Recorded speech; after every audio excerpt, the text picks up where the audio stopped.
Hello, everybody. Hi, Mike. Hiya, Aya. What's going on? How are you guys? Go follow Mike. Mike's doing the things and the stuff and the things, which we're gonna do some of today.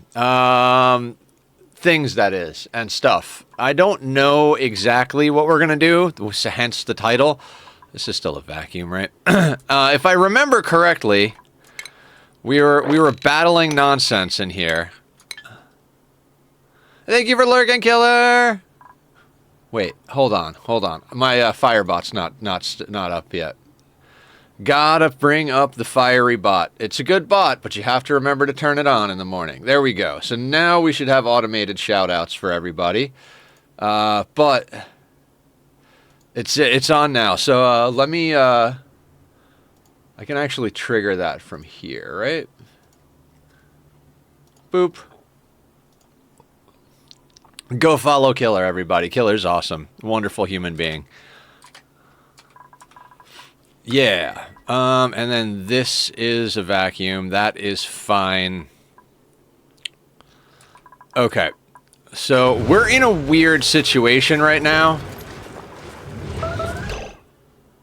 Yeah, okay, fine.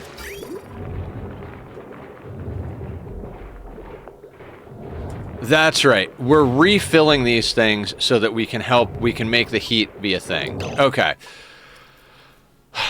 We need to heat this place up so that these things hit a temperature of at least 120. We have thermosensors around here. We're trying to get this place to... We want this place to run hot. I was almost ready to give up on this playthrough. But I realized that was the same time I was like burnt out. I'm talking like no game would have satisfied the madness. How do I deal with this now? Okay, so we're gonna turn you off now that that's full. We're gonna snip that and we're going to plumb that. Actually, we could plumb the whole shebang, right? Gotta love a good plumb command. Okay, so that's all gonna have the petroleum taken out. These are full 800 kilos. What kind of ore situation? Got 49 tons of copper ore. Let's do... So 10 would be a ton. Let's do 10 ton. Tachyon? Tachyon. He's getting out of control. Hey, bud. This is really starting to cross the line. Am I gonna have to buy Kitty Xanax for you? Kitty Xanax? Is that what you want? He's a good boy, but he's got a lot of energy. Max, what the fuck are you doing in there, Max? Get the fuck out of there.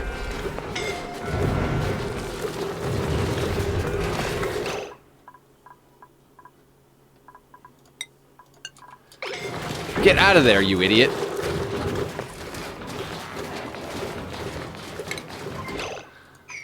I swear. Friggin' dupes. Like, you give them access to certain things, and they're just like, hey. I mean, it's my fault, right? These are probably set on some, like, absurdly high thing. No. Is he not allowed into the duplicate gym? No, he's allowed into the duplicate gym. What the fuck's your problem, dude? Wait, are these not set to a 9?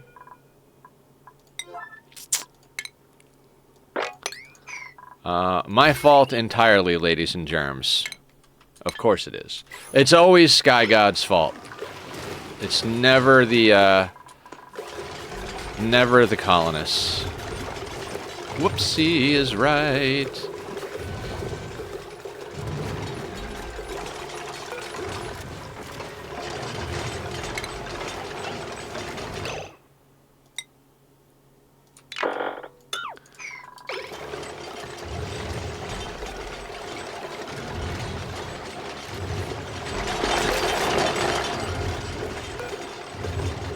Alright, so today we're starting off on cleanup mode, basically. Ani, how you doing? I like how the guy talks to his IRL pet the same way he talks to his pawns, dude. Yes. I've never really thought about that. Thank you for pointing that out, Papega. Hey, come on, bud.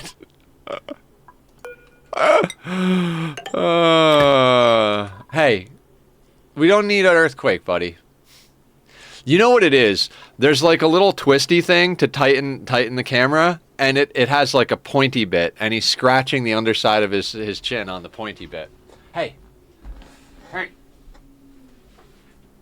Come say hi. Come say hi. Everybody wants to see the kitty. You want to be the kitty? Because everybody wants to love the kitty. Yes, they do. Who's a baby? I love him. I love him. I love him. Such a good boy. Such a good boy.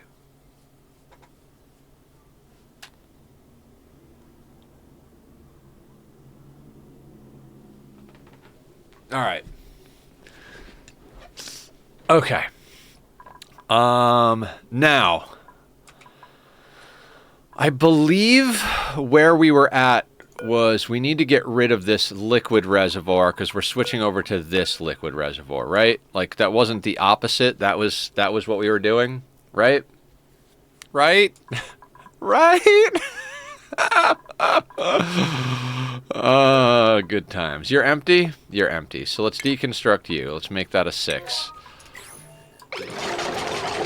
When I realized how much work it was gonna be to actually sort this out, like, I was like, you've got to be kidding me here. How much iron ore do we have in stock? Enough to cause problems. Or help with problems. I don't know. Feeling a bit poorly. Pretty sure it's a new med. So lurking. Oh, okay. Yeah, new meds can be a motherfucker.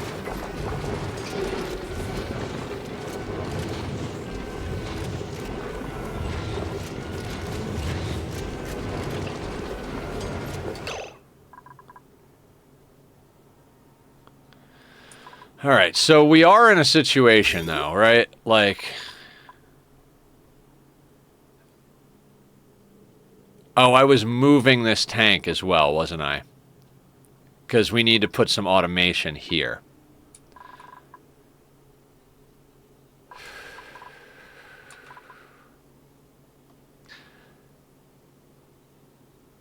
Yeah, you've got time. Okay. What were we doing? What were we doing? What were we doing? Yeah, this has to be what my plan was to move this here.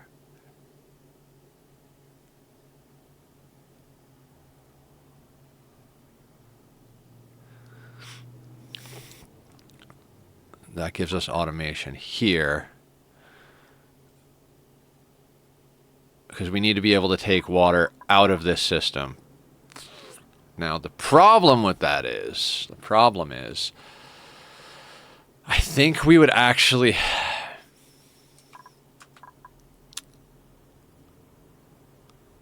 I think we actually want to put the automation over here. Because the goal is to put that water into here.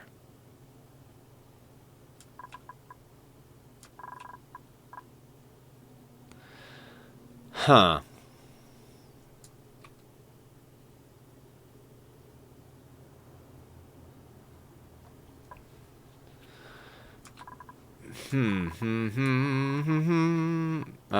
Liquid bridge. This is obsolete. We may want to put more liquid on that thing at one point, but for now, that's gonna go. Stop it. Stop it, please. I'm sorry about the earthquake. That is my cat. Tachyon.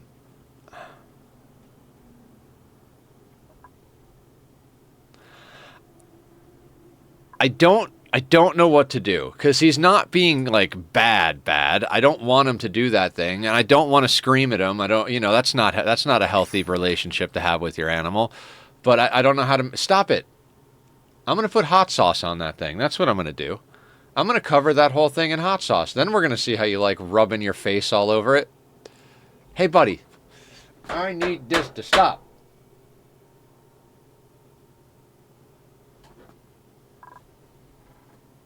Don't do it. Stop it. Stop it. No. Don't make me wrap you up in a burrito again. Don't make me burrito the kitty. Don't make me burrito the kitty. Don't do it. No.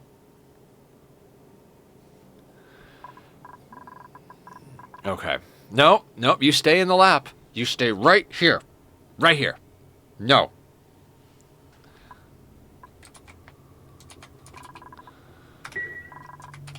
Okay, so we've got a really badass colony. There were just a few things we did wrong, namely trying to run a cold brick. I always run a hot brick, and now I remember why. I'm gonna need you to stay put, buddy.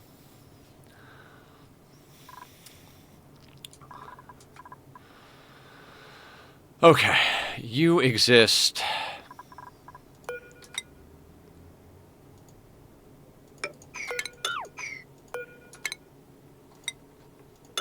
Don't you do it.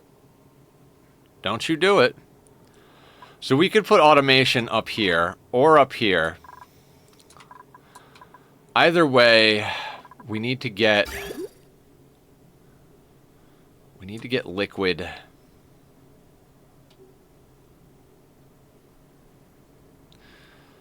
See, I think my original thought was to run it up through here. Problem is we crammed the shovels in over here. And this is not insulated tile up here.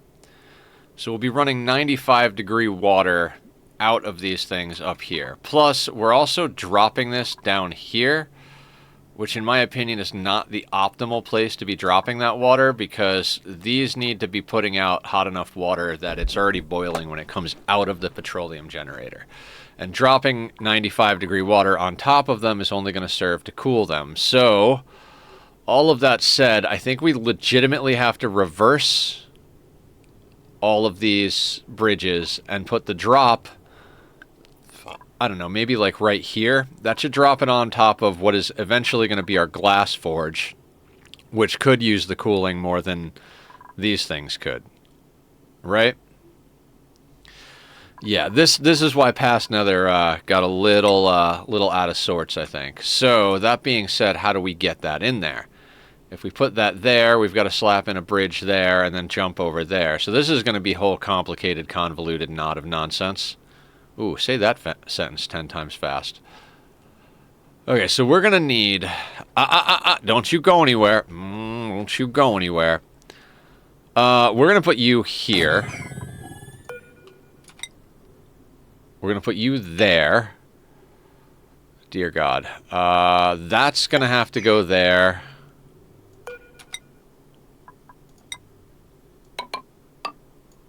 Oh, no, wait. You're going to go... Okay, so yeah, we're going to have... The first half of stream is going to be reconfiguring this whole area. Not that that's, like, something I really want to do, but it's this or kind of abandon the whole project. And I'm not willing to give up on this colony just yet. This is a good colony. It's just, you know... It's got good bones, so to speak. But it is not quite optimized, so we gotta do a little backpedaling to make all this work.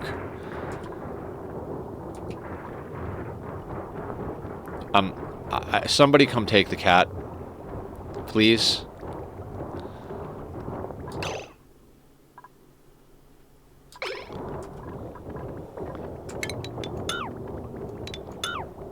Like, not permanently, just like, you know, for stream. Will somebody come and just, like, snuggle him while I work?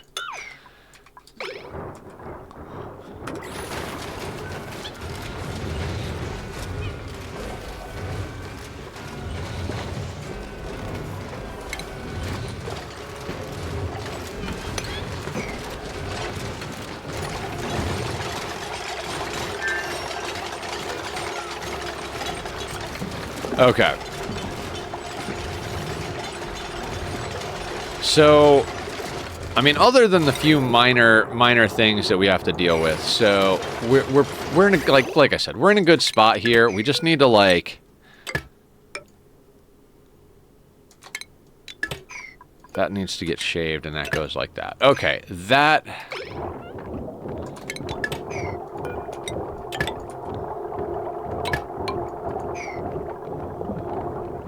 Just reversing the flow.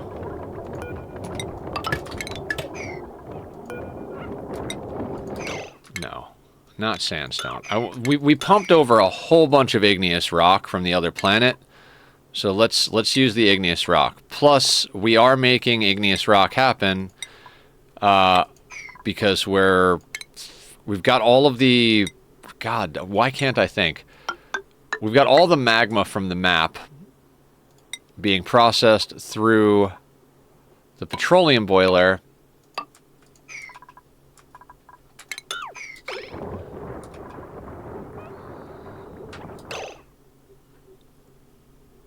Hey, buddy. I know.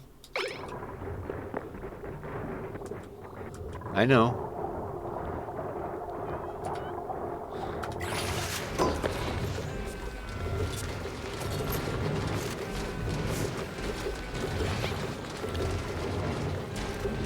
Yeah, oh, and that was the other thing that frustrated me, right? We've got a whole mixed gas situation in our CO2 tank, which really isn't the biggest of deals, but is a little annoying. Okay. Because we wound up with, like, some of the polluted water off-gassing. So, yeah, repairs are a thing.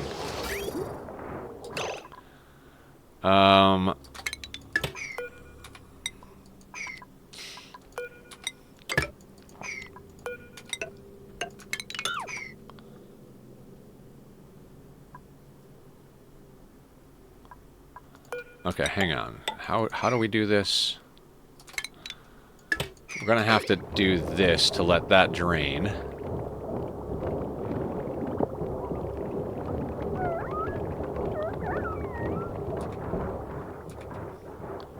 I just have one dupe mopping over here, just because I don't want the water to get completely out of whack here. Also, I'd like to stop doing wood into refined carbon for a little while, because I saw Francis use wood as backing plates. Like, all of this backing plate stuff we did that cost us granite, this could have all been done out of wood. So when and if the time comes that we need to put backing plates in space, I want a stockpile of wood. We're going to let it go for right now, just because we need the heat in here. So we're going to let that be for a little bit. And we're just gonna work on fixing this industrial area. We've got a few more things we got to deal with.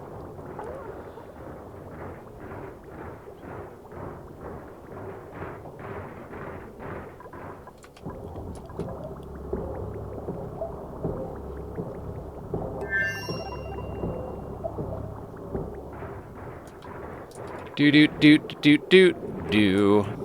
Guys, I can't believe how much we got done yesterday in our RimWorld playthrough. I think we got 5 new pawns. We started putting up the outer blades to help with distributing baddies around the base. We kind of did a whole bunch of stuff that's really awesome and works really great. The base is good. Everybody's got marine helmets and flak jackets. As much as we're violating the Thrumbo Treaty, I'm just being ridiculous now, but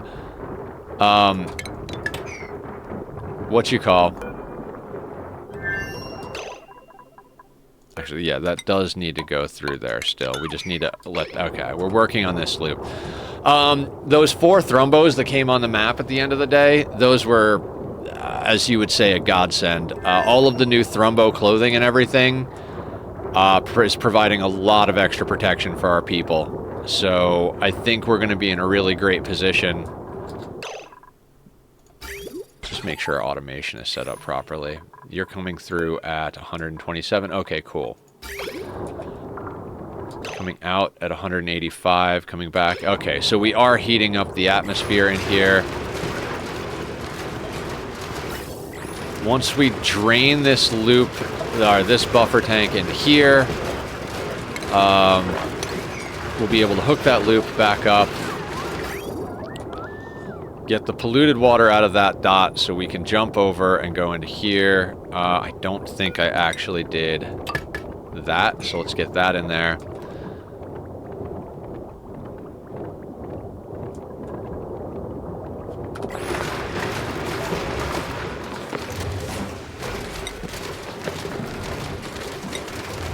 let's do that, because the only way up for them right now is over here. Let's and we'll leave that there. That's fine. But is this empty? Not yet.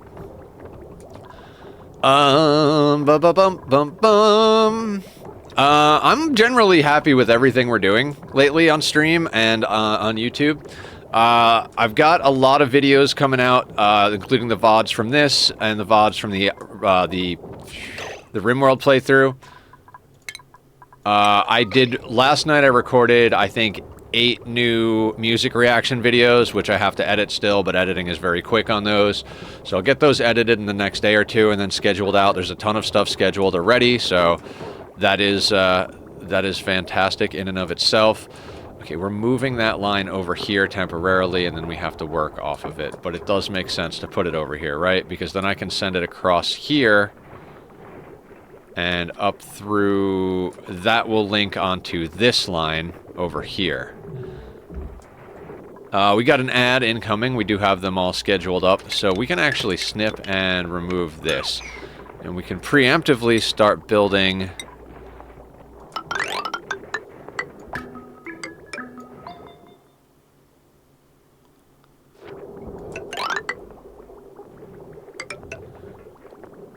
you know what? I'm going to build that over to there for now. Reason being, I got to figure out exactly how we want to do that. We need a shut-off that's triggered by, like, by pressure in here, which means we also got to get the polluted oxygen out of there somehow. So there's going to have to be a gas pump. So let's start getting that in place as well. It's going to have to be made out of steel. Where are we going to cram that gas? I mean, it's going to be hot as fuck. We don't want to... Okay, so we're kind of hemmed in over here by temperature. Like, we got this hot brick in the middle of a frozen phlox farm and a frozen sleet wheat farm, and our base core is over here. I actually kind of think what's going to happen is we're just going to dump the polluted oxygen over here. Okay, so let's get ourselves a gas filter, also made out of steel. And basically what we want is... we're going to put that there into a high-pressure gas vent that's, I don't know, we're going to go there. That doesn't matter what it is. And we're going to grab, doesn't matter. No, it doesn't matter if it's insulated. We're going to go igneous rock there. That's going to be steam. And then how are we going to get this stuff out through all these pipes?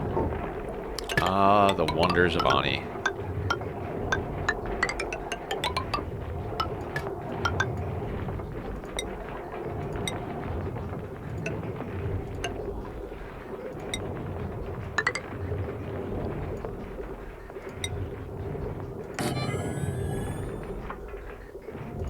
So we're going to put a gas pump here.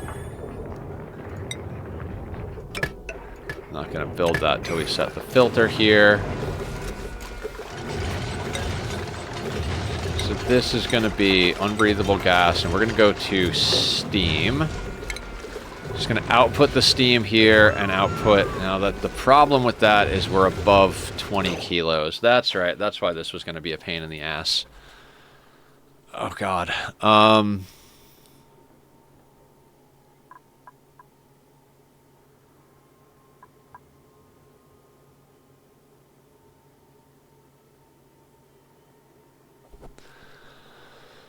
Okay, so we're going to have to do an overpressured gas vent. Okay. We can do that. We can absolutely do that. Let's build... let's grab airflow tiles instead. Let's just use gold amalgam. So what we're going to do is we're going to put those there and those there. We'll use the high pressure gas vent because it's easier to set up.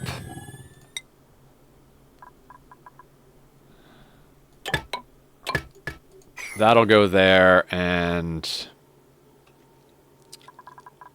how much petroleum do we have here? 30 kilos. Do we have any that's, like, not a large amount of petroleum? Actually, It's 20 kgs of pressure, right? So if we put... Jesus, that's 80. Okay, that's 20 kilos of petroleum. So if we relocate that up there, and it splits between two, that'll be less than 20 kilos. Perfect. So it'll be 10 kilos per tile. The gas, the high-pressure gas vent overpressures at 20 kilo... It'll be 10 kilos per tile. It overpressures at 20 kilos, so it won't overpressure, which will allow it to all go in there. In addition to all of that, we need power for these sons of bitches. So let's grab this. We're going to bring this wire over here, down to here, and like that.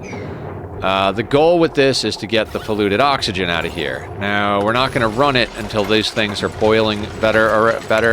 We do have to keep this stuff mopping. If we don't mop this, then we wind up in a situation where we have to put in some sort of pump. And I don't want to deal with that.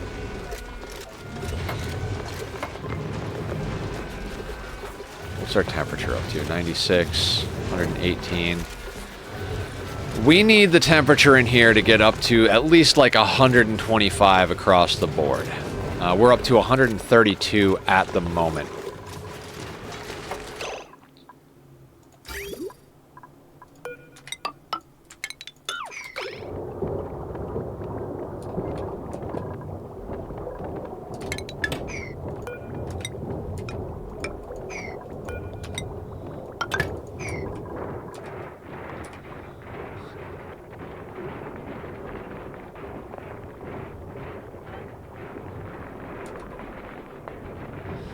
Now, the reason it's important for us to get the polluted oxygen out of here is we need Atmos sensors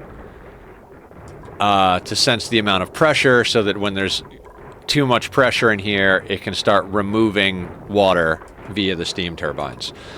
So, if we have little specks of polluted oxygen in here, that's going to cause issues with detecting the amount of...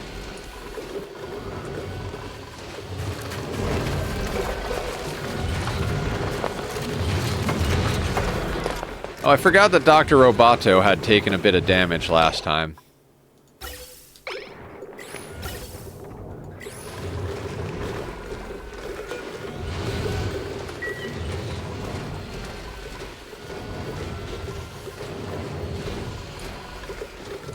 Oh my god. Yep. It's always a mess when you try to fix a system that exists. Oh, it's easier to do a system from the beginning than it is to do it after the fact. Will that plastic melt? I don't know if that plastic will melt. But we're probably going to end up leaving that there for a long time anyway, so maybe forever.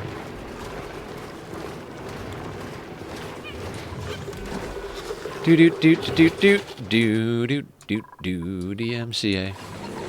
Easy to do from the ground up, but hard to once rely on it. Yeah. To switch an active system out for a different system. And hi, Shadow. How you doing? We've got some aesthetics. Let's check out the aesthetics. Like, that's why it was tempting to start over, right? Is like... It's like, oh, okay, we learned the mistakes we made. Let's just do better next time on a fresh map. And like, there are a lot of things I wanted to get done on this map that we're not getting done. So I wanna actually do it. Like, we went through the trouble of moving all this friggin' magma. Oh, the other thing is we need to deconstruct this and like fast.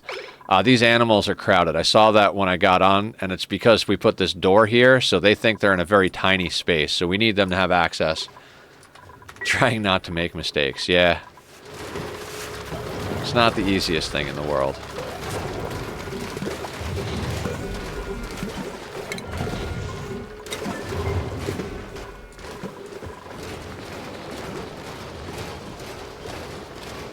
Alright, we're up to 100 degrees. Someone needs to take your phone away from you? Oh, those kind of mistakes. Don't do it. Don't do it. Don't make that phone call.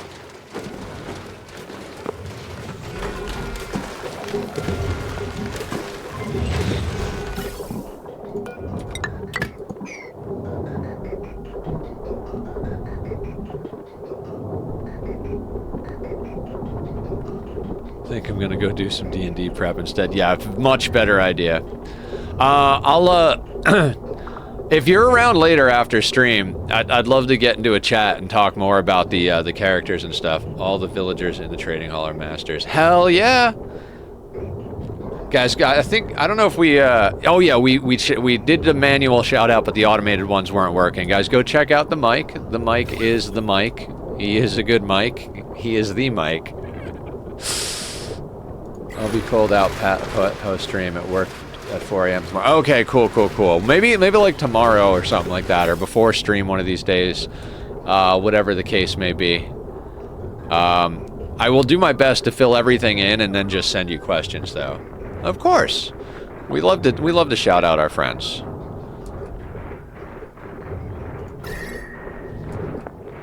Now, on the plus side, there's a bunch of cold stuff over here, so we're dumping hot air, but I don't really care. Are you gonna poop slime?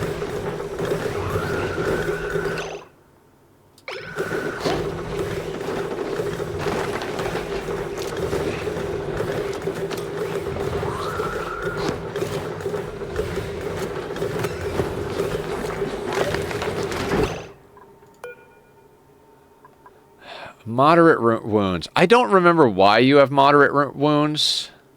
I think it's because something in space.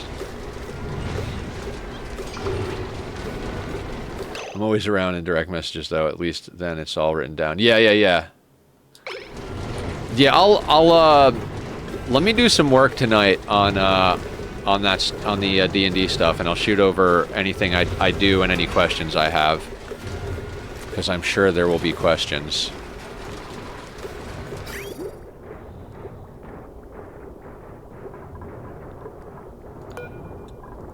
Why are the... 1.1, what temperature are we running this at? Oh no, we could do that at like 25. We don't need this at 1.2 now. We don't need that to be sub-freezing temperatures.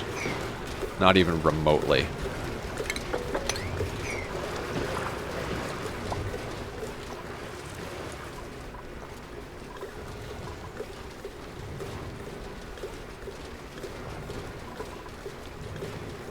We really do just need this whole place to heat up.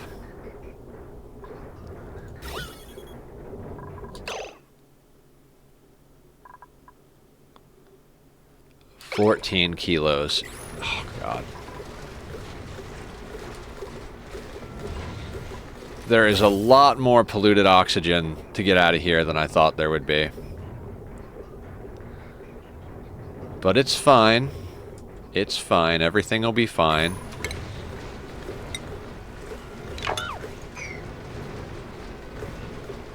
Alright, it's looking like it's starting to boil as it comes out.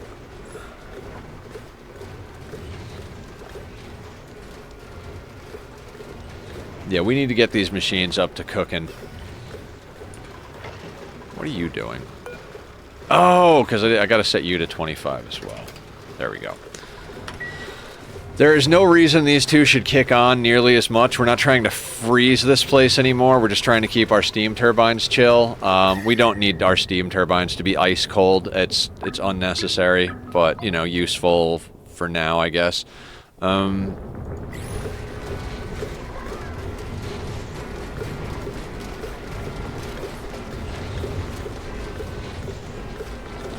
103. So let's get a single mop command going over here. See, the thing is like we got to get all this polluted water boiled, and I don't know how to get it boiled without just getting this whole place cooking. Maybe some temp shift plates are in order. Because it's 144 up here, but not that temperature down here. 123, then we're down to 103. Are we coming up in temperature, though? 103. I saw it go up to... Okay, so that's at 104. That's at 104.8. 105.3.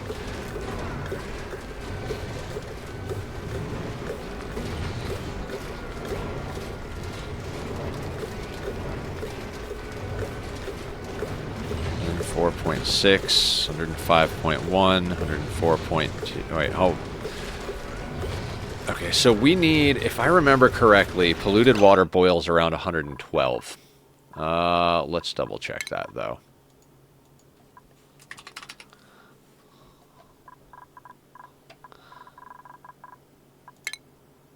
$119. Okay, so we need all of this up to 119. Slow and steady wins the race. We're at 105.5. We got to come up another 15, 16 degrees. We got to get 2 over. So if it's at 119, we're looking to get up to 121. Once we get up to 121, be in a much better place.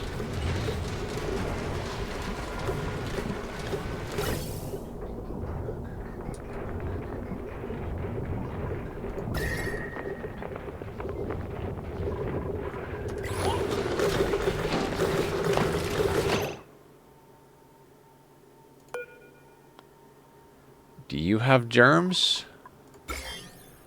You don't have germs. So we have a way of getting slime. That's why I got the puffs, in case we wanted to get slime in the mix.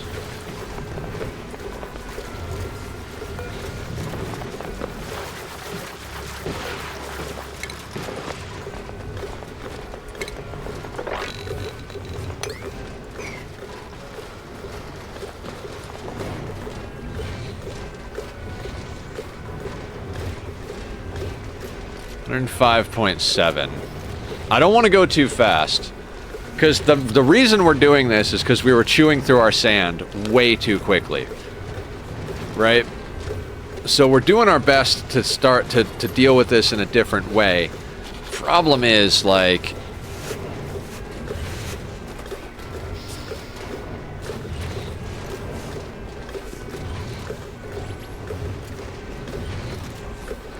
.8.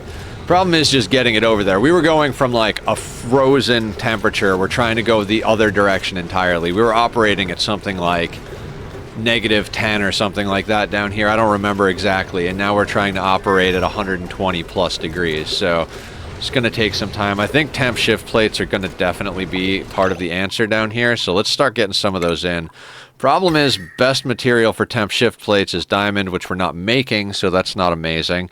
Next best, best cheapest material is going to be granite, which I guess we're going to have to use, but is not my preferred method because we're running low on resources. We need to get off this planet is the thing. So temperature up here. So we should probably do something like boop, boop, boop. Okay, yeah. So we're going to do like, where is our hottest point? Let's do relative temperature here.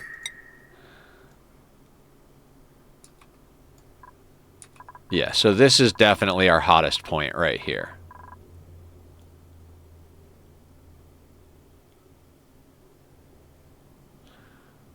Okay, cool. So what we're going to do is we're going to grab utilities. We're going to grab the temp shift plate out of granite. And let's, I guess let's...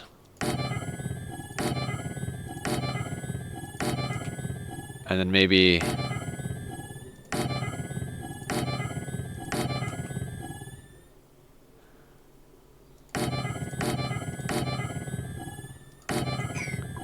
Let's do that. That should spread the temperature nicely and drag the heat from up here down and the cold from up here up.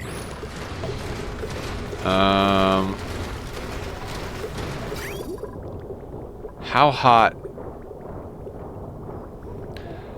You know, the petroleum's coming in at 120. 119. I'm tempted to put radiant pipe here so the petroleum helps bring the temperature up, but once we cross the threshold of that temperature to where we need to be, it'll actually be dragging the temperature down. So I think we're going to forego that and just keep with the slow and steady.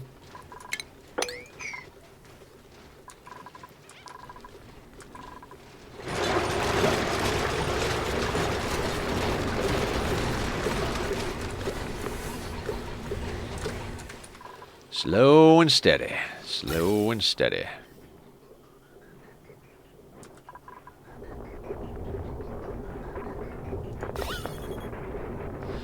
Okay, so it does look like the polluted oxygen is slowly starting to consolidate. One of the things I learned in a previous playthrough is that the polluted oxygen tends to go to the upper right corner for some reason.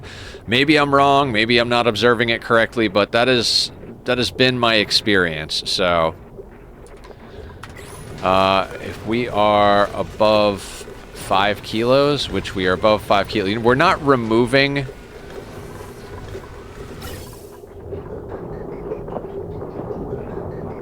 Why is the pipe blocked?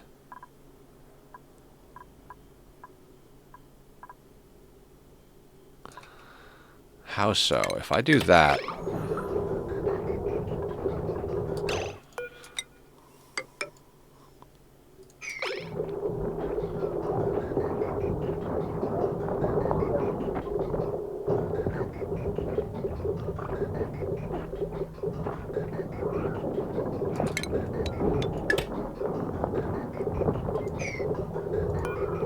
That's a weird thing. Those should be working together.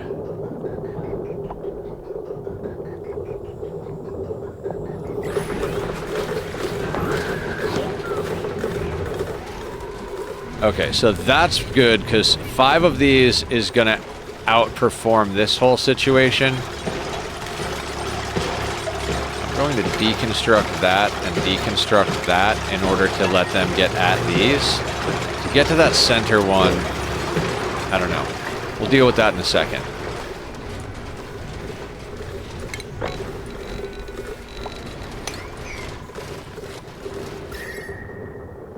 Okay, absolute temperature.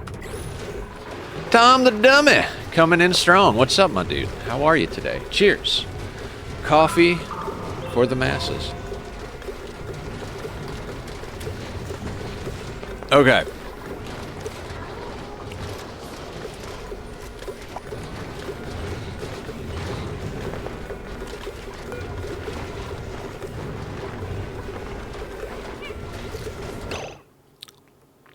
Do we have wood kicking about here? 160 kilos, so not very much. That's fine. We're just gonna have to do some... We're just gonna have to take the time to fix it. I was not in a place to fix it the last time we played.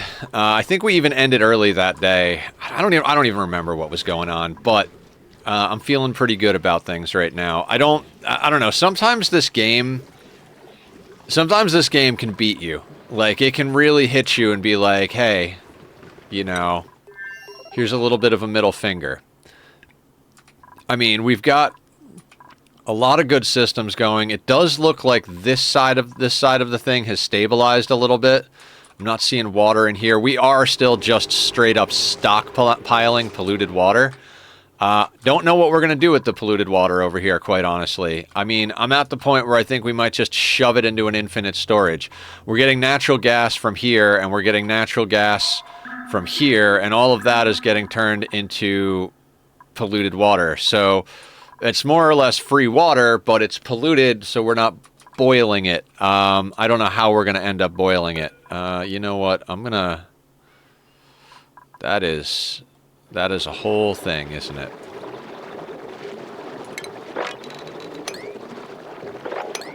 Too much water. I'll deal with that another way, another time, another place. Dormant. Next activity in 3.1 cycles. Okay. I would love to start working on the second planet. That's part of the reason I've been getting a little bit frustrated here.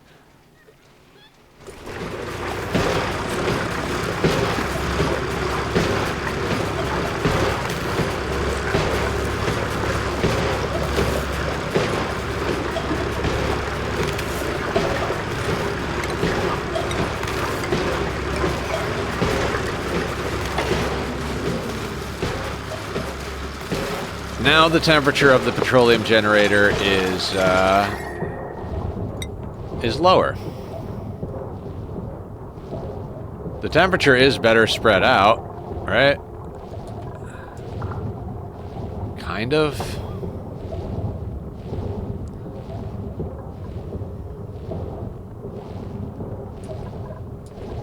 How are we gonna cook this place? You would think non-stop petroleum generator would get us there.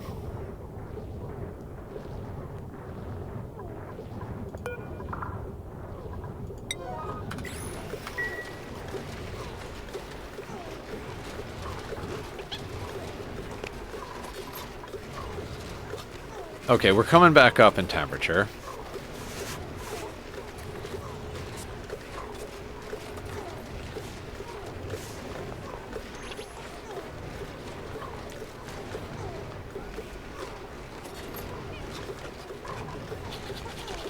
Hundred 4.7, 105.4, 4.3, 5.6.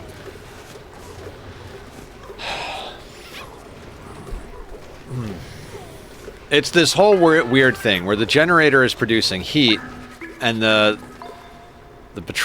polluted water is coming out at temperature. Someone in chat actually pointed that out. They were like, "Yeah, it comes out based on the temperature of the machine." So as long as we're running the hotbox at a particular temperature, we should be fine. One of our big problems here is we need to stay under 100 kilos, and we're basically on a timer because once it goes over 100 kilos, or oh, sorry, 1,000 kilos. Never mind that. We're good for a while.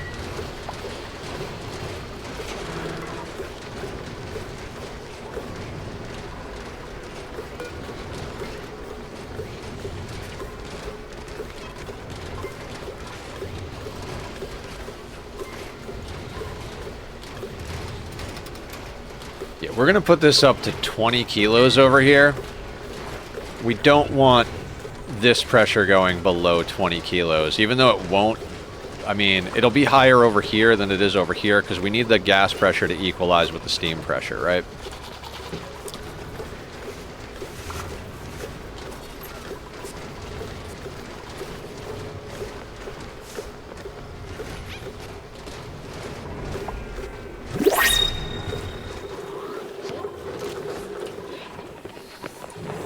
Okay, what do we got printing over here? Something useful? Bonbon tree seed. Absolutely. We don't have a lot of those, so we're just going to print every one that we see. Like, I don't even want to look at the dupes because that stuff's going to be important for future projects. We can't seem to get much above 105. I haven't even seen this generator hit 106, 105... 103, 101, 99, like, I don't know how these things are putting out so much heat, but not heating up. 99, 105.8.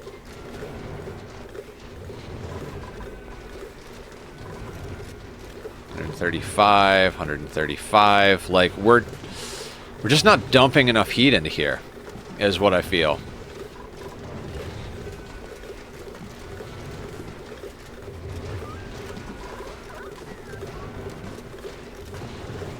I mean, that just hit 106. Okay. Like I said, I'm not keen on going really fast. Every time we go fast, including in this game, like the last few times, I wind up in a situation where I'm not happy with the outcome. We break something or don't pay attention to something. Like, we flooded this entire room one time because we were paying attention to the lava up top and going at a 3, and that led to some of the situations that require us to fix these things now. So, at the moment, we've got our people sweeping everything down here and dumping it somewhere else, which is good. Actually, I was going to say we probably shouldn't move the refined carbon since we need it for steel, but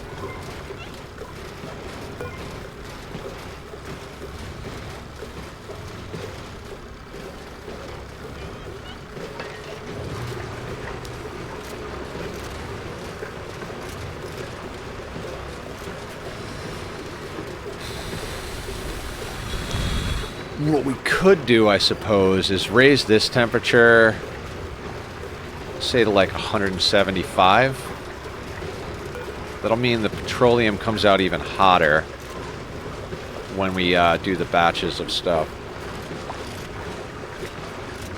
Meaning it won't go down to 135. What's this temperature set at? That's set to 185, so these really should be set to 185 as well. No, not 485.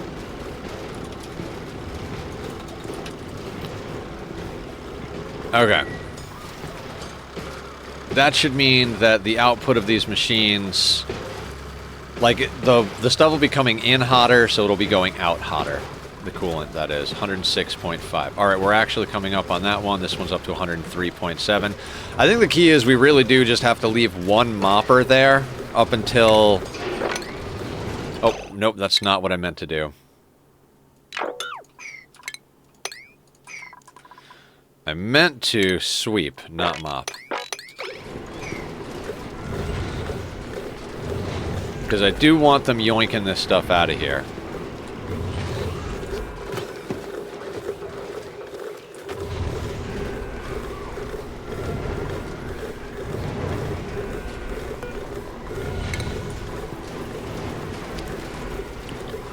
I don't actually know where we're putting the polluted water. Is it in here? It is, isn't it? Alright, so we're going to deconstruct and reconstruct that thing. This thing is on sweep only.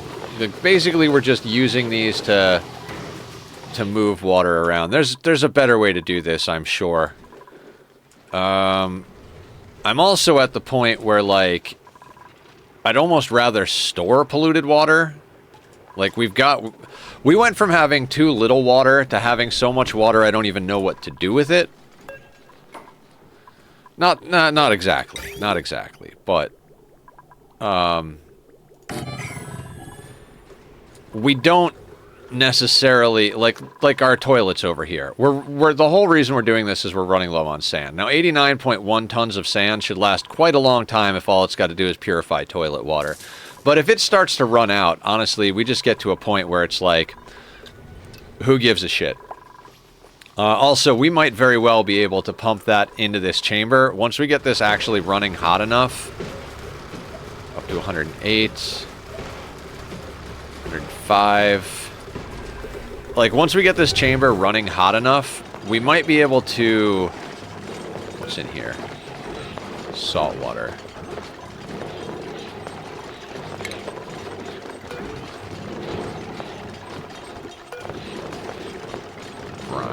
Okay.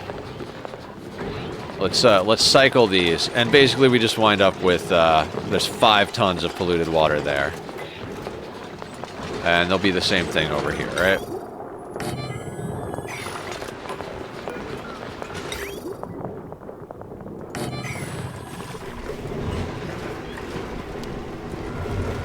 And we'll do something with that water at one point. What it is, I don't know.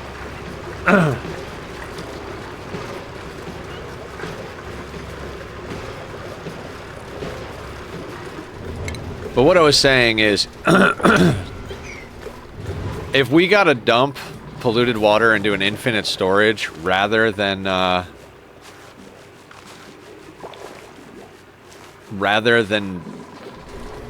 filter it, as long as this stuff is turning into steam, if we're literally using enough sand that we're worried about it over here, I will either start dumping this polluted water in here to help boil it off, or I will just dump it into an infinite storage tank somewhere. I don't know where, but, you know, that's future Nether's problem. We're pretty well sorted here.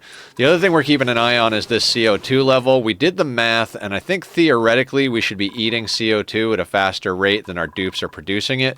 So it's going to take a long time to eat through this whole backlog down here, but eventually we will. At least that's kind of the plan-ish.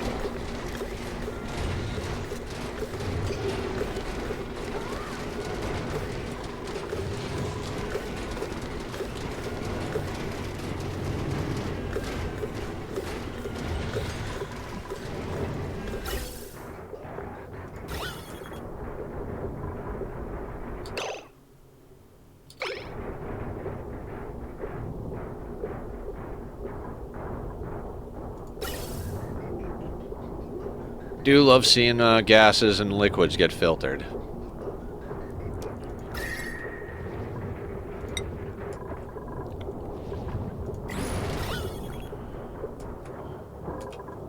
See, this is the problem we're running into. Since the liquid is down here, the polluted oxygen has a chance to off-gas because the liquid creates a layer that's not overpressured. And since that layer is not overpressured, it off-gasses. That off-gassing allows things to off-gas. So we're just kind of like fighting a fight here. Once this starts coming out as steam and dirt instead of coming out as polluted water, there shouldn't be any more off-gassing, and because of that, we'll be able to take this system out. We'll probably leave it in place and just decommission it, because it's not like there's anything else we're going to cram into this location that's absolutely necessary. 110.2, we're getting there. 106.9. So what I'm saying is, we should be able to stabilize this. And honestly, I've never actually gotten to the point where I could completely eliminate PO2 from a hot brick. I didn't realize, like we were talking about earlier, that the output of these comes out at the temperature of the device. Some outputs are fixed temperature, some are based on the input, some are based on the temperature of the thing. And I forget who was telling us that, but apparently these output the CO2 and polluted water at the heat, at the temperature of the machine. So as long as the machine is over like 121, 122 degrees, it literally just outputs as steam and dirt, and it has no chance to even be polluted water. So that means we don't have to worry about the polluted water off-gassing, because there's no polluted water, there's no polluted dirt, there's just dirt and steam, which are not polluted.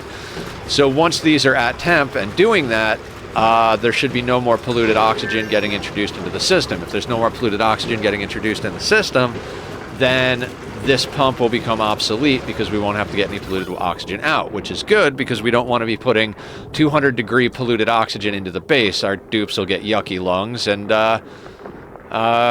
it'll be hot as hell over here. I mean, it's not going to be super hot because this whole place was frozen because we put in the cold wood tiles earlier on, but you know, there's not an infinite amount of cold over there. There's a lot of cold, but not an infinite amount. So 25 kilos, 21 kilos. It is going to take a while before this stuff, we got a lot of freaking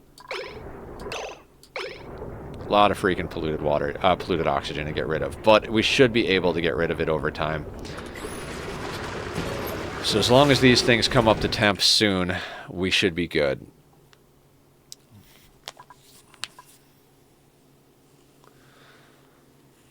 Actually, you know what I should be doing is I should be pumping these into bottle fillers and then having the dupes remove it. We tried doing that, but with the gunk to a non-successful situation. We're just dumping gunk up here. This is the gunk from our one Bionic dupe.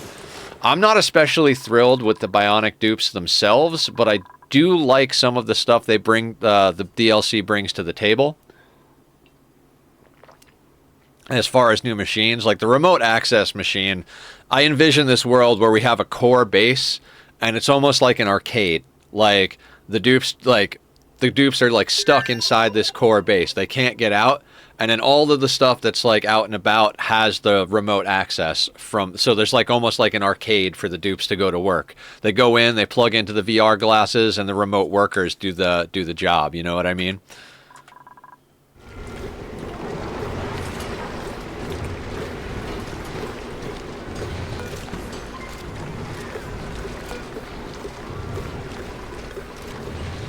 $113. So now we've got regular water on top of polluted water.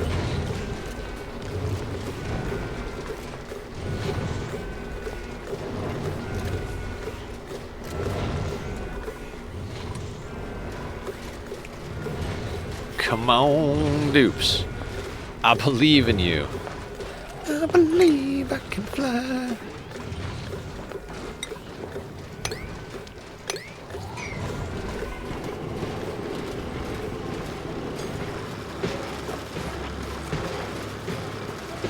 $114.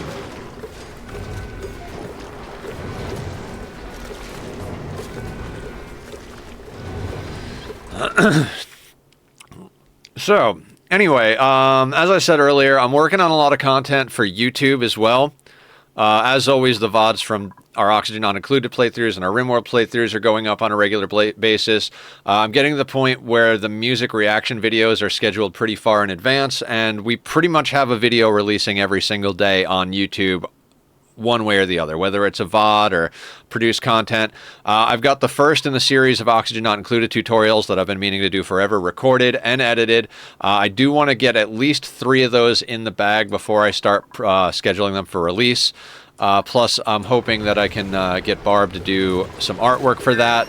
So, and I know she's got a lot going on this month, so it's likely that that's going to take a little while to come out. So don't don't blame me if it takes a while before those start getting thrown into the mix, but they will happen. I'm going to probably try and start doing a few other things as well. I might try to start doing some updates from the community SMP. I do miss doing Minecraft like produced content, and since we're playing more on the SMP now than we were on than I am on the solo world, well, I'm playing pretty much exclusively on the SMP. I went on my solo world for a few minutes just to look around not that long ago. I wanted to look at a few things that I had going that I'm gonna be building on the SMP, but I haven't been like making content from that world for quite a while now, so.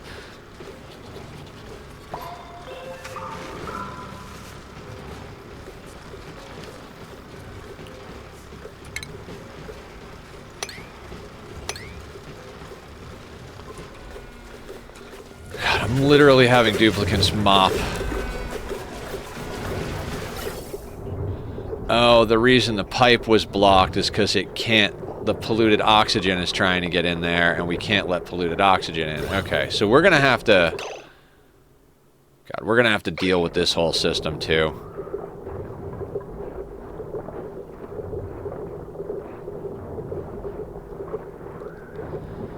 Because we don't have a pump up here. God, we might have to break in here.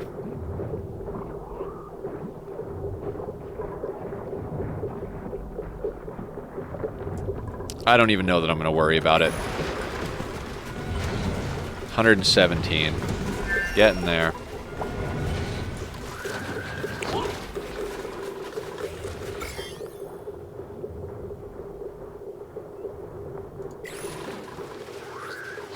Socializing. See, I think the dupes heal when they sleep, and the robots only sleep once every 3 days. So he's going to be wounded for quite some time, I believe. Okay, our petroleum one is filled, so we break and rebuild. This is a terrible system that I've got going here. Don't do this. This was an idea I had just to clean up some scraps. Just random stuff around the base, but it is not a long-term solution. It is absolute bullshit.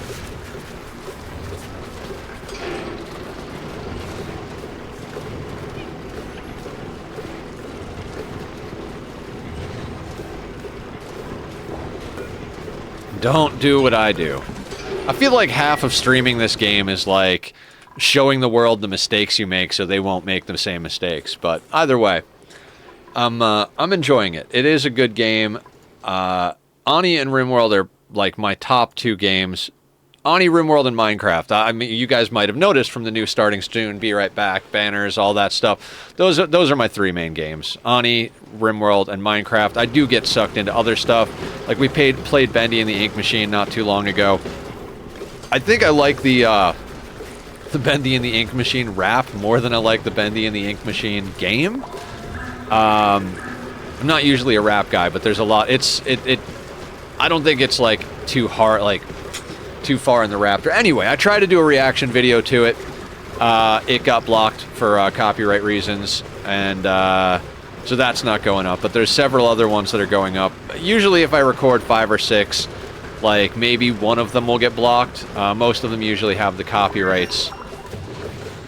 It really does hurt that there's other gas. The way I feel about this is we're just storing carbon dioxide in here. The fact that we've got a few extra like random gases aggravates me, and like there's a part of me that wants to go in and fix it, but realistically if these started pumping and oxygen and hydrogen got pumped down here, it wouldn't matter. They would just start floating up, and we've got a whole bunch of mixed gases up here anyway, so it's not like it matters. And we haven't been pumping out of here. Like, the vents down here don't operate because we dumped enough CO2 down here from our ethanol distilleries that I don't think we'll ever actually need to, like... I mean, we will eventually if this thing's going a long time, but I think we're producing only just slightly less CO2 than we're consuming down here. So this is going to take fucking hundreds, maybe thousands of cycles to eat through this backlog. And if we wind up making more ethanol, I don't even know. And we might end up making more ethanol and having to pump some of the CO2 back into the infinite storage, or like just delete the stuff. Like I don't even know what to do with all this freaking CO2. It's just an unnecessary amount.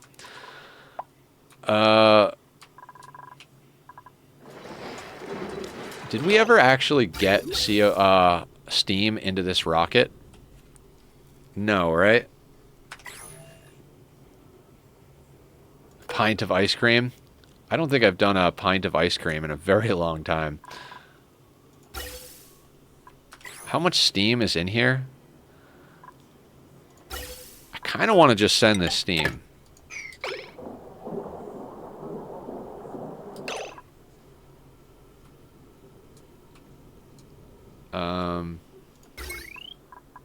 Oh, right. Oh, wow. That's not even hooked up. Okay, so let's snip that for now. Good to know. So, I do kind of want to fill this rocket with steam. Once it gets into the rocket, there shouldn't be a problem. We might end up with some broken pipes along the way, but once that rocket is filled, I might legitimately deconstruct all of this. Just because we don't really need 4 kilos of obsidian, 2 tons of igneous.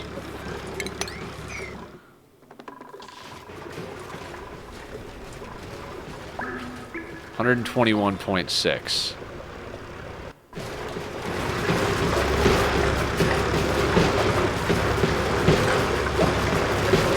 We are so friggin' close.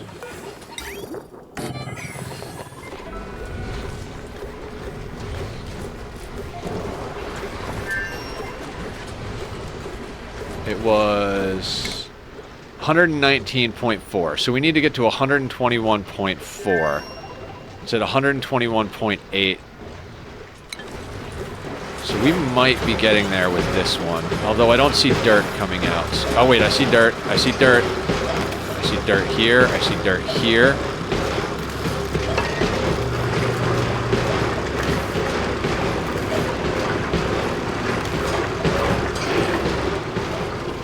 So these last few are still coming up to temp.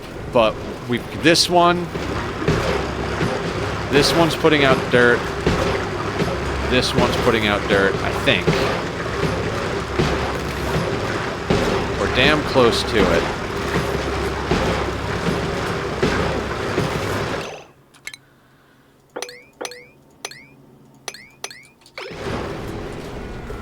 Yeah, we've got a little, like, self-cooling loop that's not good over here.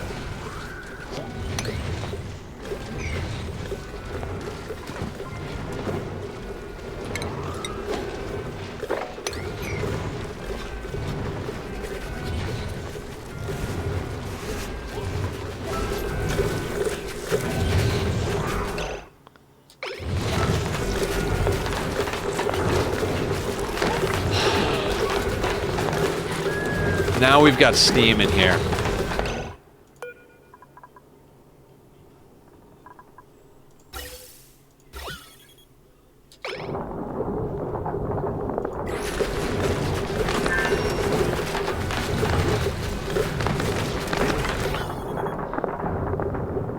Did it just delete the petroleum?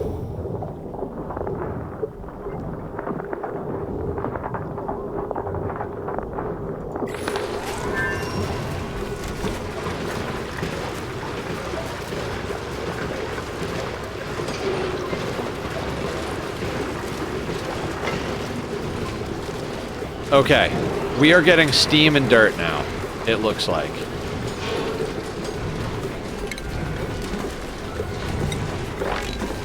Let's get this whole place mopped up.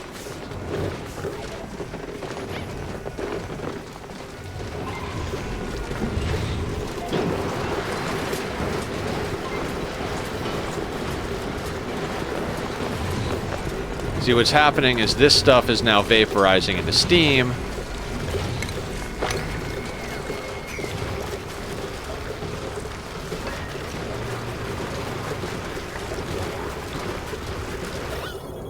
And putting steam into here.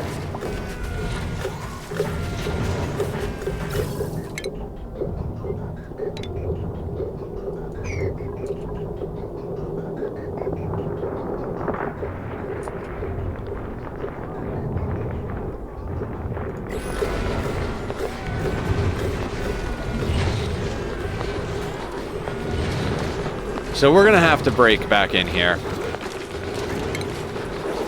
I didn't want to have to do it, but we're going to have to do it.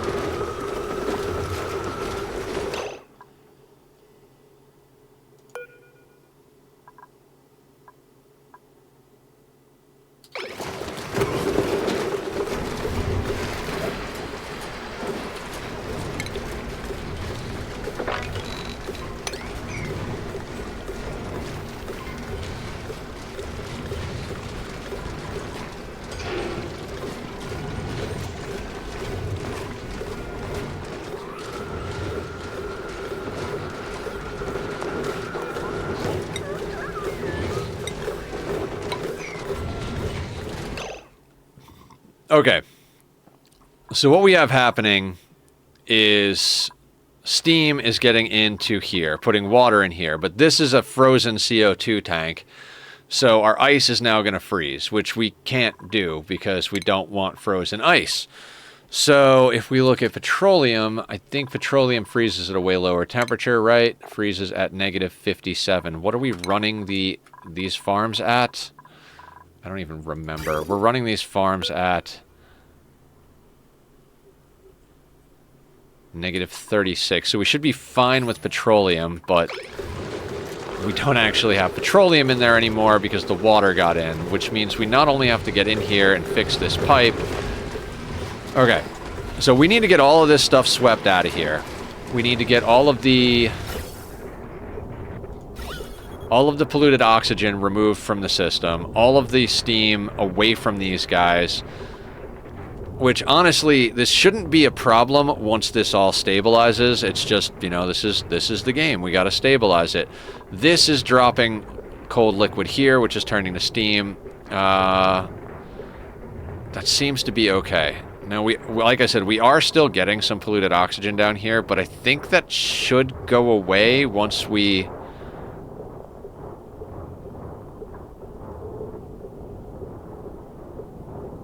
Maybe not. Maybe we're never going to be able to get rid of this polluted oxygen situation.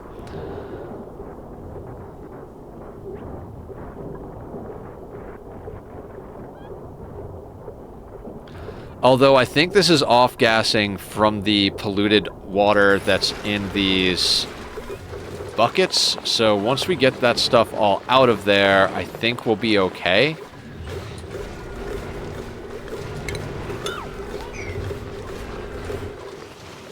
Alright, this is going to take a hot second. Haha, get it? Hot second, hot brick. A couple of things I want to check on real quick. I mean, our people are pretty well sorted here. Why is your morale such garbage?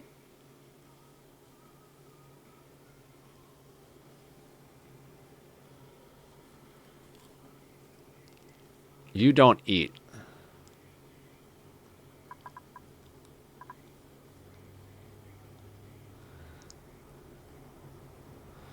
That's an interesting one. How do we get the bionic dupe more morale?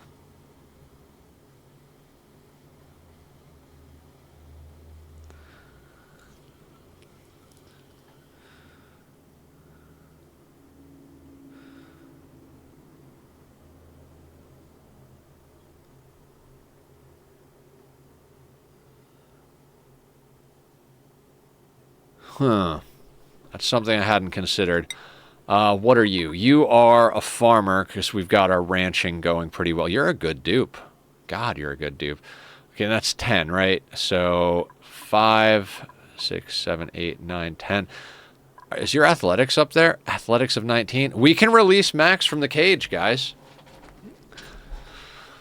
Fuck, we're about to have another farmer online. Okay, that works for me. Max, let's get you in here. We're going to get Max in there. We're going to take him off of the list in here. And priority-wise, he's going to be going into farming and ranching. So we're going to down-tick operating, up-tick farming and ranching. And then he can do whatever the hell else he wants after that. So we just got to get him... get his brain cooked nicely. And we've just got a few more systems to operate here.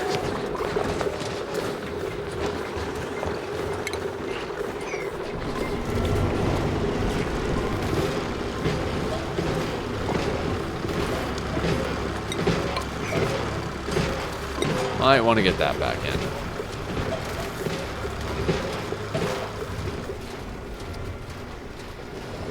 Now, as far as any ability to reconfigure this place later, we might run into problems because we can't. Our dupes aren't tall enough to build up here. They can only build up. They can only build up to here. So in order to build on this tile, they would need to. We'd need to break some stuff out here. So many things I would do differently next time.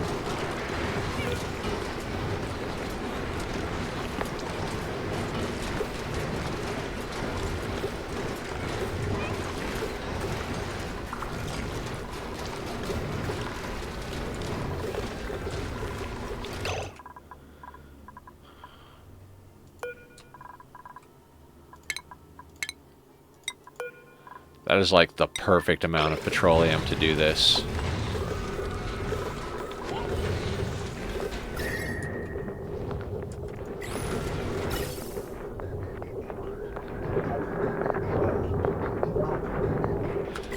Then we got to get the right amount of petroleum in there. That's going to be fun.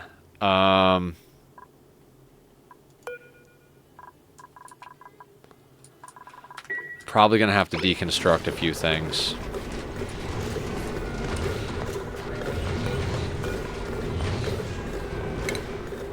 Let's get that emptied out.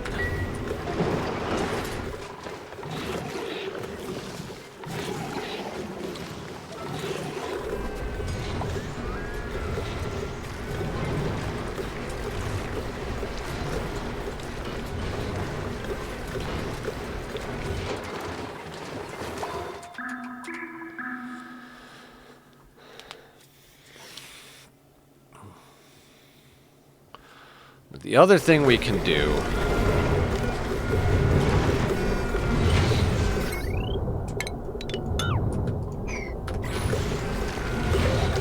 We got rid of that. We do want to get a lit workspace bonus. I think is why I put that cable there.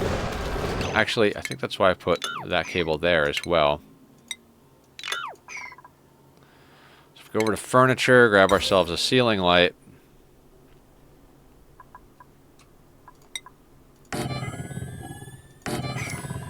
Once those get built, we'll delete that, and then we could put in a glass forge over here.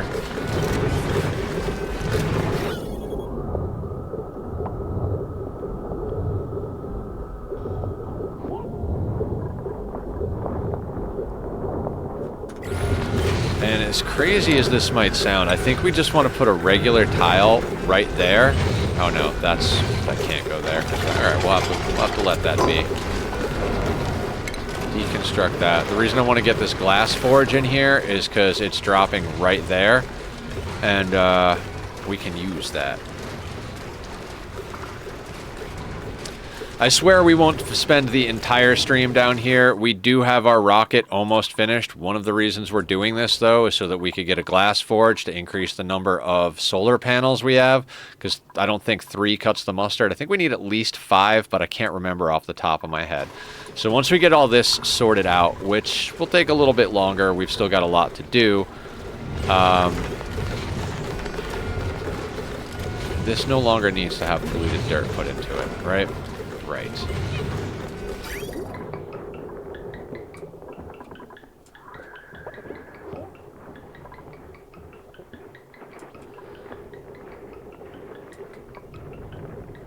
Yeah, we're no longer putting polluted dirt into this, right? Because that was the only thing that was in this conveyor loader, if I remember correctly.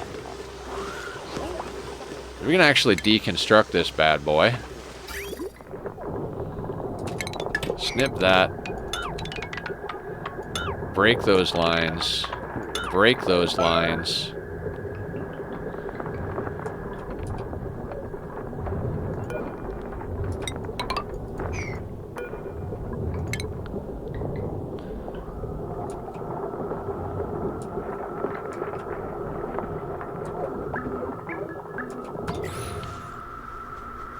Oh, don't break. Don't break. Don't drive angry.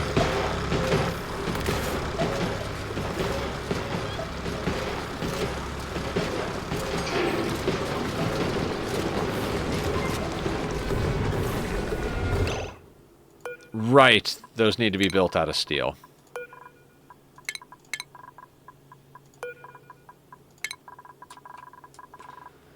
My bad.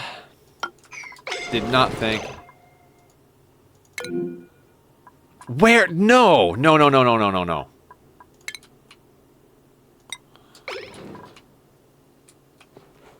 Idiot.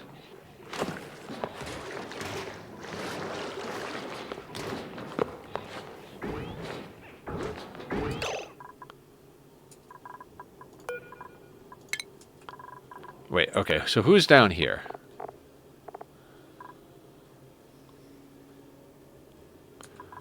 Alright, I'm just turning that shit on, and,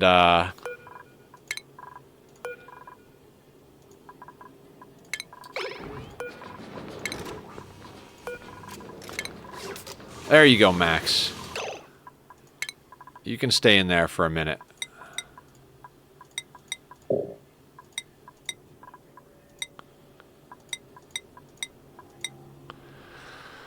Alright. Max is now on the team. I almost got him killed. No surprise there. Miss Kitty and Thriller are still holding down the second planet. Alright.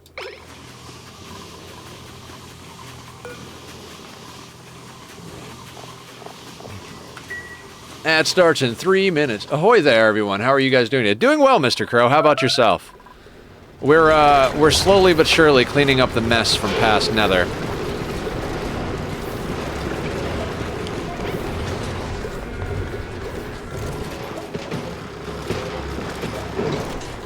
How are you, my good sir?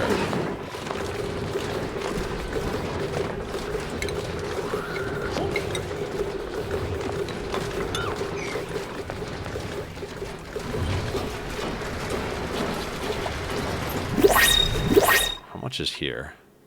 18 kilos. We're going to replace these with high pressure so that we can run a lot more liquid down here. 20 more slots for villagers. Oh, heck yeah, Mike. That's awesome. That's fantastic. We're not looking for another dupe. Oh, no, we want 2 more dupes. I think we were looking for hauling dupes. Doing good. My arms hurt a bit after 100 push-ups. Jesus. Yeah, I've been doing a lot more when it comes to exercise. Like, everybody's been hitting me with a lot of squats, which is good. Not today yet, but I'm sure it'll come. And I've been doing more walking. Larva? Larva. We've got plenty of Drecos on board.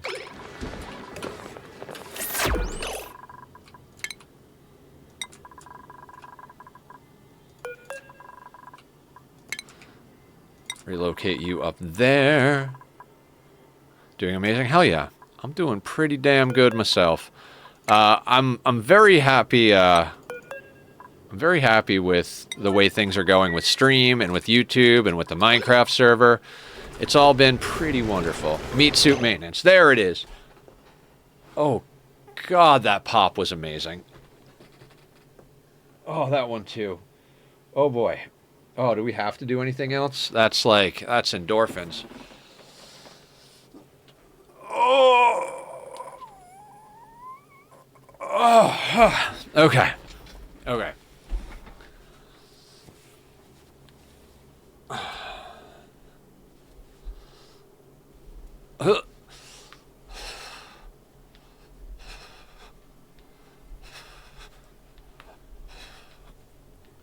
Okay.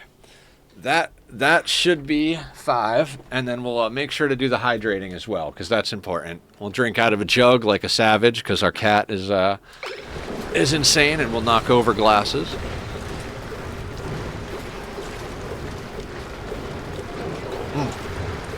Delicious. And by delicious, I mean I hate water, but yay! I feel like there are plenty of people out there like, how could you hate water? I do. I just really hate water. But that's good, and we'll keep the posture going good.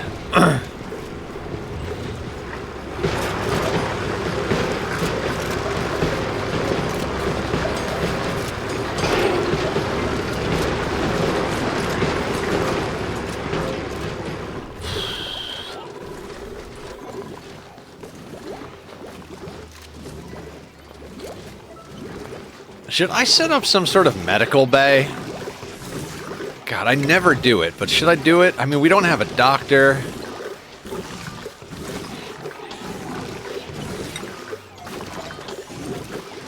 Okay, fine. How about we just like... What is a room requirement for a med bay? I never build them, but why the fuck not, right? Hospital. Medical equipment, toilet, mess table. Toilet is 3 tall. I mean, we don't have to have the toilet be active, right? That's one thing I learned about this game. Just tell me if someone adds a villager and I can max their trades. Alright, I mean, I'll let you know if I see anything. Ad break in progress. Thank you to all of you who are subbed. I really do appreciate it.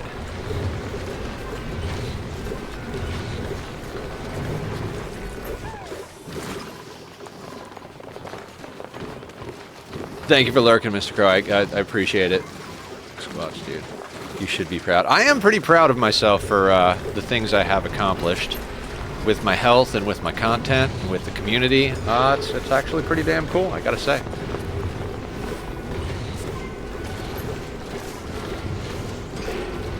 Alright, 3 million calories. I should probably check the food on the other planet, but let's check the aesthetics because, you know, that's important. Come on, dupes. La Belle Meep, a daring piece, guaranteed to cause a stir. I'm good. I'm good, thank you.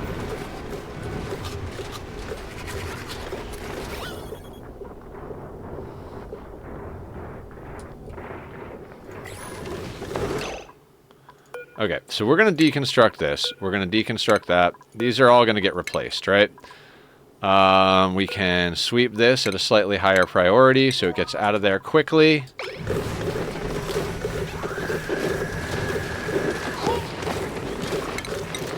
I'm going to set a low-level priority on sweeping all that nonsense.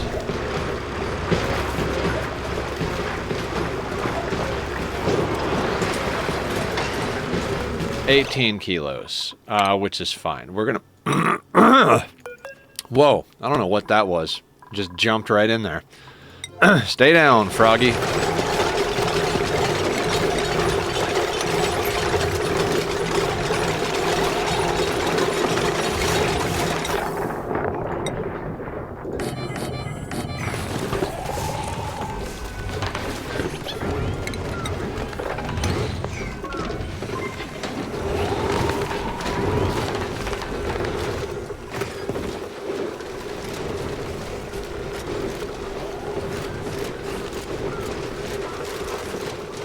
Yeah, that is not a room at the moment, so our people are going to be a little bit stressed out.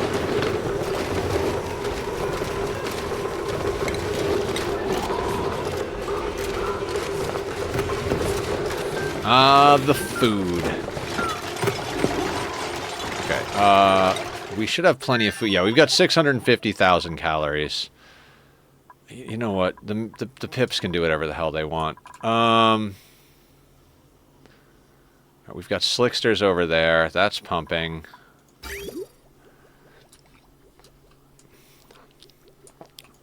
This planet is just like one big oil well, is basically what this planet is.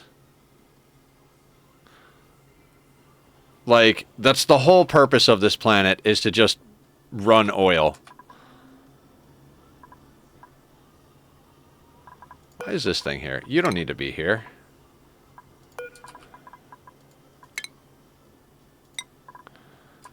Ice should be going up there.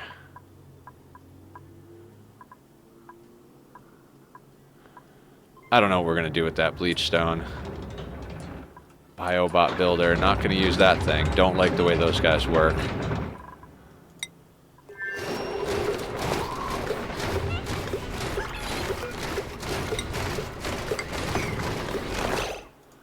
Now, while we have this thing open, do I want to deal with anything in here? I mean, not particularly.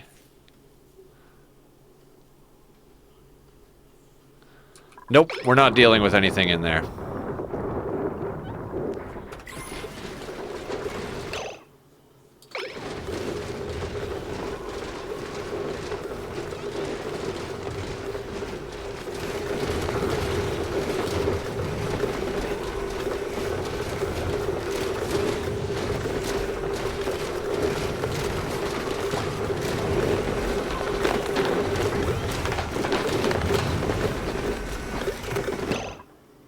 Actually, hang on a second here.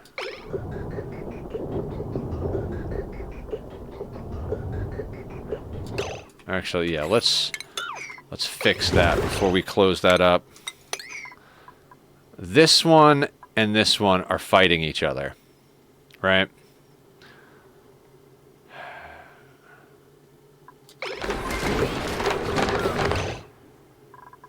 So let's make a few adjustments and see if we can't make that a little less bullshit for us. Let's do this.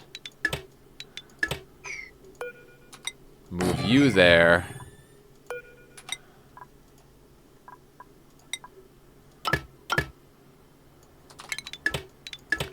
Do that and then deconstruct that. I think that might do the trick. It might fight a little with this one, but this one is running at half the capacity as these other two. We can't have either of these get overpressured. Actually, it doesn't look like...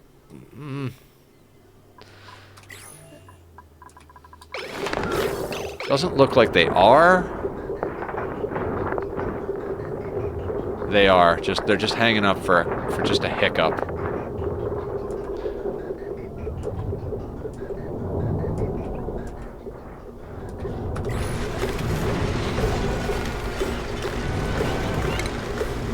Ceiling light, out of steel.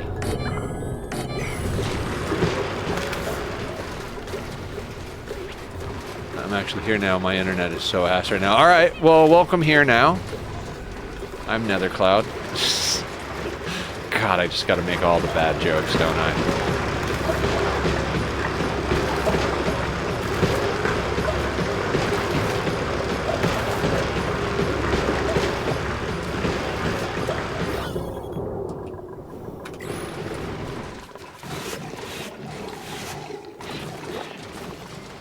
You're emitting polluted oxygen.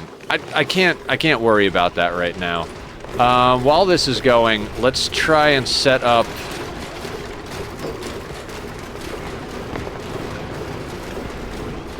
Meet my friend was here now. Love it. Okay. Let's start working on some automation, right? So this battery is controlling these, which is good. We don't even use hydrogen. It's not even a thing. We burn fossil fuels. That's how we deal with life.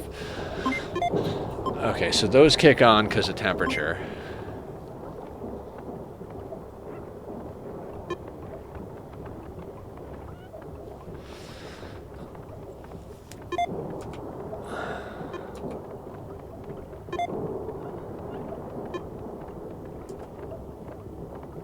These don't need to be separate anymore.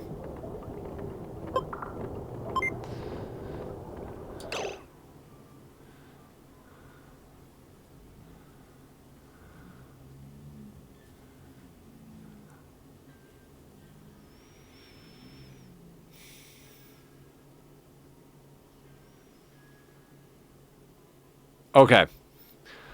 So what we got to do is put in Atmos sensors and an OR gate.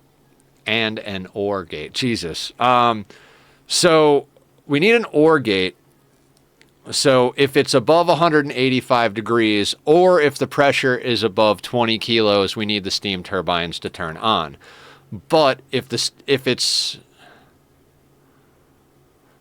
the atmosphere is above 20 kilos, we also need to turn a shutoff valve or flip a shutoff valve so the water gets removed. If we do that, we shouldn't actually have temperatures go below 185, because if the temperature gauge is not on, if the temperature gauge goes on but the pressure one doesn't, the water will get dumped back in here, keeping this place under the temperature it needs to be so that things don't break. If the pressure gauge goes on but the temperature gauge does not, it will turn these on, but it will be removing the water, so we won't be injecting cold into a room that's not the temperature that we want. Okay. That being said, I think we're going to do a little hookup here and removal here. We're going to deconstruct that. Let's double check our temperatures, because we might actually want to move it a little bit.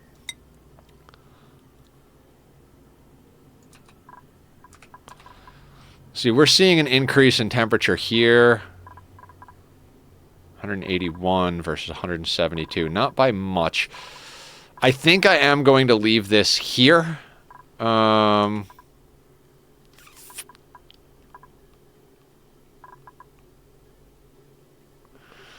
This was a bad choice of arrangement here. I might make adjustments to that. I might shift this tile over along with this tile and then move this ladder to here. But before we do that, let's see where we're going to put our glass forge in.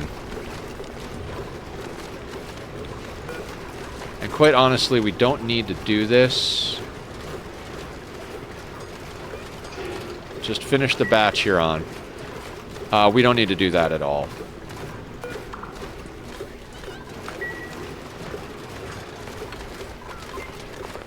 Okay, refinement. The main reason we started this whole nonsense freaking project to begin with. Glass forge.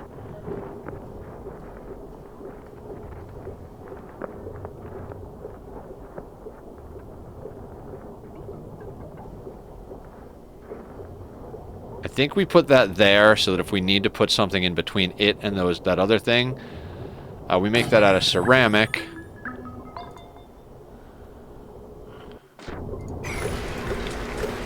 That is made out of lead. Now, I've learned from experience that we have to go in here, grab the heavy wall conductive wire, and we need to make that tile out of steel, because we're going to run molten glass out of this output, and we want it to go as few tiles as possible, so it's going to go there. We're going to make it out of ceramic because we don't want it to exchange any temperature at all.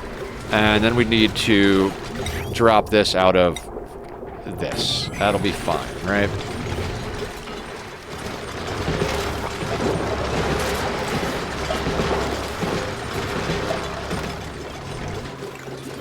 Okay, this is going to take a lifetime the way we're doing it. Do we have a better way of making this happen? Also, I never did put down that hospital, did I?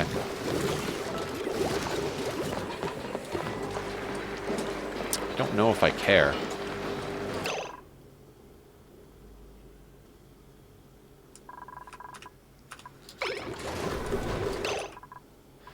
Right, this place is broken.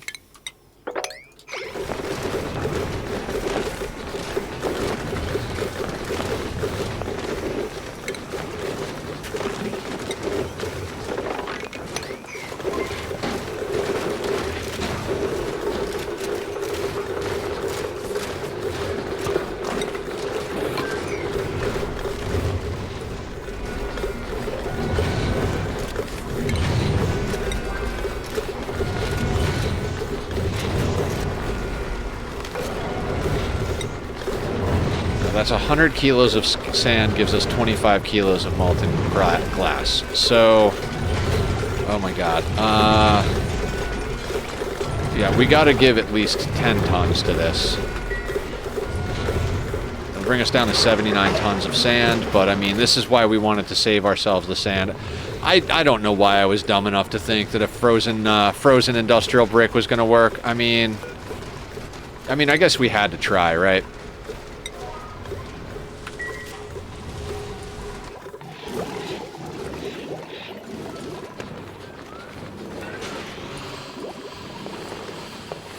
Looks like our ranches are doing okay.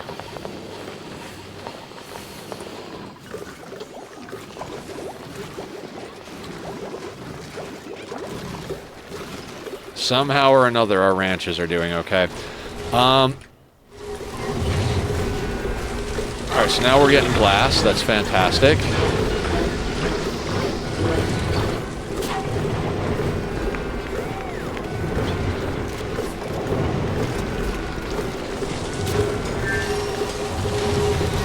Comes out at 1000 C.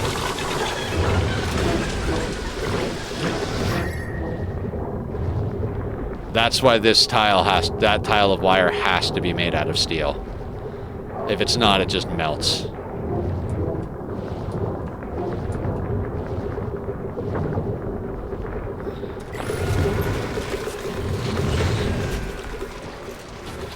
So that's cool. Did we sweep out this nonsense? We did. Okay, now this should be a room again. Fantastic.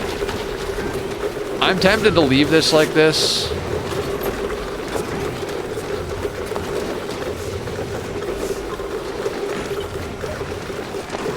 We're going to leave this like this, because I think if I fill this tile in, these are going to have issues. So we're going to leave that like that.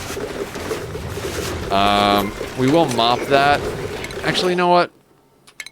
No, we won't. Doesn't matter. We'll get that out of there, but we don't need to mop that. I'm also queuing up lower level sweeps for stuff.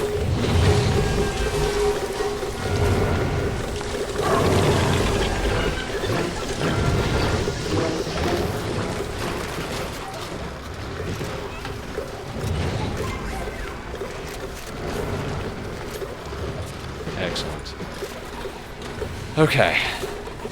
Now, let's get this system designed. We're going to pause it while we do this, right? So we need a liquid shutoff.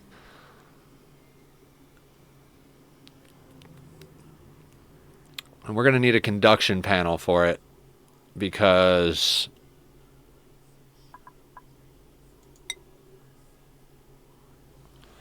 this is a vacuum over here, right?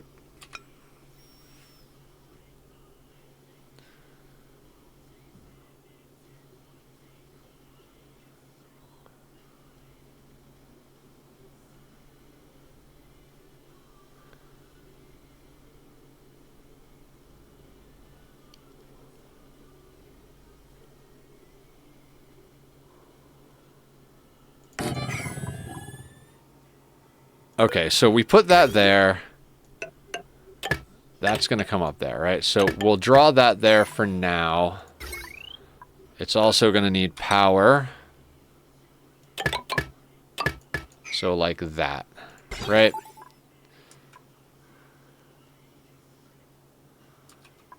Now, let's check some pressure variance here. 39, 40, 38... 45. Okay, so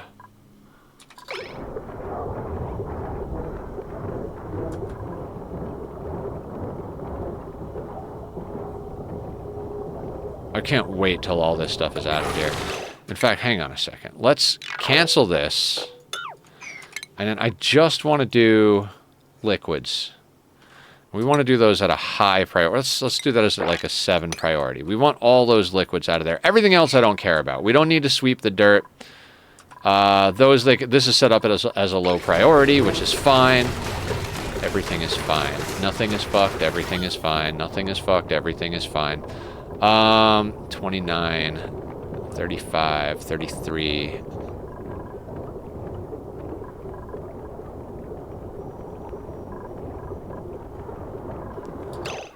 Okay.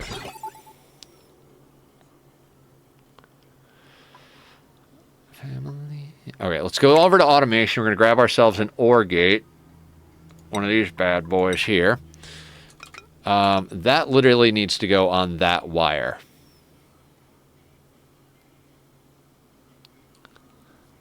But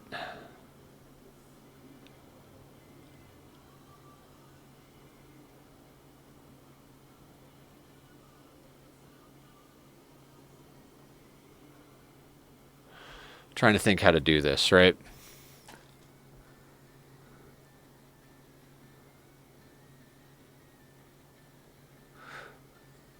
Oh, we can have pretty colors? And we got to make a pink OR gate, right? Okay, so here's what I'm thinking. Slap that bad boy down there, right? This line, well, actually, this is going to go straight into there. That could bring in that. Oh, man. Do we make all of it pink? Never mind. We're just going to have a little fun with it. That goes there. So this will go into there. Then this will go up to there, right?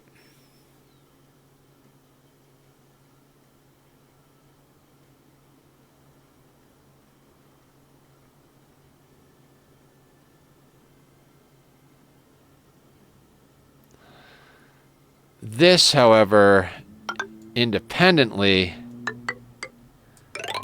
needs to go over there.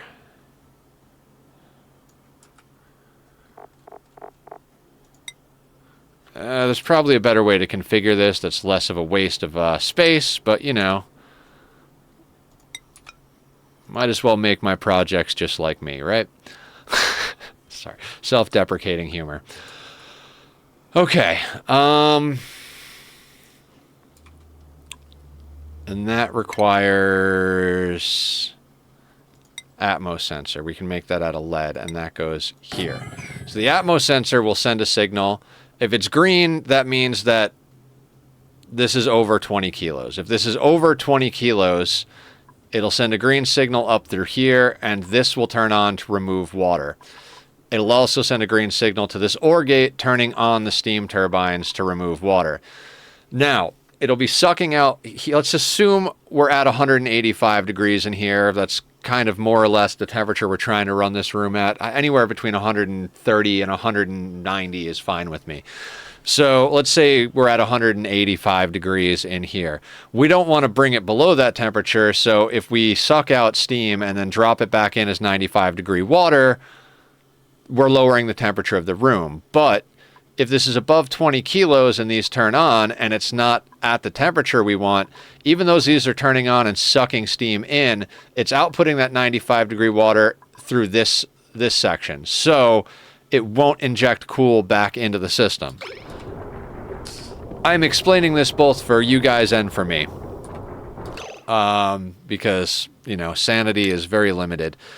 Since this is in a vacuum, or at least should be in a vacuum. We'll double check that in a second. I don't think we really need it to be in a vacuum. Let's use gold as a thing, and we can't. Wait, do liquid shutoffs have an overheat? They do.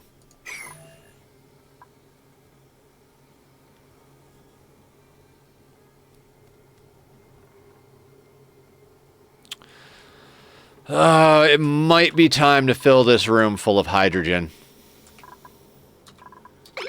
I didn't want to do that, but it's starting to look like that's the way we're gonna have to go.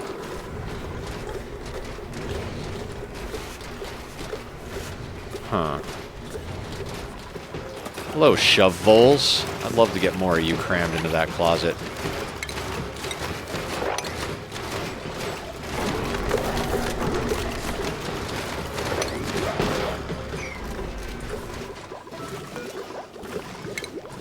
Deconstruct that bad boy so we can put a new one in its place. We've got all of that stuff dumping in there. 3.6 megajoules of power for our Bionic dupe. This planet seems pretty goddamn stable. Like, you can get out of there, right? Yeah, you just don't have anything to do outside of there. So these guys are just on, like... These guys have the cushy job. I mean, I guess not necessarily. The way we got to look at this is, like, these duplicants... They just fucking chill here and do nothing until they have to go do hazardous work in the oil mines or the oil wells. They come in here and operate the oil wells. When none of that like hazardous work needs to get done, they just chill, hang out, relax, sleep in their nice cozy beds. I mean, I suppose we could mop up this stuff and sweep up this stuff. You know, these are all things we could do.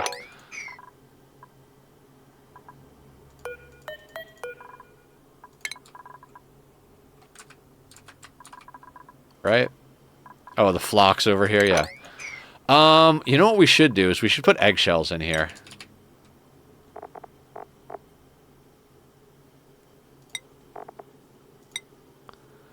Right? I mean, theoretically, I feel like we should just be putting... No, not all critter eggs in there. We'll hold off on that. We can leave the mammoths here. I was going to say, if we just set this to mammoth eggs, eventually these mammoths will just not be here, and the mammoth eggs will end up over there, and then we can just have all the mammoths over there. But we don't need to do that. We gave them a few projects to noodle with, so we'll let them noodle.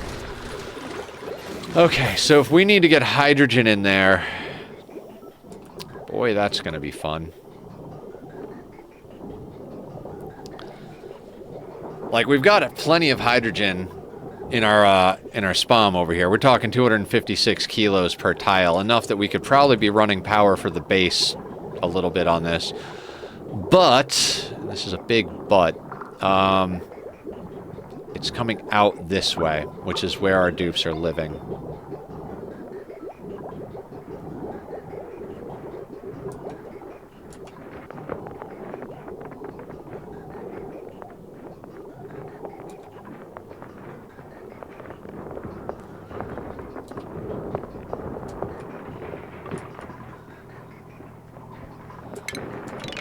That can officially be decommissioned.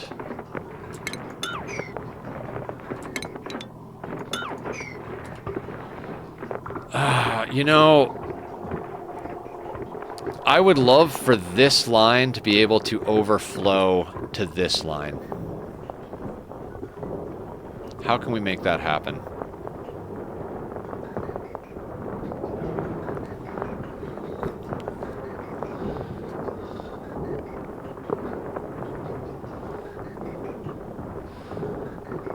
Because this line is just feeding the base, right?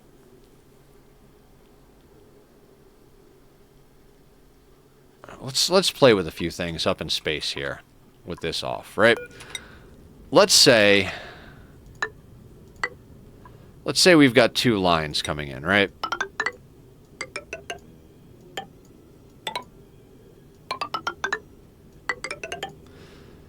Now, what we want is this one to overflow to this line and this one to overflow to this line. So if this is full, we want this to overflow and bridge on to that line. So like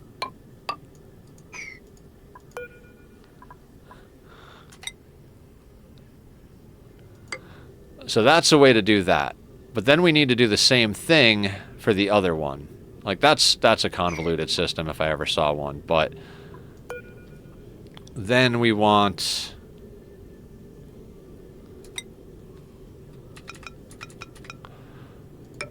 that? No, because that overflows to itself. That's not what we want.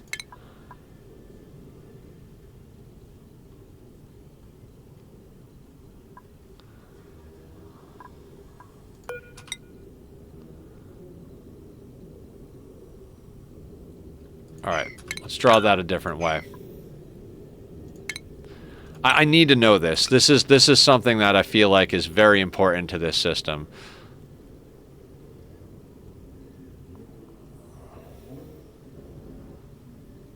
Or these systems in general. What if we spread these out a little bit, right?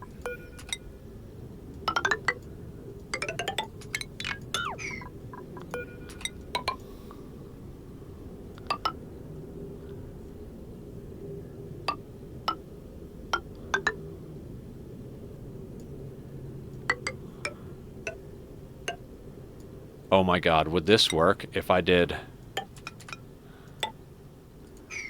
that? That's the joint right there. Right? Maybe?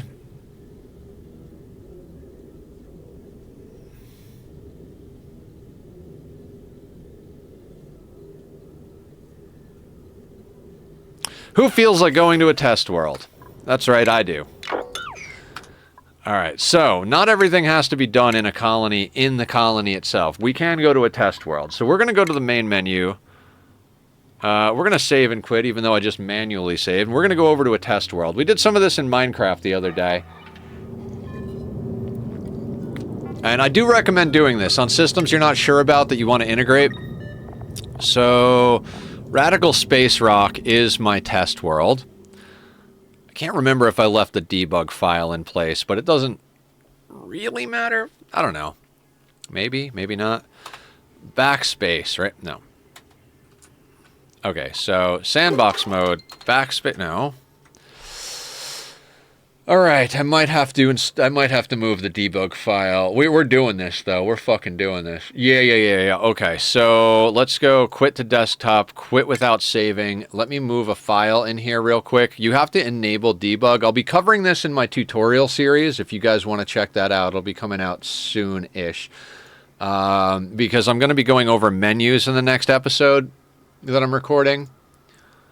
And so I don't want to be showing menus in an active world just because it'll be confusing. I want to show it in the new world.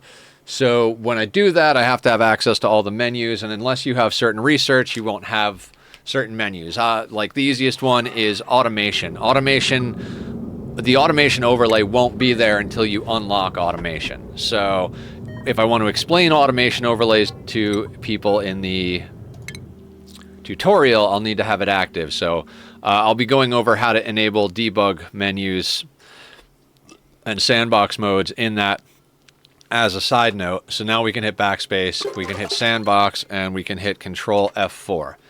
Now those three things should get us what we need. So let's go in here, go into ventilation, dev gas pump.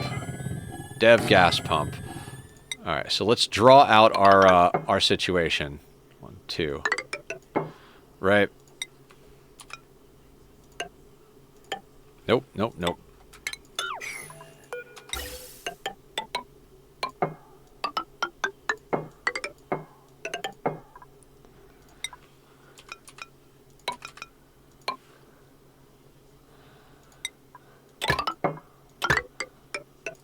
These should be set on oxygen. Oxygen, perfect. Then we'll just go down here and we'll set these like that.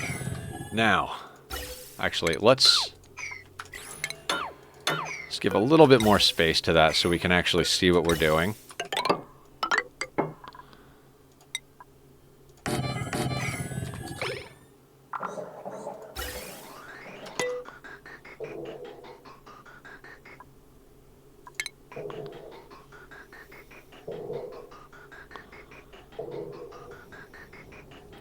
Alright, that's all flowing properly. Now let's simulate the nonsense. So let's say that this is the base and it can't go through because it's overpressured, right? So now that should start overflowing but won't be able to grab onto that line, right? Yeah, it stops. Now we simulate this not having enough. And that picks it up as if nothing happened. Yep, this joint works for combining lines. Damn, do I understand how this game works? What an odd question. What an odd situation. Now, let's see if we can draw that any tighter. Right? Like, could we do this next to each other?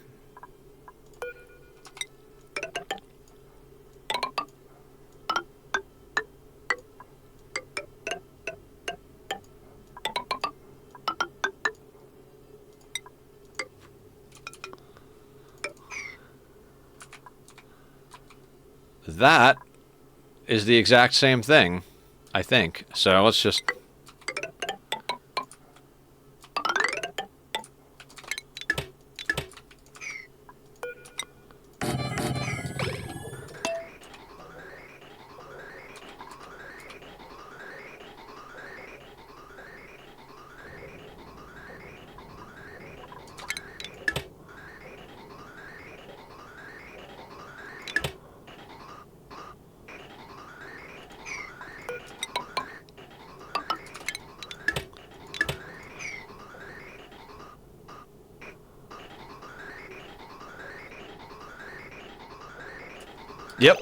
Okay, so these are both good ways to do it.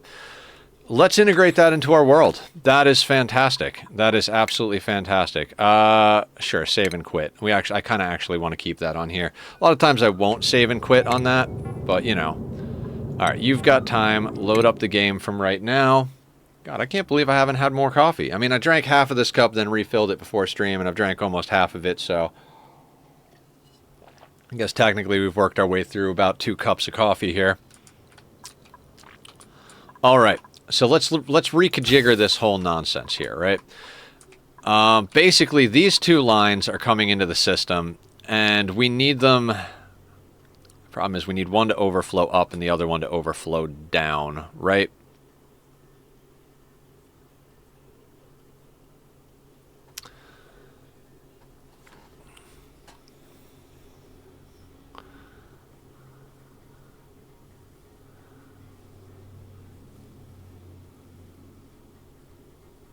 Okay, I think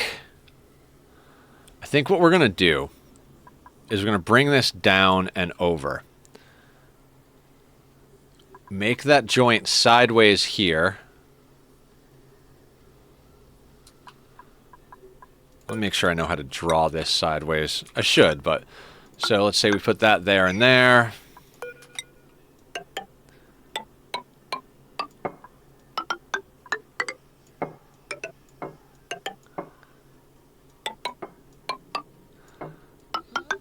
So that one will go down into the base. Oh, except for the fact that that splits, right? So this one is our Atmos suit line for all the Atmos suits.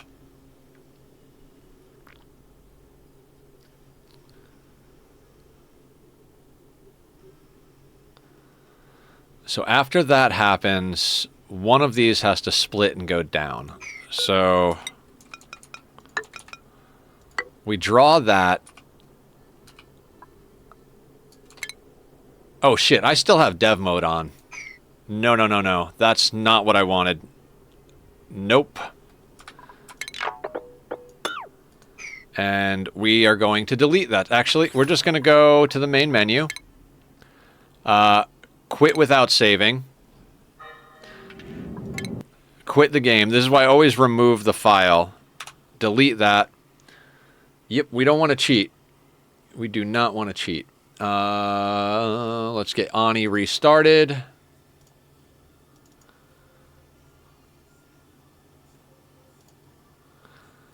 I mean, I did go back to a save, but we're not going to... Doing that means we created extra resources. If we're going to create extra resources, we might as well not be playing a real survival game. Okay. Now, let's load You've Got Time. Load. Let's make sure we don't have debug or sandbox mode on. It's weird that it does that between saves.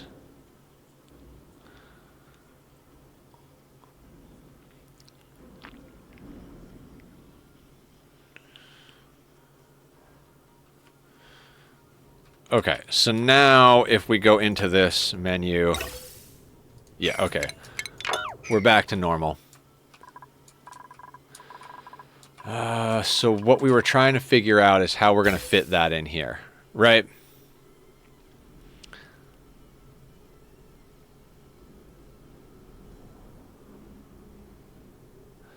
Let's say this line becomes... All right, we've got a 3-tile space. We could drop down into here. That'll require ladders. It'll probably be necessary to do so. So again, let's start drawing this. So we have this.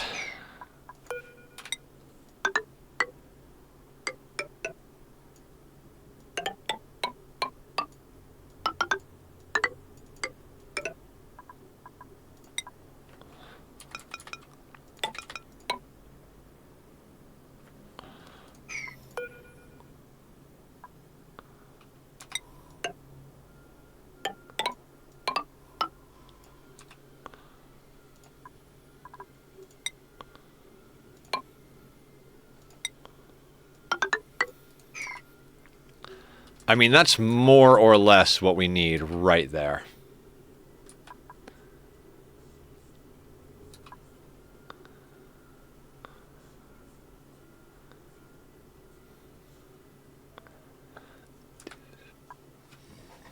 That's cool. I gotta say, that is friggin' cool. All right, let's set up what we need to get that going. Namely, we're going to have to get the dupes up here somehow.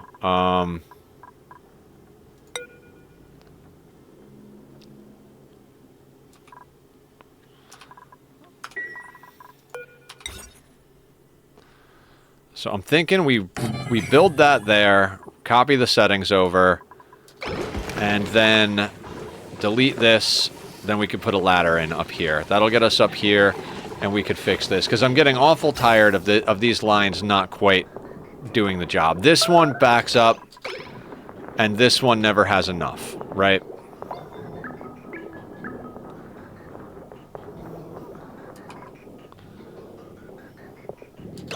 Well, actually, hang on. It is a full line.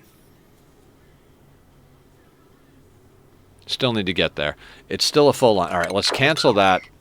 You know what? I'm going to take a quick restroom break, guys. I'll put up the links to Bobby's music. He's got the, he does all the music for the channel. I'm going to take a restroom break, and I'm going to noodle with this while I walk around. Because we don't actually...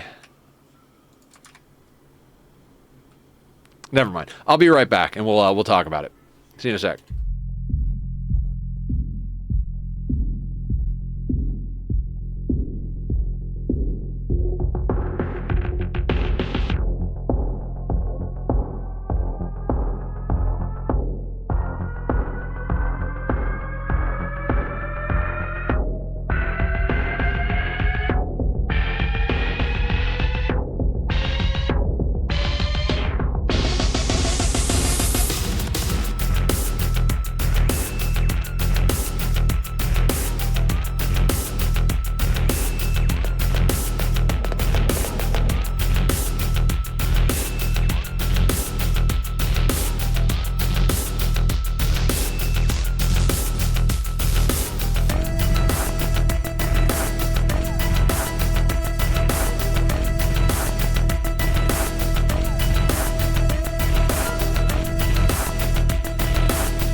Okay, everybody, I'm back, and it immediately came to me as soon as I walked away, which is often the case. Linu, thank you for the Prime sub. I appreciate that. Thank you for everything. You're so generous.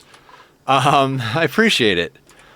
Okay. So what I realized when I got up and walked away is we were solving the wrong problem. This is an important thing to remember. You got to know when, like, you might come up with a cool solution to a problem, but if it's not the problem you need to solve, you're not really making progress.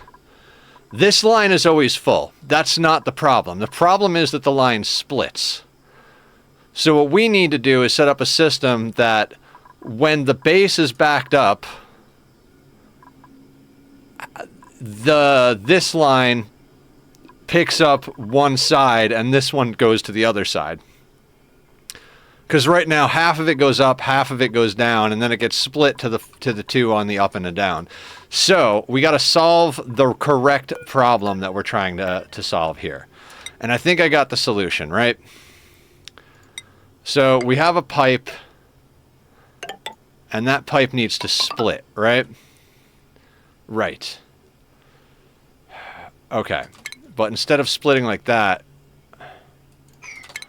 we snip that there, and then we go into here, we grab this, and that goes onto the line, that goes on, so this is the line that splits to the different up and down, right, for our Atmos suits.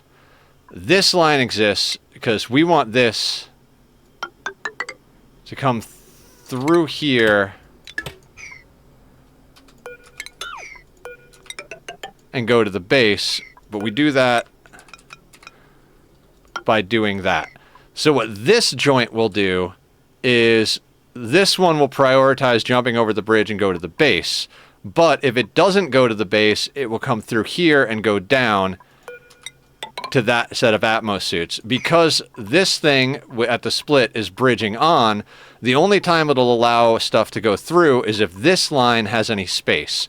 That means it'll get blocked here, and the whole pipe will get sent up here. So if this is blocked entirely, because the base is fully... perfect timing for the resub. Yeah, right?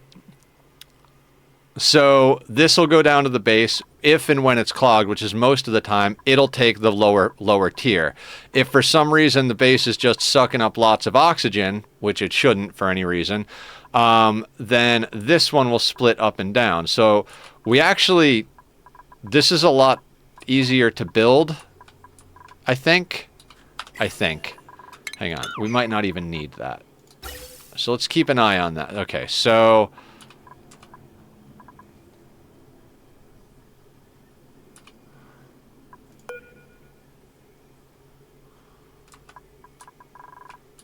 Okay.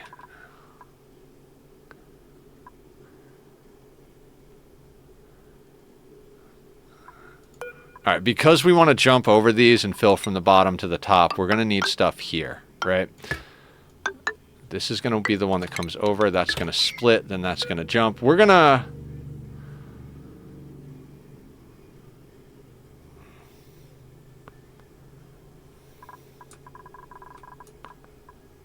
Oh, God. Alright, let's see what we can put in place first. Like... Those are going to get swapped around a little bit. We don't want this coming out of here. We want it coming out of here. And it is... should only really be separated by one. Okay, so what we want...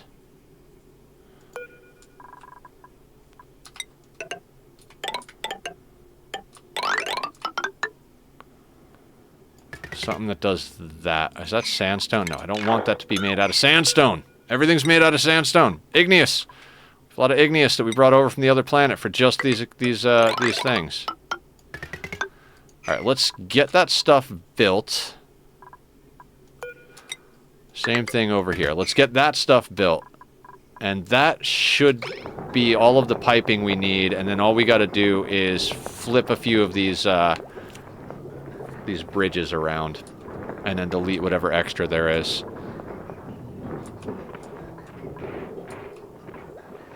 Oh, and they're both overflowing to there.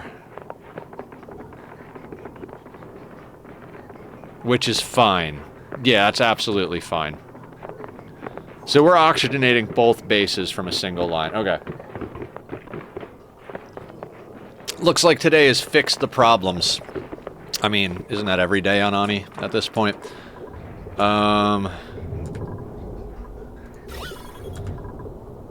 And I think slowly but surely we're actually getting the polluted oxygen out of here. 30 kilos, 39 kilos, maybe not. Maybe it's just all consolidating into a bunch of bullshit. How is our automation over here? I like that we made it pink. If it is above the maximum, I want you to send a green signal. Right, so that turns that on. I want to shut that off for now, right? Though, right? We want to connect that, ditch that, delete that.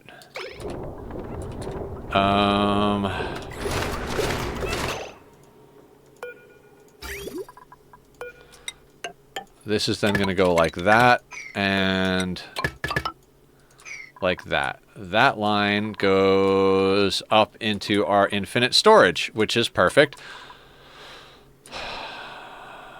No liquid output. Okay, so that should have a liquid output now. Oh, the other thing that we got to do, we don't want that flipping on and off. Okay, so under automation, we're going to want to put a buffer gate. Right. Not a filter gate, a buffer gate. Outputs a green signal if the input is receiving green. Continue sending green signal for an amount of time. Okay, yeah, so buffer gate. Because if we don't use a buffer gate, this whole thing goes wonky. So we're going to put that in there. Cancel the accidental one I put there because my mouse is on the edge of my mouse pad. I wasn't saying... I'm sorry, Tack. He was like, that's loud, Dad. That's very loud. I'm sorry. We're going to set a max time buffer gate. That'll allow the most to come out of there. And then when this flicks off, it'll still ensure that that's working, right? Now, this is going to be weird because of the polluted oxygen. See how it flicks over top of it and causes problems? That's going to continue to cause problems until we get rid of all of it, which is going to take time because we're still trying to get rid of all of these bottles down here. And all those bottles are getting dumped into some stupid system that I need to make better. So that'll be the next problem we solve. Yay, problem solving.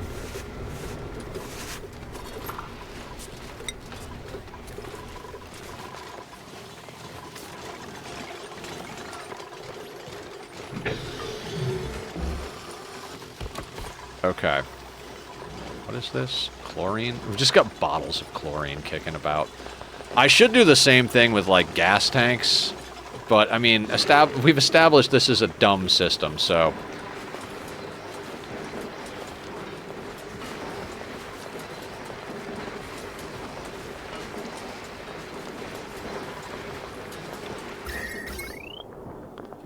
I really did go through the extra effort to hook in the whole line, huh?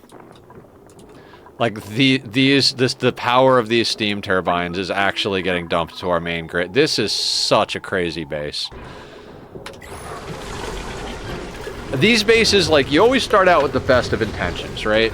You're always like, oh, you know, I'm going to make sure everything makes sense. I want the base to look like, hey, if a random person just comes in and starts messing with this base, I want them to look at the overlays and be like, yep, I understand what's going on. But it's never really the case, is it?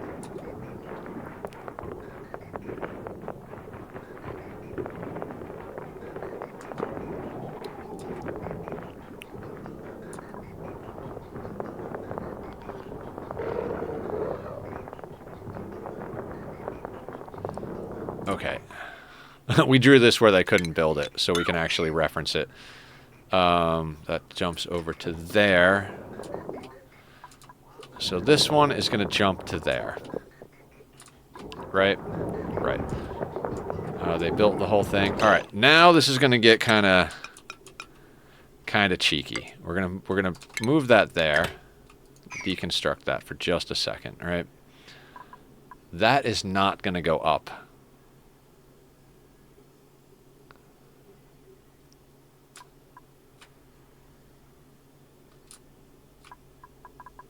That's going to come across and split, and then that's going to jump down there.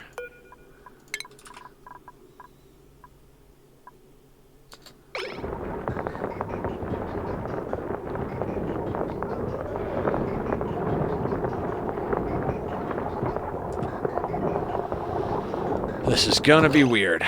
Okay.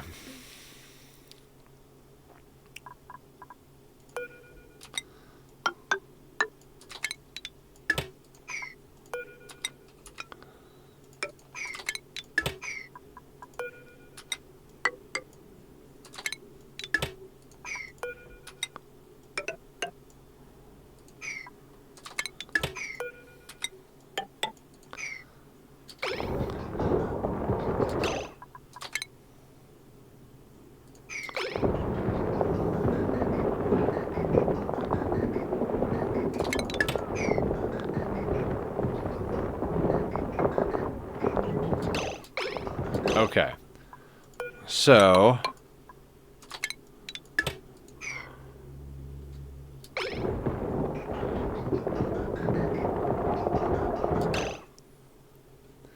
that won't work that way.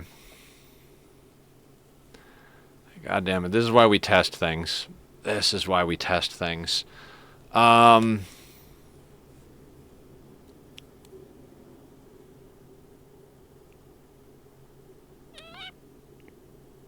Wait. If I connect this here, does that fix it? No, that does not fix it.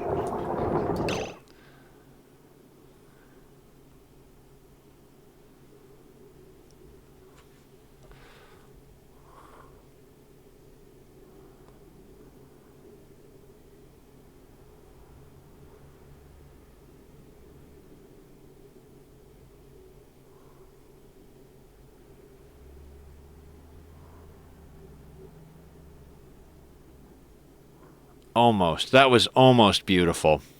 The problem is that this now splits and goes to this line, which is not what we want. So that'll take from either side. Back and forth.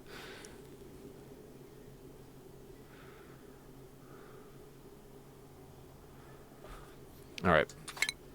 So if we disconnect this for now, the system should be working fine.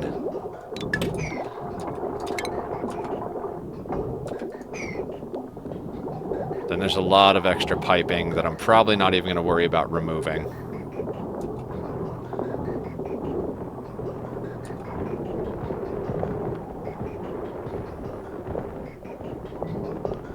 We'll let that pipe clear, though. Gonna get rid of that.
Okay.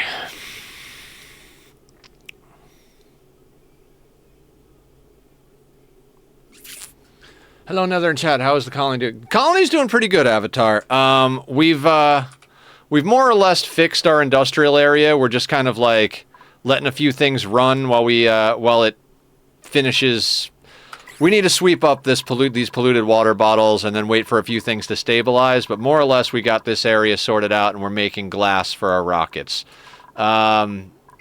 I made a few adjustments over here. There's some extra gases in here, but we don't actually care. And right now we're trying to reconfigure the priority of our oxygen pipes because I don't like the way it's working currently, and it's driving me nuts. And since today seems to be about fixing things, we're fixing it. So right now we're trying to come up with this overflow system.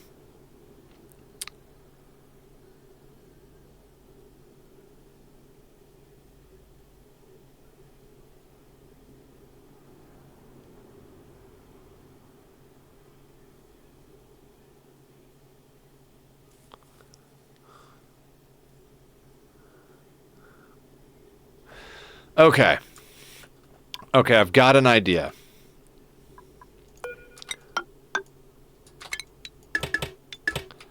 What if we connect that, snip that, this comes up here and overflows to there, right? Then we put that there with that coming through there. Yeah, I think that actually solves it.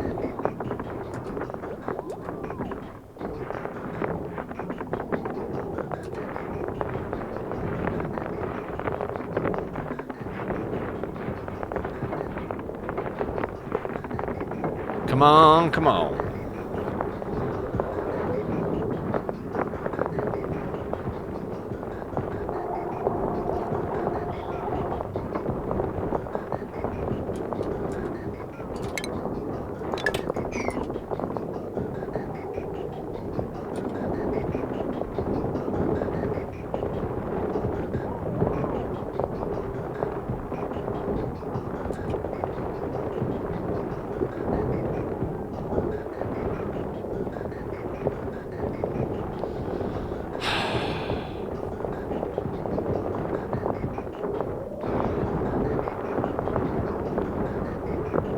There it is.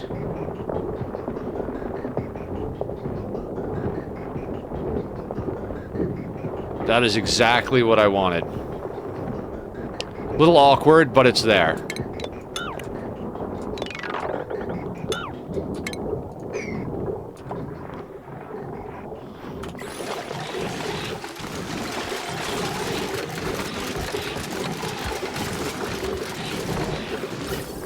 Okay, so let me explain. I'll do it by drawing it again. So, priority system, right? So we want that to split to the Atmos suits, and we want that to go to the base. But if the base is full, we want this pipe to go to fill just this side. So to do that, what we did is we snip this here, and now this as a bridge goes there. So it's still splitting because it's not connected to anything currently. We can't overflow directly here like we did. That was the original way to do it, because then when this stuff jumps from up here down to here, this input, it sees this input and the one here. So it splits it left to right. And then the way inputs work, if they have two inputs, because there's the other line is coming in here, it alternates between them. Hey, Council of Roses, how you doing? So because this is the way it is, we have to snip that there. And rather than overflow from here, we bring the main line down here. It overflows that way. And then so that it only sees... Not great, not terrible. I mean, we'll take tepid, right? So then we do that as a jump. So now the air comes in here, overflows that way, jumps this way, and continues downward here. Since this can only see an output, it knows that it has to go that way. Since it's bridging onto a line that has direction, it'll prioritize this air. So this air coming in prioritizes this pipe. Then, so if this pipe is full, this bridge coming from up here can't bridge on, which means the full pipe will then push up and the base pipe will take care of the lower thing. All in all, what this means is using the priorities of the bridges, we can make sure that our tanks stay full a lot better. I need 300 more points. Do it. Do it. So I think... Yeah, so that should fill our Atmos suits a lot quicker. Every once in a while, a little bit of oxygen is going to get into the base, like down here. And so these lines will this line will start to split. But now that all of those ports are blocked, it stops splitting. That's so cool. That is so fucking cool. Sudsy! Treble Queen, raiding with a party of 12! Hi, everybody. I guess it's party time. The whole crew is coming in. Guys, go check out Treble. Treble's awesome. You were just playing Ani as well. Heck yeah. We're on base repair mode. How are you doing? What were you getting up to? Just got home from work. Heck yeah. It's good to be home. Work or otherwise. We got to space? Heck yeah. We have been trying to get to space. We got a rocket here, and I wanted to make more solar panels because I don't think 3 is enough to handle what we're doing. So we wanted to get a glass forge in here, but we were running a cold brick, and the problem with that is we were running our colony out of sand way too fast because we were processing all of this water through a water sieve. And I was like, shit, we're gonna run out of sand. So we decided to turn our cold brick into a hot brick, which you could imagine brings a whole bunch of problems considering all of this was made out of stuff that couldn't handle high temperatures. So we had to rebuild, like, well, up here everything was built out of steel because this was our original steam room. So we had to rebuild everything down here, rip out a bunch of stuff. I discovered the Bionics module for rockets. That is fancy. Wait, what? What are we talking about? Bionics module? Hang on a second. Hang on a second here.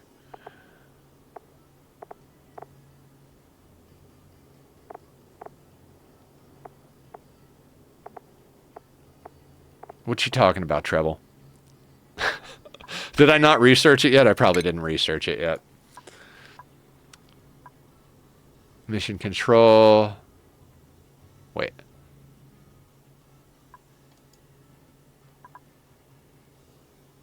Targeting beacon. Nope. Atomic power bank. Enables fabrication of atomic power bank in the molecular forge. That's crazy. I'm trying to remember where it is on the tree.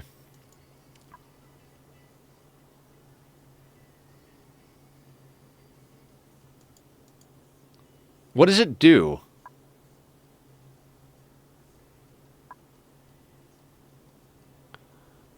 Actually, automatically analyzes adjacent space while on voyage. Must be built via rocket platform. It flies the ship for you. No shit. Okay, so would that be something we build inside? Oh, I vaguely remember what you're talking about. Outside? Okay, what's it called? Alright, see, now we're getting sidetracked in the best possible way. So, we go here. We go here.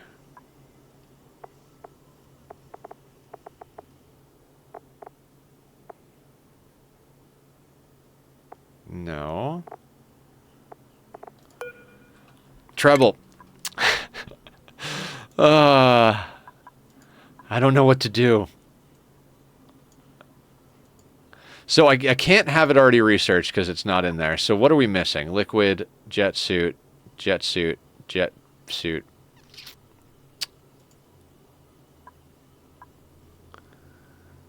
Joker, what's going on? Guys, go check out Joker too. Robotic tools research next to Robo Miner. Okay, next to Robo Miner.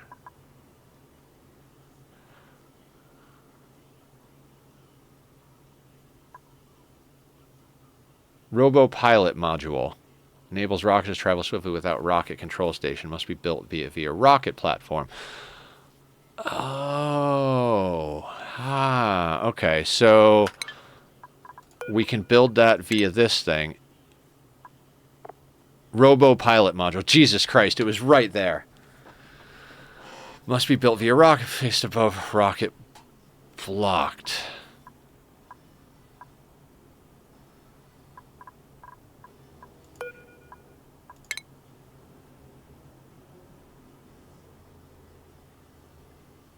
That is crazy. Yeah, no, no, no, don't apologize. Thank you for telling me about it. So is there any downside to it? Like, is it just put it on and the rocket flies without a duplicate?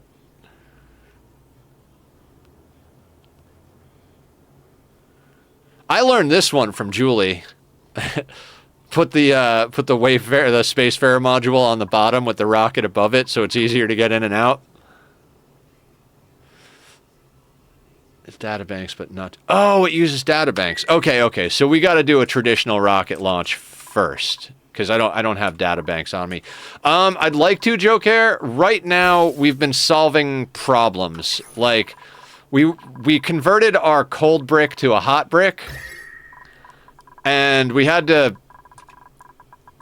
give a little helping hand, kind of like, you know, holding the seat when you're teaching a kid to ride a bike. We had to just kind of ease it along to get it heated up properly. There are a few things that went wrong that I'm not willing to fix, but a little bit of hot steam, yeah, you know, like 176, 183 C. Right now, what we're trying to do is, well, what we just did is set up this little joint here to make airflow more well distributed. Basically, our base doesn't often need to be oxygenated because our dupes spend their entire time in suits. They get out of their bedrooms and immediately get into suits. So that being said, most of the oxygen they consume is from the suits. And we had one line doing the base and one line doing the suits, which is problematic since most of the stuff they're breathing is in the suits. So what we did is created this like hierarchy. I know this looks like a jumble of nothing. Like it's just a knot of stuff. But what this does is set it up so this line splits to the Atmos suit docks. But if the base is fully oxygenated, the line for the base takes over the bottom half, and the other line starts going to the top half. So you'll notice as this one gets clogged because it's overpressured, it starts overflowing and going down here. But right now it's not allowing us to see that because it keeps oxygenating. But at one point, this one shouldn't split anymore. Oh, because we're oxygenating the other planet as well. That's right. I forgot that. We're sending oxygen to our other planet. Right, pumping ice cold hydrogen into the room. For what? What are we doing with ice cold hydrogen? In here? Yeah, we're going to pump hydrogen in here. I usually try to leave this as a vacuum and do like a layer of petroleum along the bottom, but because we need to put this liquid shutoff up here and it'd be a pain in the ass to move it down into the petroleum, I'm gonna stuff this full of hydrogen. It's just, you know, the things you get sidetracked with. I was like, oh, we need to get the hydrogen out of here and dump some hydrogen in here. Not a problem. But then as I'm looking at it, I'm like, you know, we should solve this oxygen distribution issue that's been going on for a friggin' lifetime. So, yeah, we're actually making all the oxygen here for our second planet as well. It's such a weird system. Like, the oxygen is coming over from there, filling these buffer tanks, and that's what's oxygenating our base. We're also cycling stuff around over here because I didn't actually do a good job of positioning the CO2 thing. Really, I should just bolt it on down here and get rid of this pump, and maybe I'll do that. Even with the natural tile thing, I wanted to make this a, whoa, vroom vroom's out in the distance. If you guys hear loud cars, we've got an emote for that.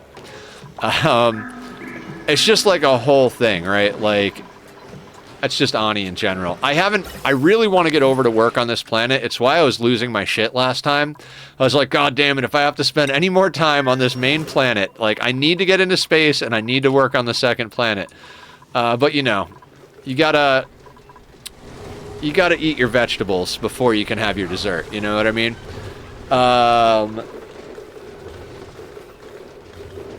So that's kind of where we're at. Did I set this up properly? I don't think I did. So we need you to go there. Are you set on the top thing? No, let's set you to 200 seconds.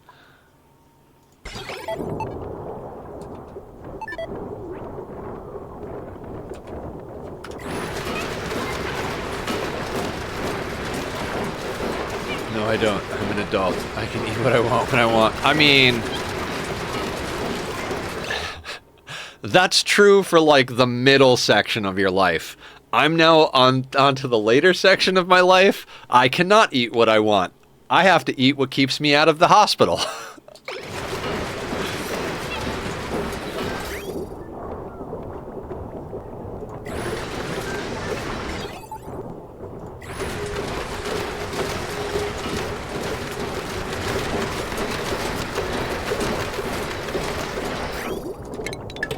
Oh, okay. I don't think I...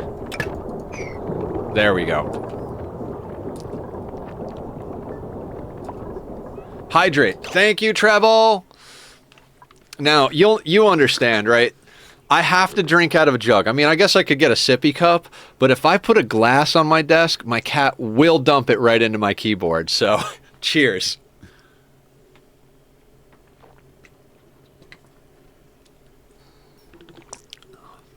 Just don't go to the hospital. I mean, honestly, there were plenty of times in my life I was like, you know, maybe it would be better if I just, you know, laid down and died instead of going to the hospital. But I actually kind of like my life now, so let's not do that. Shouldn't that be a full pipe? Why is that not 10 kilos? All right. So you're just going to continue to heat up, right? How much heat do you put out? All water in cups is cat water in my house. Yeah, exactly. He loves just tapping on the side of the cup. Like, he looks in the cup and he's just like, he just taps on it until he knocks it over. Like, I've tried a few things, but like, more or less, if I put a glass of water on my desk, I'm just waiting for him to destroy, like, my gaming keyboard. Chug or donate to cats. Exactly. So, he actually knocked one over. I can't blame him. It was my fault for leaving it on the desk and close to the keyboard, but I lost a $200 gaming keyboard because I left an open glass of water on my desk. So there was that. Are you going up in temperature? 43.1 degrees. Is this one of those things where I'm just going to leave this be and not worry about it until it starts to overheat? Do you produce temperature?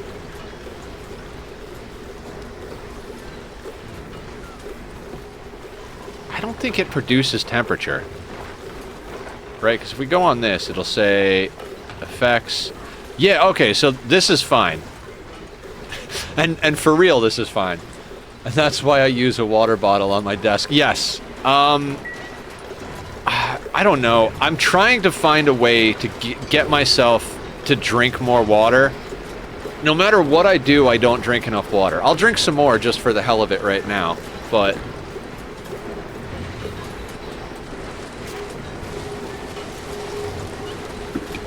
whether it's in a big jug, a sippy cup, I don't know. I can never convince I hate water. Like that's part of the problem is I absolutely hate drinking water.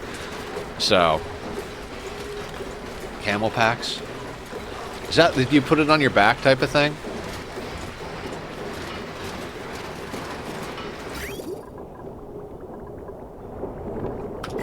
Now, I'm crazy. All right, so this the effect of this.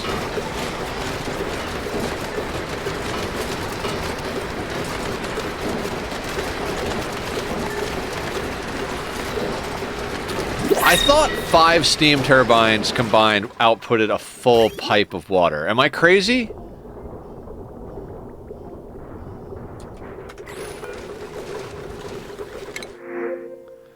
But I was imagining you just strap 3 to the back of your gaming chair and call it good. Ooh, that's not a bad idea. Generally, the only way I can convince myself to drink more water is to tell myself I can't have pop until I have X amount of water drank. That's a good idea. The way I convince myself is I try to remember that if I don't drink water, I'll go to the hospital. Do we need any of these dupes? Decorating, doctoring, no. Our bionic dupe is our doctor, and I think our cook is our artist.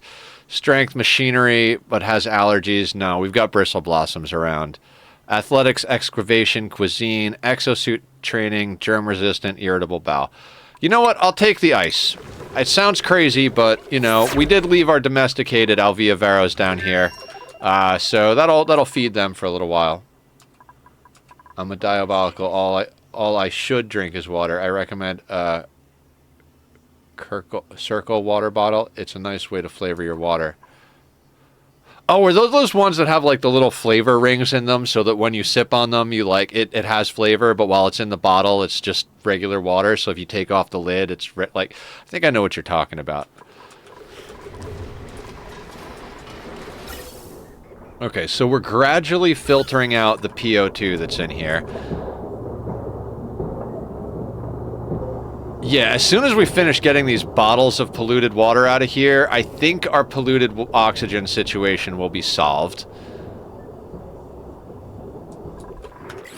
I need a better solution. This temporary water storage solution where I sweep stuff into these containers using the bottle drainer, I mean, it was a good idea, like, for early game, but for now, I'm just like, ugh.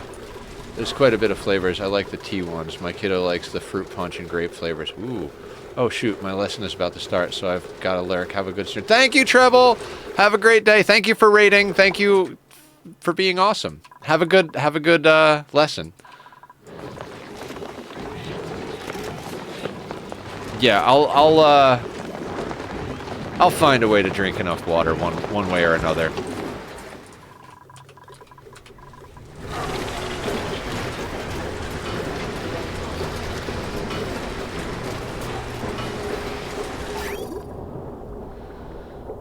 Okay, so...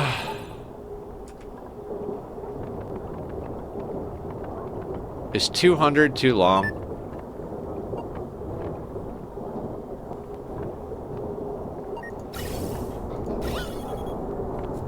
Yeah, this is why it's so important we deal with this polluted water problem. You know what? Just relocate as well.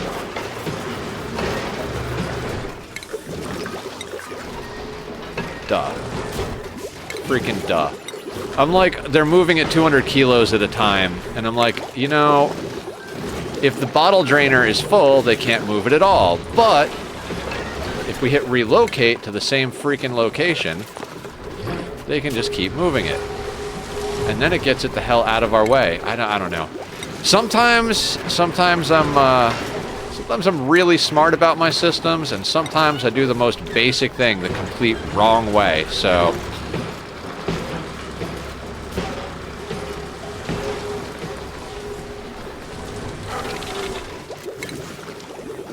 I mean, we'll have to deal with the fact that this is off-gassing polluted water here, or polluted oxygen there, but quite frankly, I don't give a shit at the moment. I've been drinking more water at night as long as I have my favorite water bottle filled by my bed. That's good. Yeah, you know, my doctor was like, find a way to do it. Like, even if you gotta, like, get a water bottle that says, like, 3 points, 5 points, 10 points, like, and try to get a high score each day or something. And I'm like, it's like, I don't know if I can actually trick my brain that hard.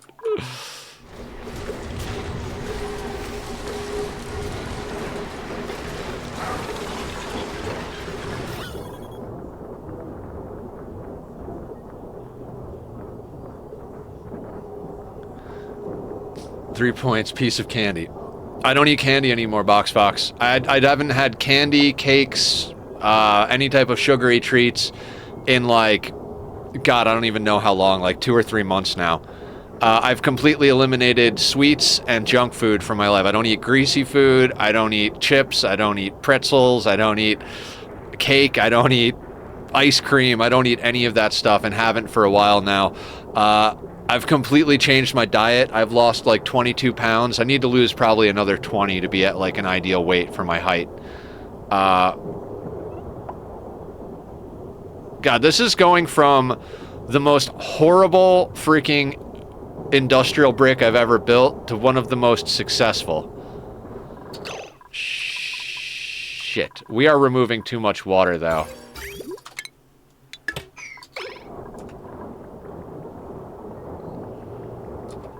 Three points, you get a handful of grapes. I don't want to do that. I don't want any more calories. Like, I legitimately weigh and count calories at this point. Like, not legitimately count the calories, but I only allow myself a certain amount of food, so I don't want caloric intake to be a reward. That's just, my brain will key into that, and I'll start trying to hack my brain so that I get more calories regardless, because I do love grapes and berries and stuff like that. So food as a reward is not an option on the table for me. It's like, already I feel bad because I ate too much food this morning for breakfast. I'm probably going to wait till super late or not eat dinner tonight because I'm not even remotely hungry, and the last time I ate that for breakfast, I wasn't hungry until like 10, 11 p.m. So I do have some grapes and stuff like that so that when I do get hungry in the evening, I can measure myself out a decent amount, but I'm trying real hard. If a cookie falls on the ground and I pick it up, that counts as a squat, right? Totally.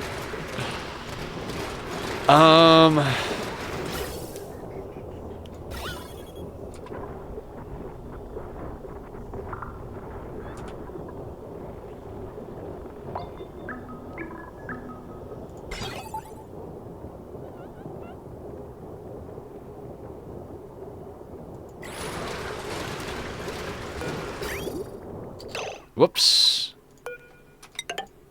That needs to go back in. No, that does not need to go there.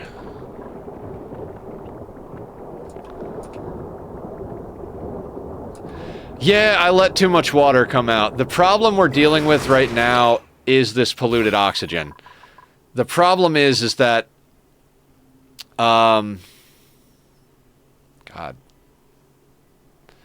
The polluted oxygen keeps flickering over the atmos sensor, turning it on and off when it doesn't need to be on or off. So we're not measuring correctly, and we're not pulling out enough CO2 fast enough. So this actually needs to be like a lot lower over here. This brick has just been a headache for a while. It's because it started as a frozen brick. I have to start laundry, get meat thawing for supper, and do school with my kiddo, so I'll be lurky. Alright, sounds good, Sudsy. Thank you for lurking. I appreciate it. Well, this is going to go badly. Hey, you know what? That ice. Do we still have ice?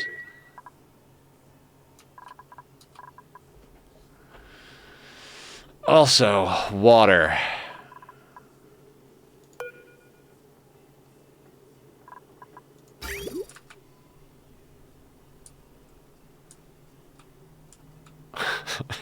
I don't want to fix the industrial brick anymore. I'm so tired of it. It's been like a stream and a half, 2 streams. Like, God, I want to go back to moving magma. VO2 is actually have the air pump plus 1 level on the right side or left of the steam power, so the CO2 has a place to go to. Like I said, the problem is this started as a cold brick, and we finally just warmed it up enough to be a hot brick. But I'm trying to get these automated systems in place, and it's not working. So now we're getting up to 197 degrees, and we're cooking the water fast enough, but that's not outputting enough steam now.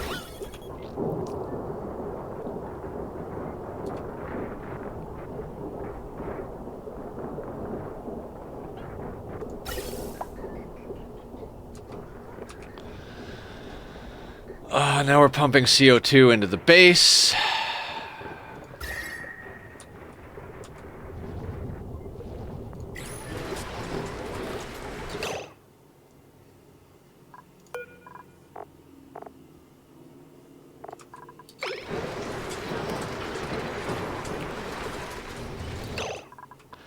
Yeah. I mean, a lot of our base is frozen. I'm at a certain point here where I'm just like, I don't know. Okay.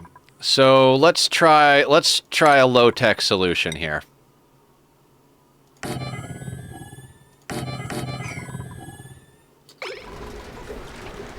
I've got a bunch of brine and salt water kicking about, and I think I have some regular water somewhere. That's crude oil, that's ethanol, nothing. I don't want to introduce more polluted water because that's just going to cause more problems. Regular water is all in the infinite storage. Do I want to deal with that somehow? Not particularly. I could dump some from up there, but then I've got to weave it through this whole mess of pipes. What we can do is turn this stuff off, so we're not injecting more heat. Somebody make the pain go away.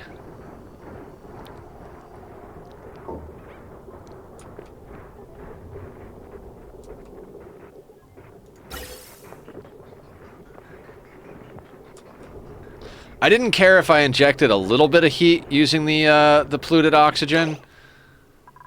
Okay, hang on. So we're gonna need to, we're just gonna snip that for now. Because we need steam to build back up. Alright, you... liquid, I don't know, salt water or brine. We're gonna put you at, like, let's do an 8. And we don't care about sweep only. We're gonna copy settings, we're gonna paste. Also, let's turn off the glass forge for now.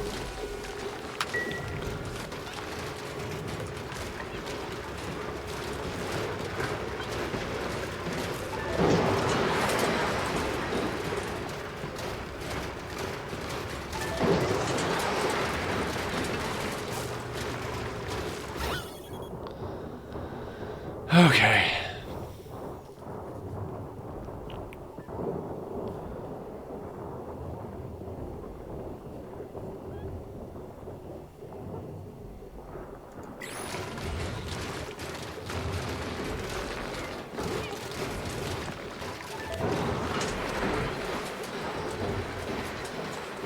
Oh, but if that starts to yoink the heat down, yeah, okay. So this was a bad plan.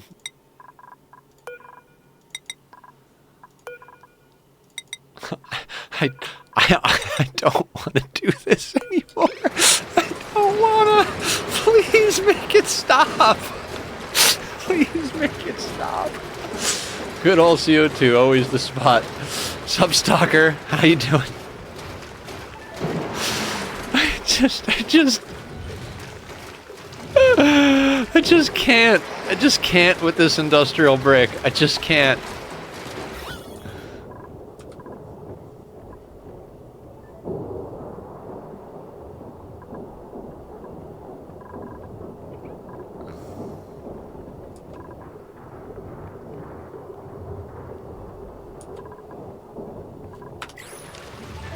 This game seems about as complicated as Stationeers with the gases and whatnot. It is...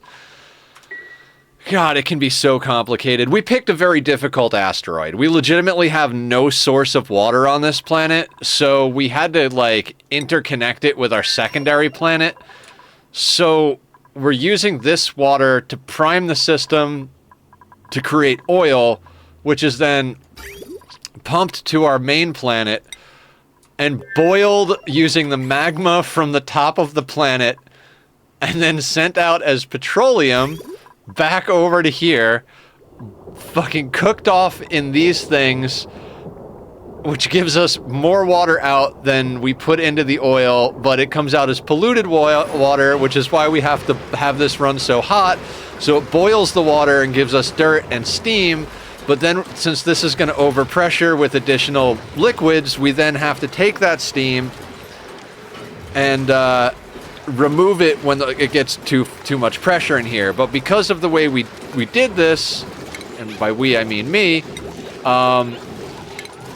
we accidentally, well, not accidentally, it's just part of the process, released polluted oxygen in here. And since the polluted oxygen is floating past the Atmos sensor, it's causing glitches in the system to tell it to remove water from the system. We only want to remove water when it gets to a certain level. That also requires a strict balancing act of, like, making sure that there's enough CO2 in here. So it's like these have to pump out CO2 fast enough, but now we're getting water in here, and this is frozen.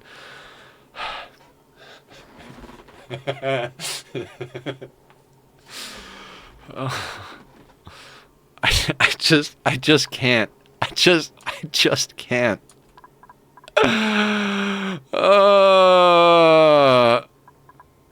God damn it.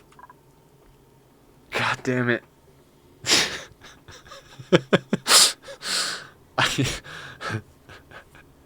At the beginning of the day, I was totally like, yeah, you know, the last time when I was like, I want to start a new playthrough, I was just being dramatic. I was having a bad day, and I took time off, and now I feel good about things. But I'm gonna be real with you. I'm about to just start a new playthrough again. Oh my god. Because we need this CO2 to be cold, because it's theoretically the food for our Alveoveros, which was how we were using, what we were using to supplement the lack of water to produce air. Oh, but we're at the point where we have 239 tons of oxalate. Because we turned on ethanol distilleries, which outputted an absolute obscene amount of CO2, so our plants are taking forever to eat through the backlog, because we're only eating slightly more CO2 than our dupes are producing by breathing. So we're eating through that backlog, except now we're actually pumping some stuff out. And it looks like we've more or less created a way to make ice by pumping steam into here, which is also not helping our situation. Because these should probably be down lower. We crammed everything into too small of a space. So, you know, let's continue to stopgap things. What if we put 2 tiles there so it's more difficult for the steam to come over? And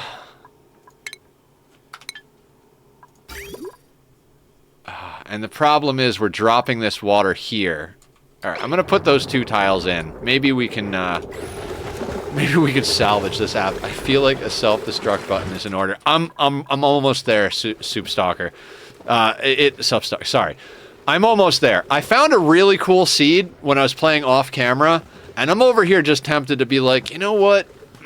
Screw this colony. But I said that last time, and I was like, no. That's just me being a little cranky. Like, we'll get this. We'll figure this out.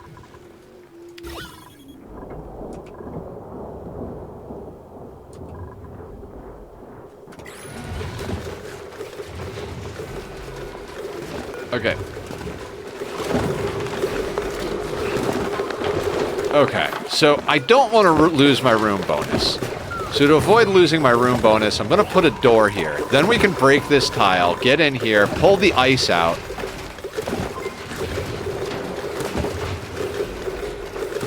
It just keeps states changing, and it's driving me nuts. Because the CO2 going in is hot enough to melt it.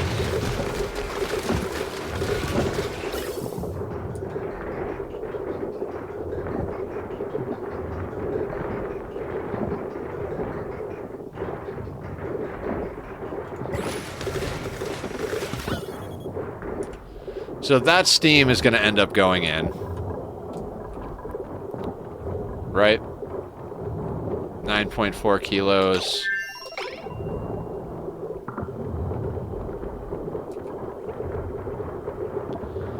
Well, we somehow accidentally made an ice machine.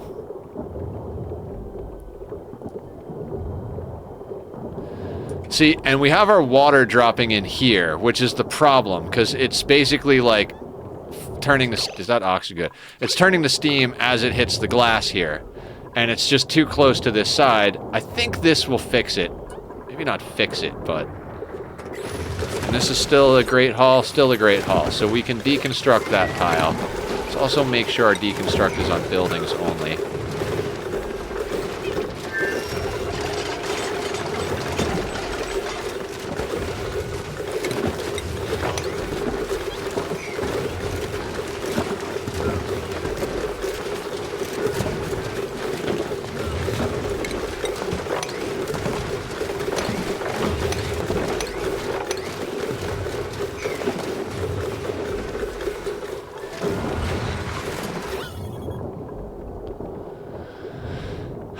Okay, so gradually that amount of steam should get knocked out. The problem is, it really wants to come over here, doesn't it?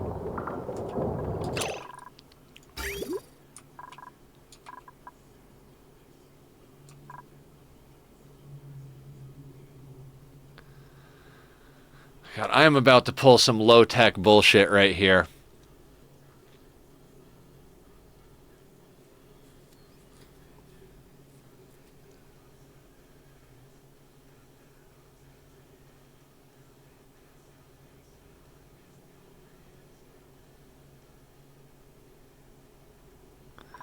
Hang on. Okay, so do we reflip the system? Originally, I had the pipes going this way and dumping stuff over here. And we flipped it so that we could put this shut off here and not have to run pipe from over here. But maybe it would have been better to leave it over here. And that would mean we would need to run that over there.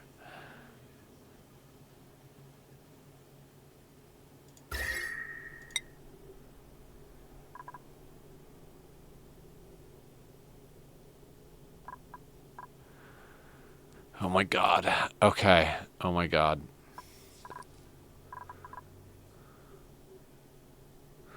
Yeah, because we're not eating heat over here, because there's no steam over there. Yeah, okay, wonderful.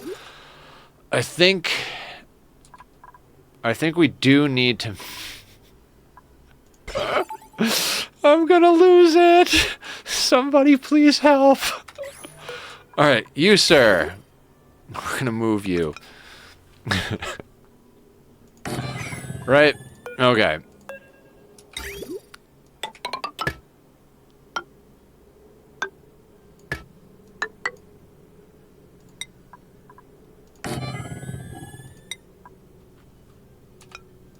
I'm going to put you there.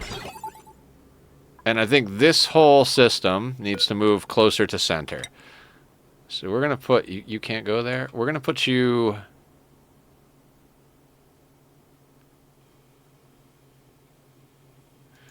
Put you there. And we're going to put you... there. I'm going to take you... Oh, we'll not make it pink. Now... What I think we can do is put this here. I'm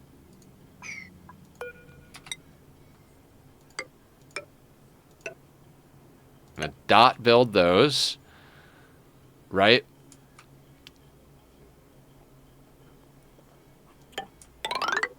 Then this comes over here.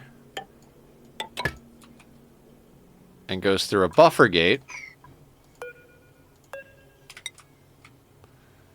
Into there.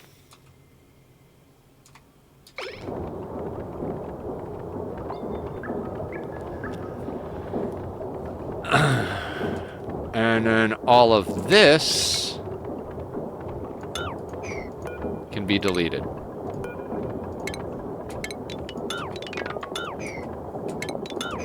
We do need power. So that goes there. Did we switch to... Did it say it switched to gold? No. That's fine. Then we deconstruct that. And we're going to need this pipe to go like that.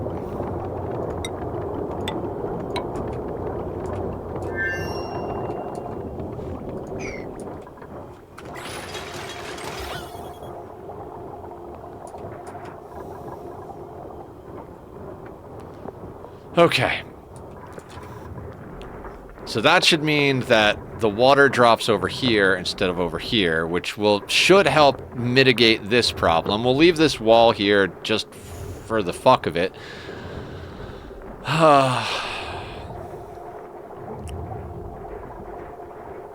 And we'll leave this open so they can yoink the ice out.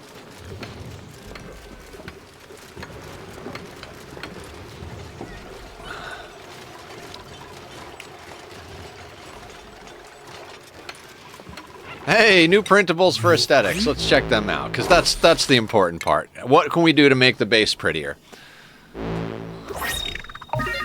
Waterlogged databank. Love it. And there's our robot doing our job for us. Guys, go check out the, I don't even know anymore. Somebody make it stop.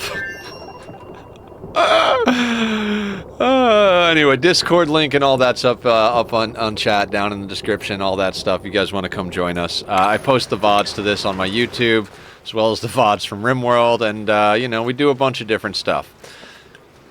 How does the teleport work? How do you transfer a solid object easily? Rail system? Oh god. Boy, if you thought my pipes were complicated, let's go over to the other planet. So, on the easy, you just put a conveyor rail loader here and then run it into the input side. And like at the very like easy, you put it on allow manual use, and then you just have them drop whatever you want in there. You can fully automate this thing, like you can hook it up to a system. I think over here, yeah, I have this set up to go over there automatically because when I need to send food over, transfer coal and food. Okay. So follow me here. This is my kitchen, right? All else aside, this is all of the cooked food in my entire base. All 3 million calories of cooked food on this planet is right here. That pemmican should probably be over there, too. Oh, hold on. Is this... Hang on. While we're here. Yeah, let's add pemmican to you. There. So, all of it is frozen here. But I have this conveyor loader, right? And so, when I want to send food to my other planet, is a conveyor belt absolutely necessary to send solids?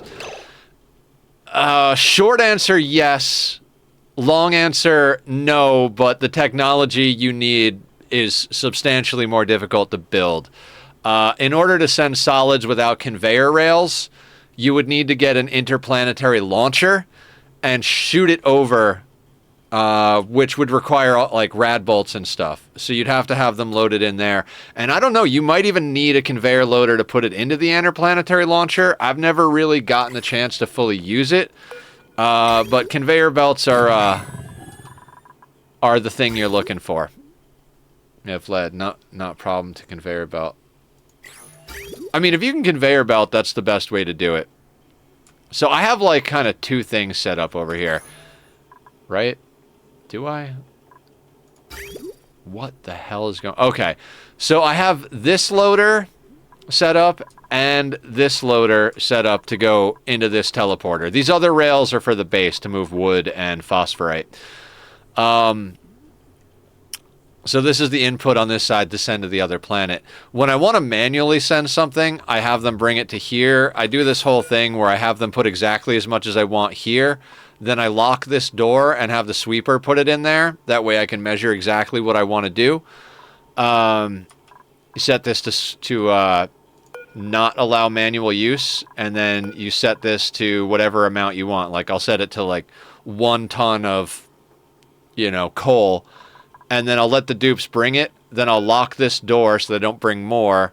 And then I'll set this to a higher priority and put coal. And the sweeper will pull it out of the storage bin and put it into that. And then when that's all done, I'll clear the filters here and unlock the door. Very manual way of doing things, but it's currently how I'm dealing with stuff. You're all off. This is going to be terrible. Hey, you understand? Okay, cool.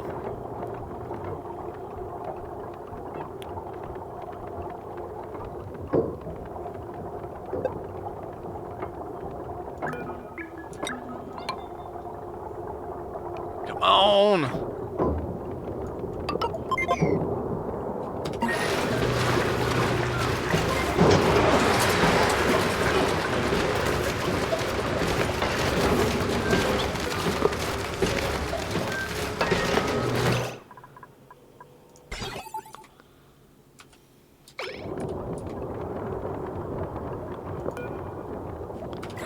That's not connected to anything, so we don't have to worry about. Thank you for the biddies! Well, thank you. No, you're the best. Aw, thank you. I mean, I don't feel like the best today, considering I've spent, 3.5 hours cleaning up the messes of my past self, but, we'll roll with it. Hydrate. We can do that. We need more water in our lives.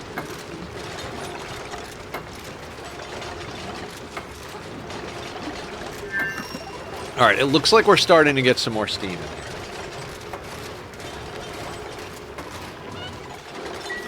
One of these days, we'll get to go to space, guys. One of these days. Are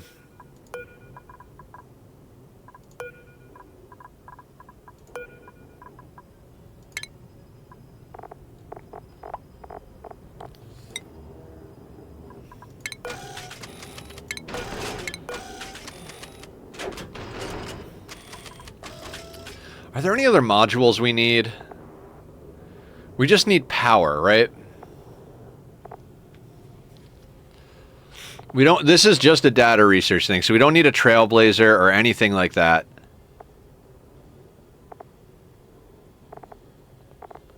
And we made a bunch of glass.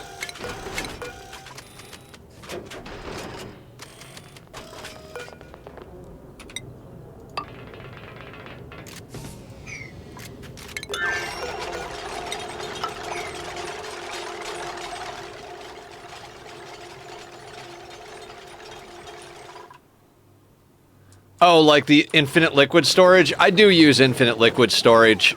I don't always use it, but it kind of depends on the playthrough.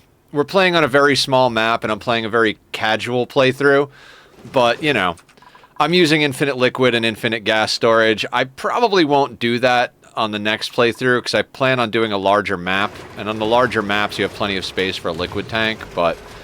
You know, to each their own. You gotta set limitations. Some people consider it cheaty to go through the corner, too, because these can grab through the corner. And there are people who are like, nope, that's cheating. You shouldn't be able to grab through a corner like this. So, kind of depends on how you want to do things. What the fuck, man?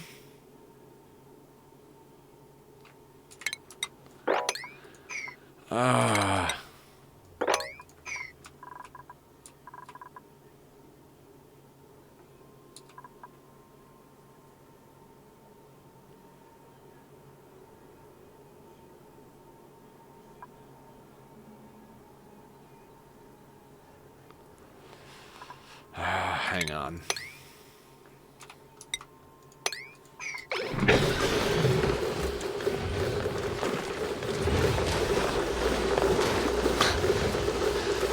There is 25 tons per tile of CO2 here. Duplicants can't reach diagonally, only sweepers.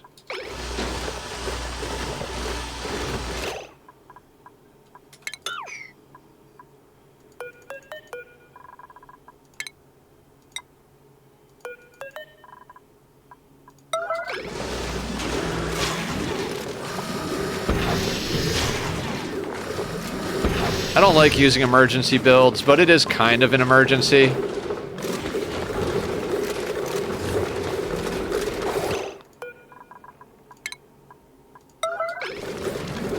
You're right there.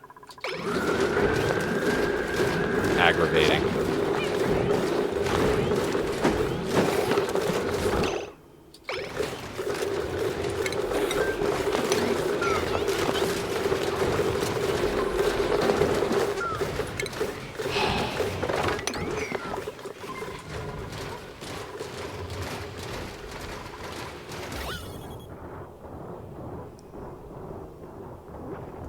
Yes, this thing.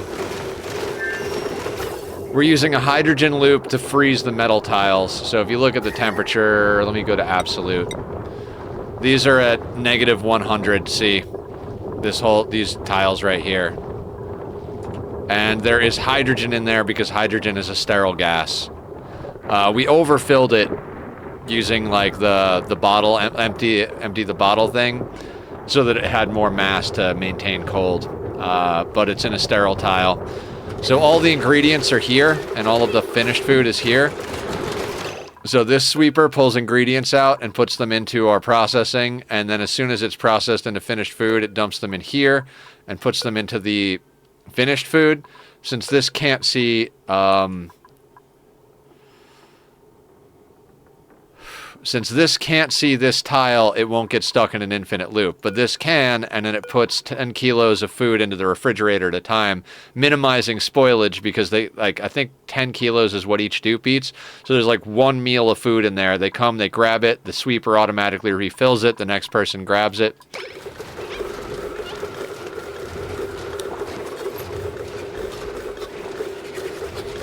Unlimited food, yes. Why are duplicates damaged? For me, one is always very damaged. Our robot is damaged. I don't remember why we got them damaged, but they only regenerate health when they're sleeping or in a cot, like a medical cot. So he's been damaged a long time because they only sleep once every 3 days. You can make a hospital. I've just been avoiding it. I don't know. Let's just put a bed down. There you go. There's a cot for you. But often they get damaged because they go into a room that's too hot. Like if a duplicate came into this room without an Atmos suit on, it would burn the shit out of them. So...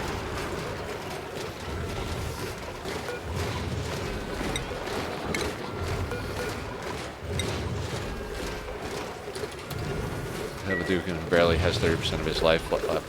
Yeah, you just gotta keep an eye on, like, where they're going.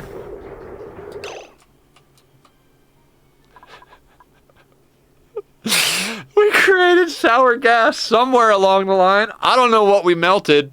I have no idea what we melted, but we have sour gas in the line. Ah, so good. 100 grams of negative 9.8 degrees sour gas. Oh God, what a shit show.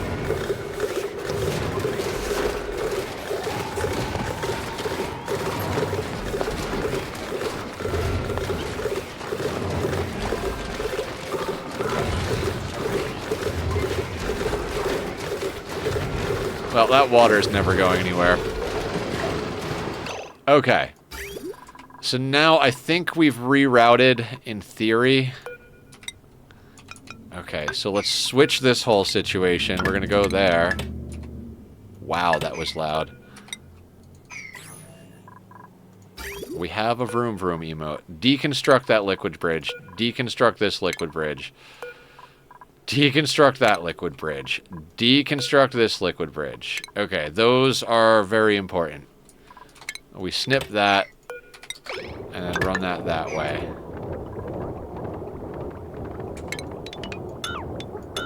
That's all gotta go.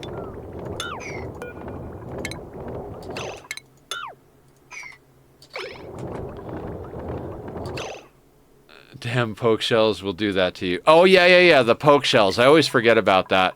I've got an angry one over here. Does this door allow people in? It does. I'm just gonna not allow people in there for a little while. I gotta deal with the poke shell thing, too. There's so many things to deal with, and I just keep wanting to make progress. Like, I've been wanting to work on our second planet for a friggin' lifetime.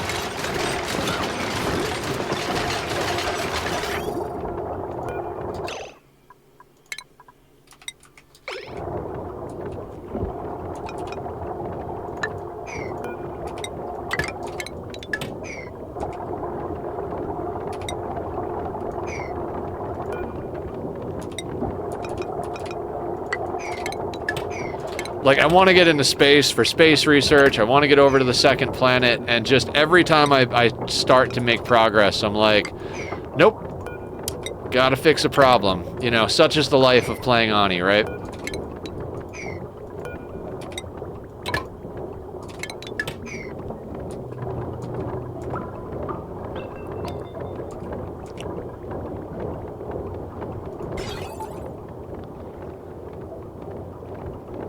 Find all and kill them all.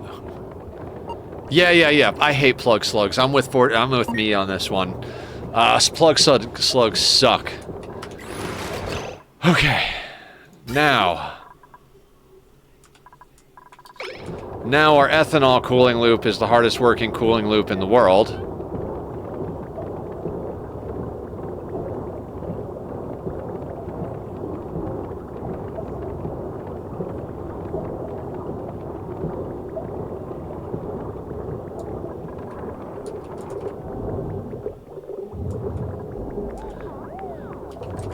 Letting them drink my liquid lock.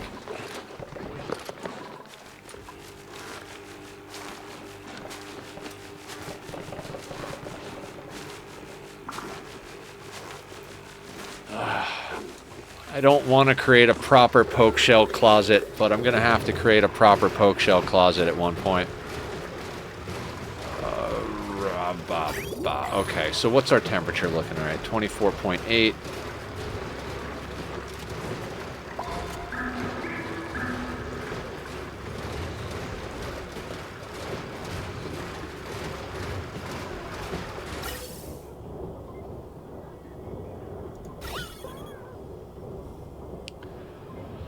Okay. Okay. Somehow the hydrogen got out of here. Nice steam room. I like it, but I can't build. Too heavy. I don't know what I'm doing. I mean, I know what I'm doing, but I don't know what I'm doing. If we can get this steam room actually fixed by the end of the day, I'd be happier than a pig in shit right now. Fucking... I keep wanting to do other projects, but at the same time, it's just like there's just too much. There's just too much, man.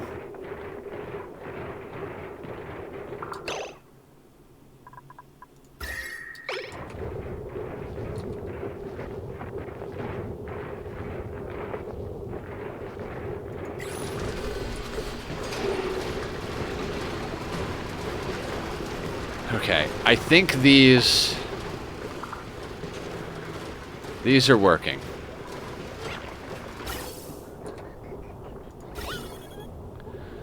We legitimately need the polluted oxygen out of this system. Like, that's just what we need. We can't remove steam from the system until the polluted oxygen... Because if we try to automate removing the steam, like these polluted oxygen, 2.161 grams, 13 kilos. I mean, neither of those bits... These are above the amount, though. We might be able to do it. Except this is 34 kilos. How much is down here? 27, 30.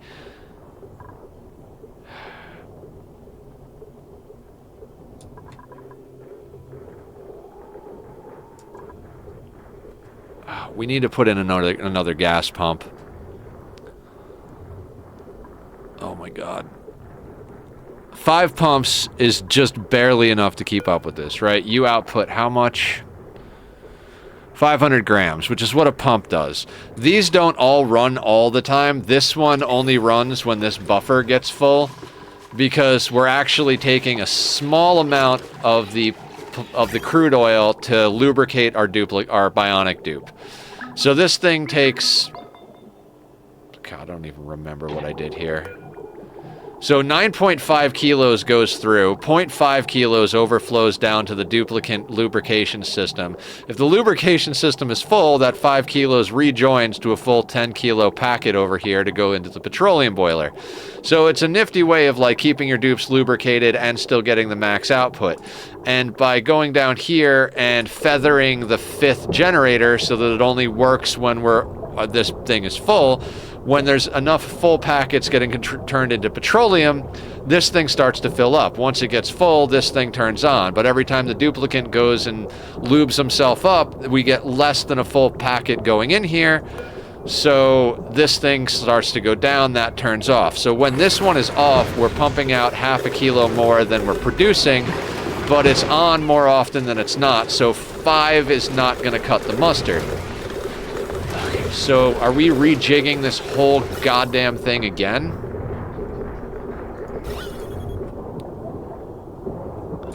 Your petroleum room, how to make it. Petroleum room? Oh god. This is a Francis John design. The crude oil is coming from our second planet back through the thing, right? The crude comes in here and goes through radiant pipes along this step system. So it picks up the petroleum's heat, and then it drops in here to this metal hot plate where it gets boiled into petroleum. You can see the crude hits and boils. It's boiling it because this dropper system is using the magma up here, which you can get from a volcano for a sustainable source. And this magma is then getting dropped little bits at a time here. It should make 2 full tiles, but for whatever reason, a lot of times we're getting 1 piece of debris, 1 tile. I don't even care about the efficiency at this point. This is heating up this glass window tile, and this is a vacuum over here. This is dumping temperature theoretically into the mechanized airlock, but when it's opened, there's nothing to dump temperature into. The moment it closes, this thing sucks the temperature out of the window tile, shoving it into the mechanized airlock, which then transfers temperature to the metal tile. That is all controlled by this thing, which says, hey, if it's above 403C, send a green signal, meaning the door will open, so that when it goes below 403C, it closes the door, injecting heat in here, and then it immediately heats up and does that thing. When enough heat is sucked out of the debris over here, 435 degrees. So when this goes below 435 degrees, this tile that's on it, this thing digs out the stone here, and the debris drops through here, and a fresh batch of magma drops in to heat up the window tile. I added on this extra little bit. When the debris falls through here, this thing grabs it through the corner and then shoves it over into the steam room, where the heat gets deleted by these steam turbines, and we get 135 degree igneous rock coming out and dropping here onto this storage system. By doing this, your crude is turned into petroleum at a 1-to-1 instead of a 1-to-half, which is what happens in the using. Sign he uses is older than my son. Me 48. I would love a new design. I went looking for a new design. I obsessed about looking for a new design. I can't find anything that's more efficient and more up to date. So, like, unless you're saying that it's rock solid and that's why it's still used to this day, in which case I agree with you. But if you're saying I should use a more modern design, I would absolutely adore suggestions on that. I mean, the one Julie has looks kind of cool, but also looks kind of finicky. So I'm like, I didn't love that. I noodled with it in a test world and didn't love it. But yeah, if anybody's got petroleum boiler designs that are stable and rock solid and can work off of like a minor volcano at minimum output, I would love to see them. Like, absolutely love it. Share them in the Discord. The magma's up top. I think you probably realized that. This magma was going across the whole top. We moved all this magma over here. It took us an entire stream to move the lake of magma that was here over here so that we would have room for our rocketry program. And then we sealed it all in so that we wouldn't accidentally get gases in here and cook things. Meanwhile, we need to get steam into our rocket. Oh, I forgot about this. This was something I was doing, right? Don't, Nether. Don't. It's just more problems. Also, we have an awkward issue where a tile of ice forms here, but the moment it gets dug out, the water disappears, so we can't mop it, and then it comes back. So I installed a robo miner here to mine out that tile when it forms, because it was causing problems with air getting to our second base. It's been working pretty good for a while now, but dear God, I am losing my mind. Yeah, so that's 23 kilos. So the reason we can't automate the removal of water is the pressure gradient is too much. There's not enough. The pressure is getting crammed up here, so it's going to be over 35 kilos. We need to get the pressure down here to 20 kilos in order for this to work. That brings us back over here.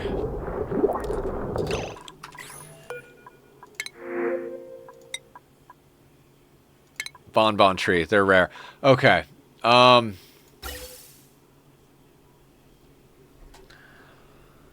Okay.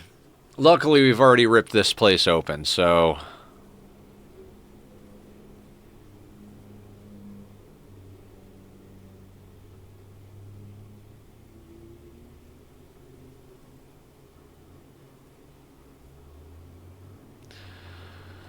How do I want to do this becomes the question.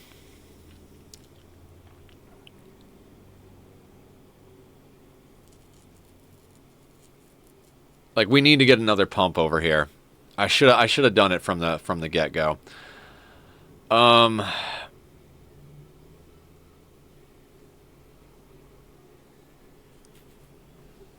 Okay. The design he is using is okay. Shit.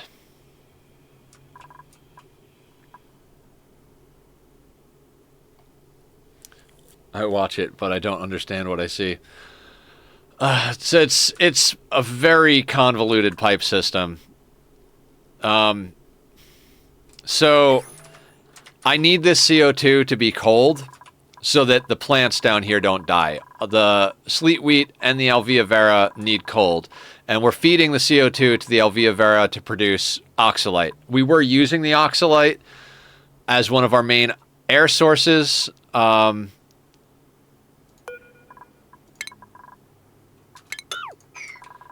now that we've got the petroleum loop going, we don't actually need it. So we've been stockpiling it for space. We've got, what?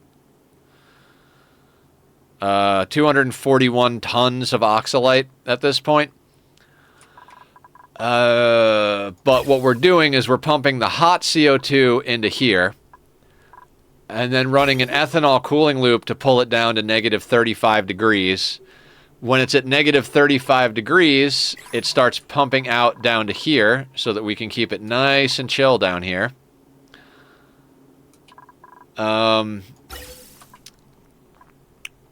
Oh, you know what we could do? No, I'm not going to worry about it. I don't even care if that sour gas gets in here. Okay. Okay, so what we're going to do is we're going to move...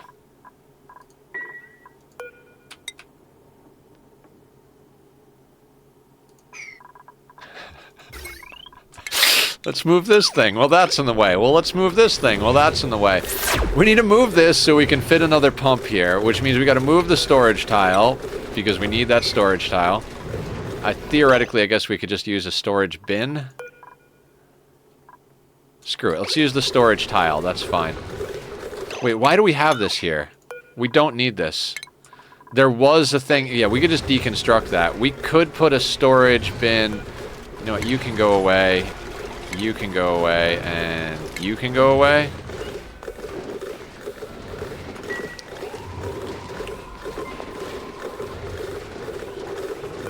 Okay.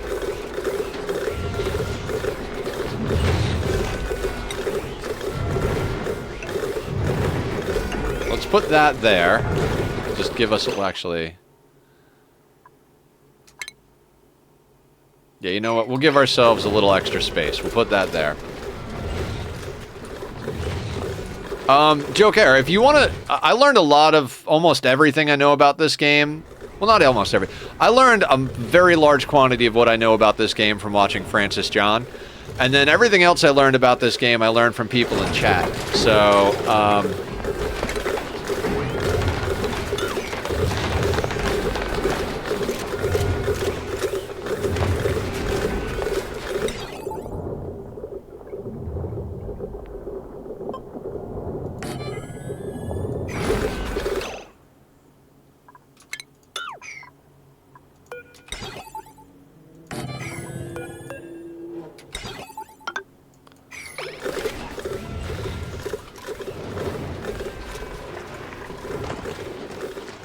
okay, so we have solved the problem of steam getting into our cold CO2 room. Now we just have to solve our pressurization gradient problem.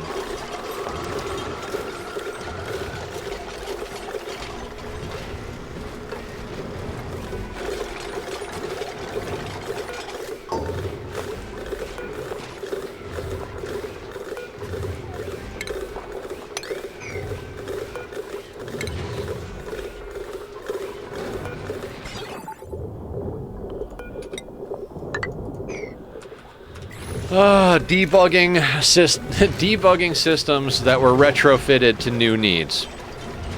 Gotta love it.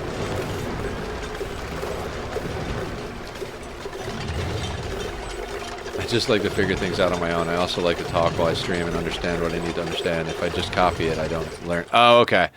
Yeah, I learn a lot of different ways, but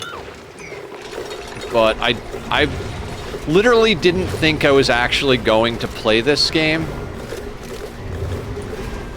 We don't have a rock crusher. Oh, fuck my life.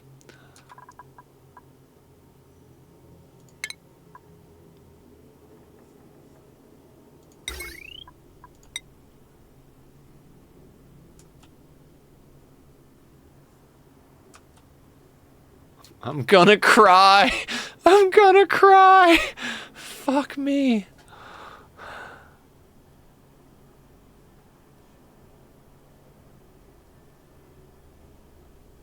Jesus fuck, I hate my life right now. Okay.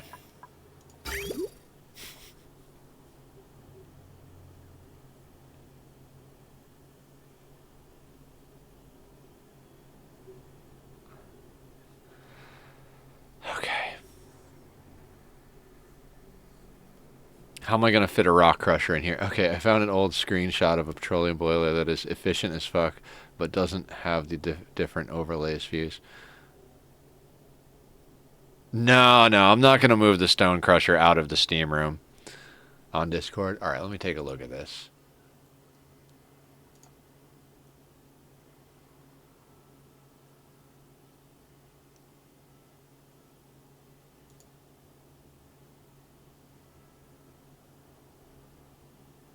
Oh, is that like an infinite magma storage thing?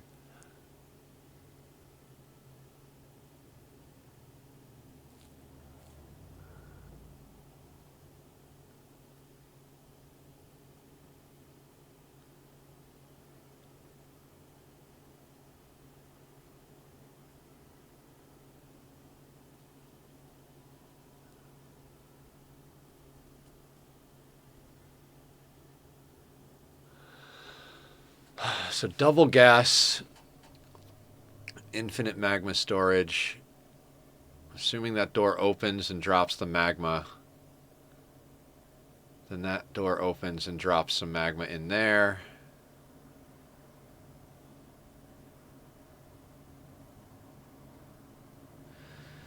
No, it drops it in as debris.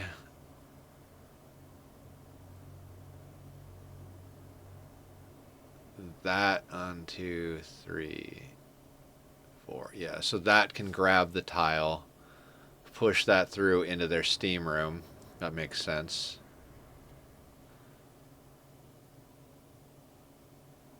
All right, sounds good, me48. You have a good one. Oh, and you can't see the petroleum because it's airflow tiles. All right, if anybody wants to see what we're looking at, it's up in the Discord. I feel like that's more complicated, though, personally.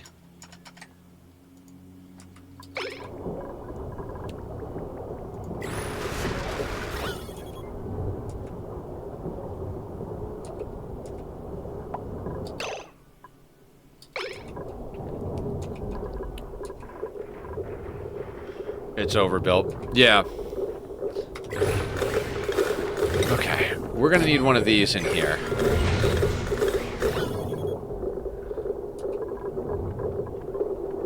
Thank you for lurking, Lost Souls! Guys, go check out Lost. Lost is awesome. But it works on 3x speed at cycle 1200. So does Francis's. As, like, the only thing you really have to do is, on his, sometimes it breaks here, so you just put in, like, 2 or 3 insulated pipes instead of radiant ones, and you're perfectly fine.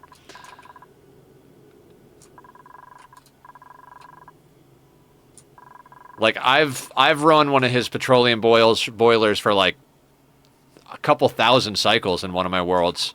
I think it was up to, like, 2,000 or 3,000 cycles, and I'd built it on, I think, like, cycle, like, 800 or something like that. It's kind of a late build, but... There are things that I would do differently. Like, I was playing with my own designs based on some of this, and I wonder if I tend to be good parent. All right, sounds good, sounds good. Like, let me see if... No. All right, yeah, let's go over to... Save and quit. Oh, let's go over to my test world again. Nope, I removed the file. Never mind. I removed the file, so I'm not gonna go through that. I don't want to close the game and reopen it after I move files around again. Still drinking coffee. Still drinking coffee. It's gonna take forever to load.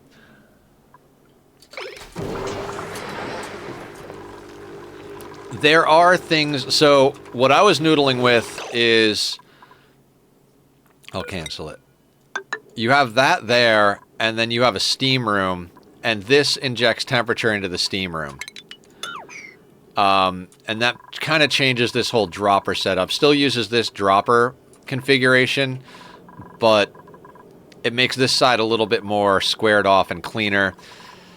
And you don't necessarily have to have this exact stack. You can kind of spread it out wider or put it taller depending on your needs and your space. So I learned a lot messing with it after seeing the one that Julie uses and seeing that. Brian, I'm going to empty this. No.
Alright, this whole system is fucked. Oh my god. I don't want this thing to beat me, but it's starting to get to the point where it's beating me.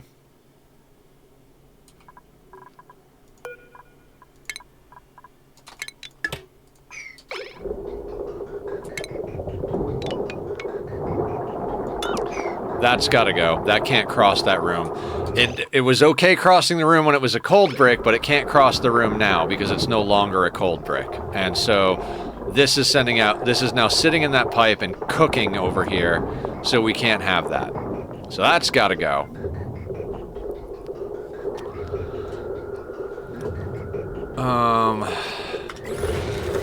And of course that blob of water is there.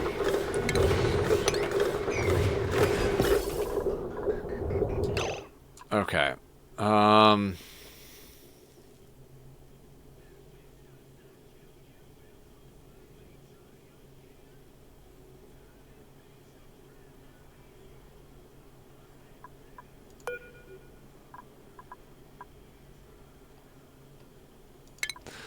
Let's deconstruct that gas bridge. We'll bring that over. And then those two will be linked together.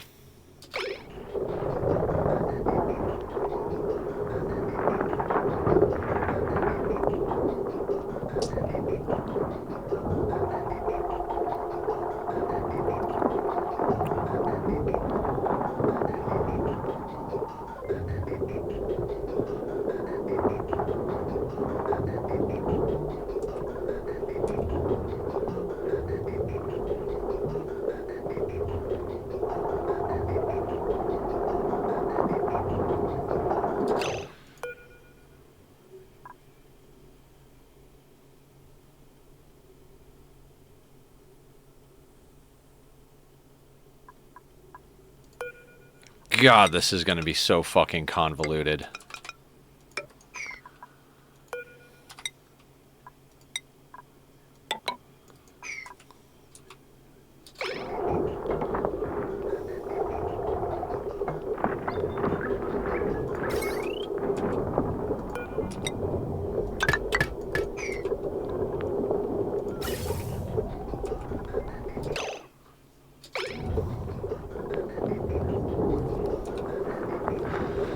Okay.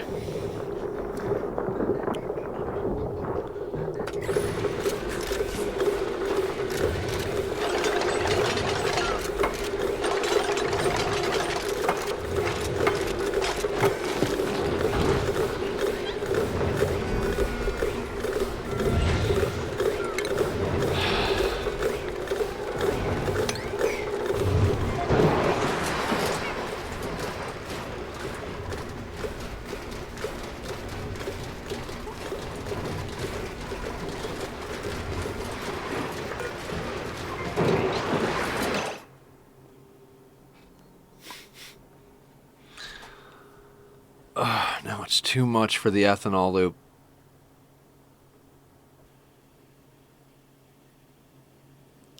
The ethanol loop is warming up, which is a problem because that is what's keeping all of our pike apples cold enough to run our phlox farms.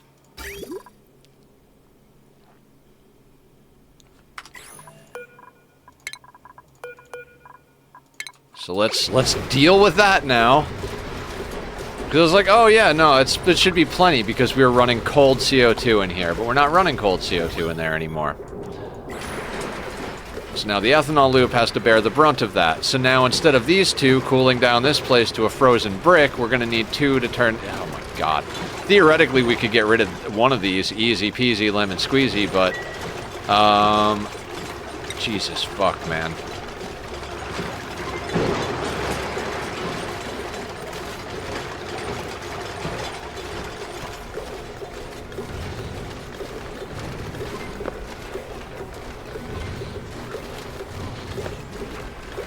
I think I see how we can fit a rock crusher, but it's going to require us to finish getting the polluted oxygen out.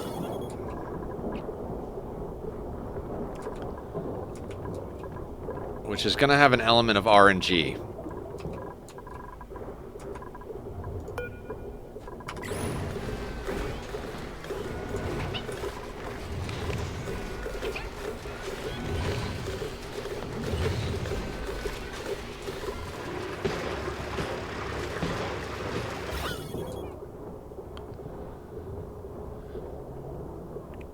Yeah, we're not producing any more polluted oxygen, so once we get the polluted oxygen out of here, we can decommission this, meaning we can shift a few things around and put a rock crusher in right here.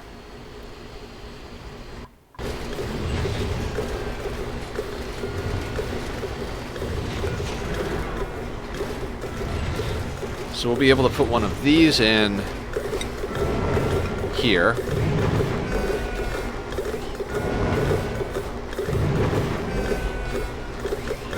We'll be able to do something over here. It's going to be weird. It's going to be weird. Okay, you.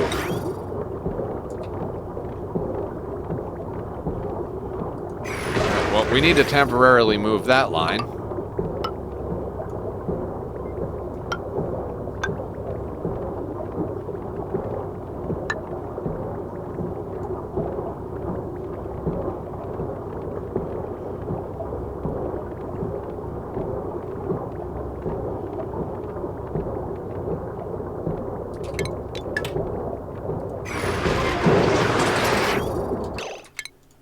So let me think. It's going to go... Oh, Jesus. It's going to go into the input here.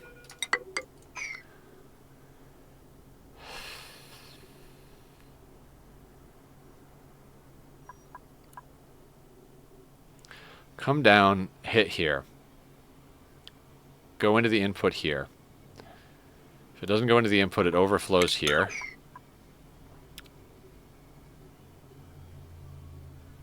Goes this way.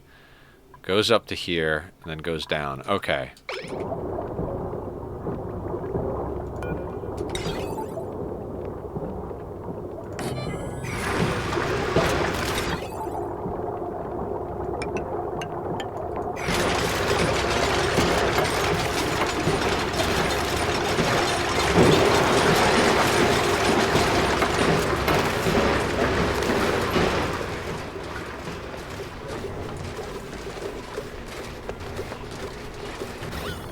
Now we're going to have to dial this setting in, because this is set to be if it's above 5 kilos to pump it, right? But eventually, the pressure in here is going to drop enough that the steam starts to come down. And if it gets low enough that it comes under here, then we're going to be in the same position we were before, where we're getting steam shoved into our CO2 chamber. So... But since it's being produced over here, this is going to tend to be a higher pressure than what's over here where we're pulling it out. So we're going to have to find the setting in here that balances it, because it's going to be less than 20 kilos. But how much less becomes the question.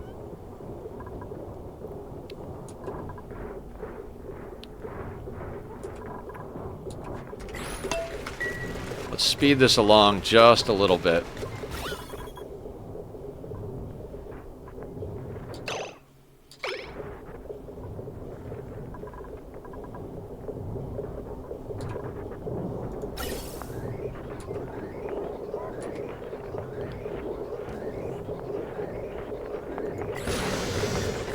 And I'll worry about repairing the pipes that go down through here in a minute.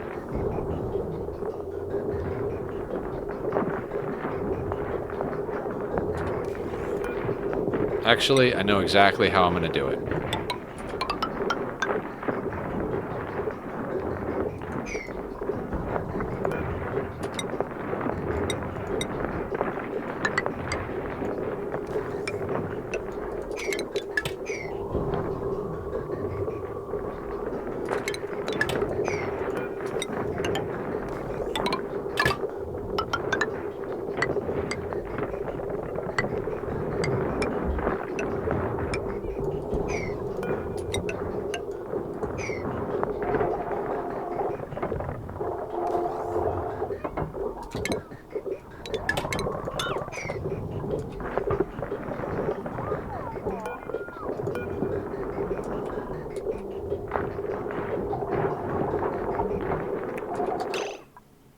That should actually just come straight through here.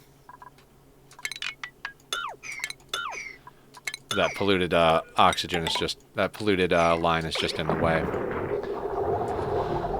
Like I said, we don't need to pump CO2 down here, so we're just gonna... Not currently, not for quite some time. So we're just gonna do some of that.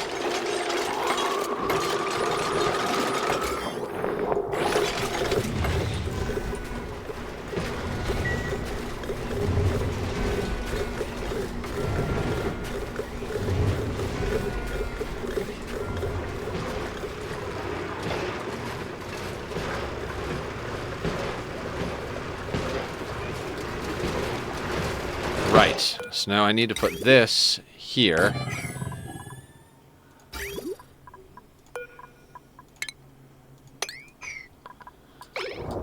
And then put that there.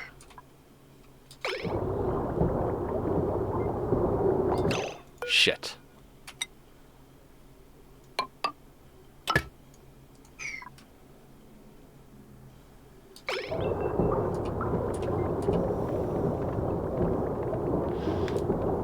Okay.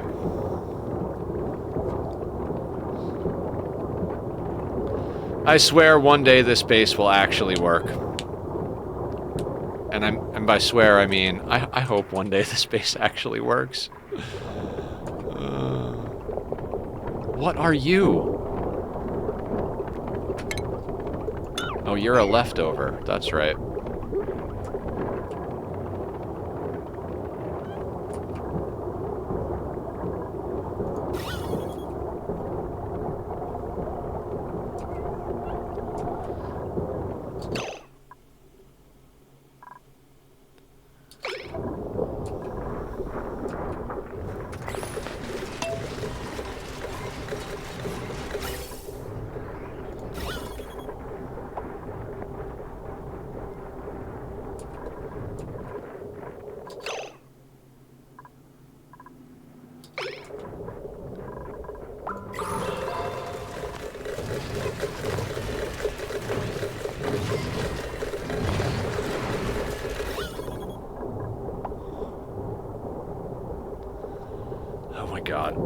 I don't have any idea how long it's going to take for this thing to stabilize. That's one of those things too, like, how do you...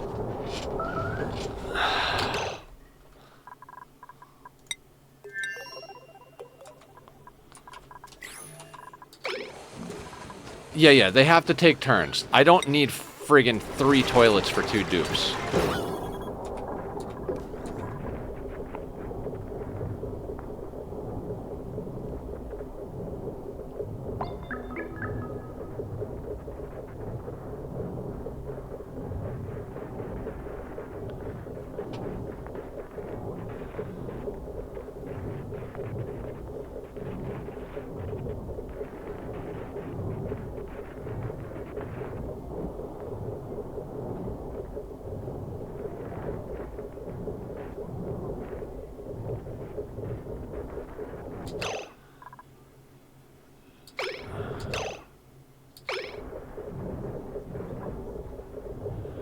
God, it is grabbing it like half a kilo at a goddamn time. I mean, that's what it pumps, but it's literally like the polluted oxygen just will not stay on that tile long enough to get more than half a kilo pulled. And we still got to wait for these things to go over there. I'm not even sure how to do this in any type of reasonable, timely fashion. We're just staring at the same base.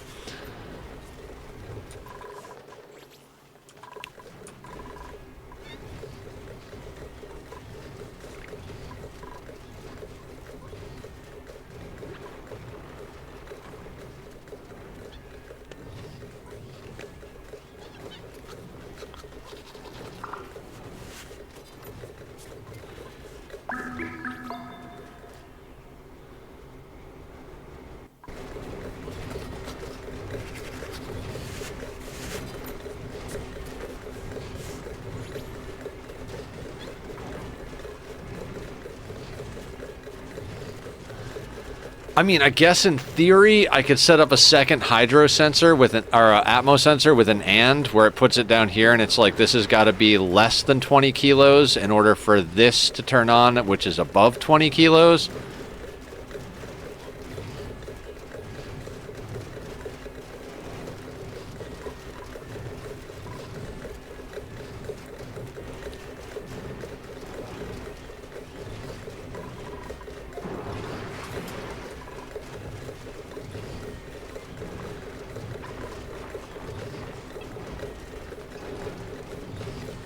I mean, I think the pressure is going down.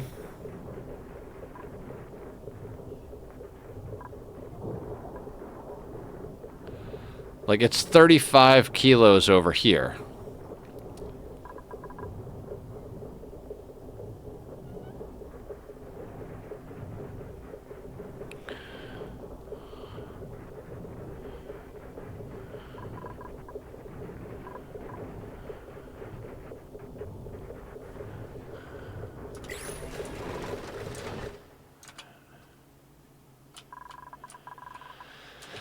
I don't know, guys. I honestly don't know.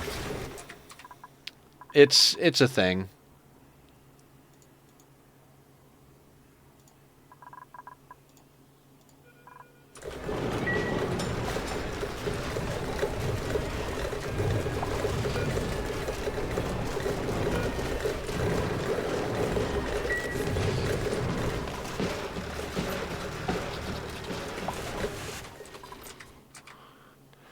I mean, we theoretically should be removing more carbon dioxide from the room than we're creating by half a kilo a second.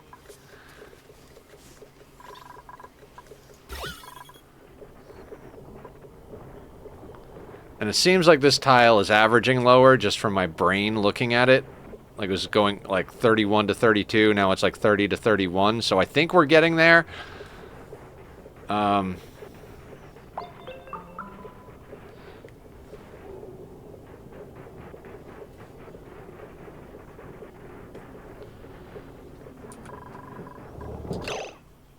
611 grams, 1.5 kilos, 36 kilos, 4 kilos, 11. Come on, don't make a liar out of me, polluted oxygen. Shift to the right. Shift to the upper right. Come on now.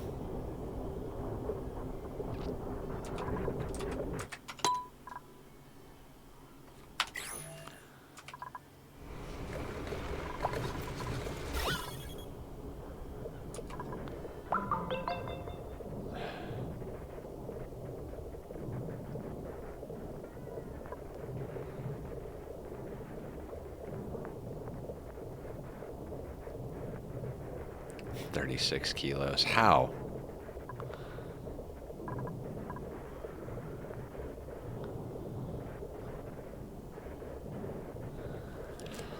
Oh my god. Let's just yank out the sleet wheat and friggin'... I wanted to go with a different food. I always go for slicksters and barbecue. And this time I was like, you know what? Let's try to go for mixed berry pie. It makes sense for what we have access to. You know, we've got plenty of cold on the map. We started with grub fruits. Like, basically, I was like, yeah, mixed berry pie should be great. And we decided we were going to run the sleet wheat on this planet and then run the bristleberry and...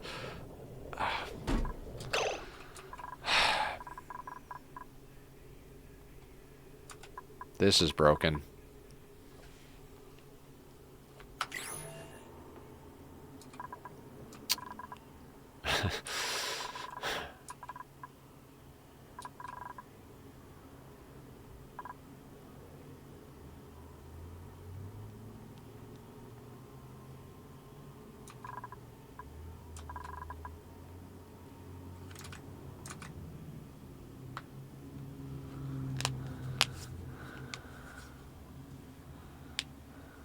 Okay, this game is beating me, guys. It's beating me. Like, I forget who comes in and says, "Are you winning?" when they see this game, but the answer is no. We are not winning right now. Not even remotely. We are losing.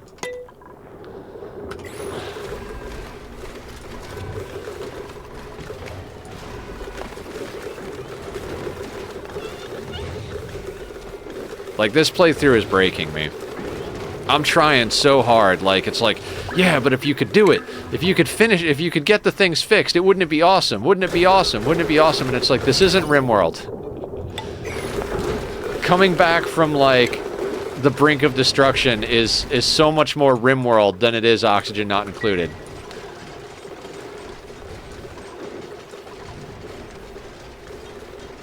I say now, and then tomorrow RimWorld will break me.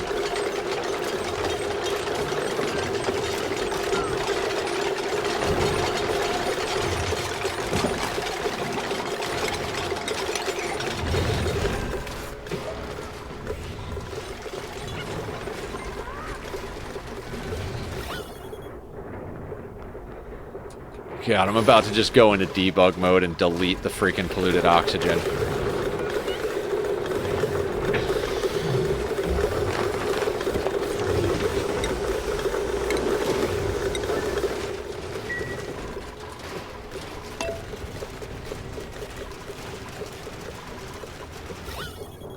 Do I use guide the raid now or at the end of the stream? Whenever you want to, Mike. If you do it now, I'll remember and we'll just do it.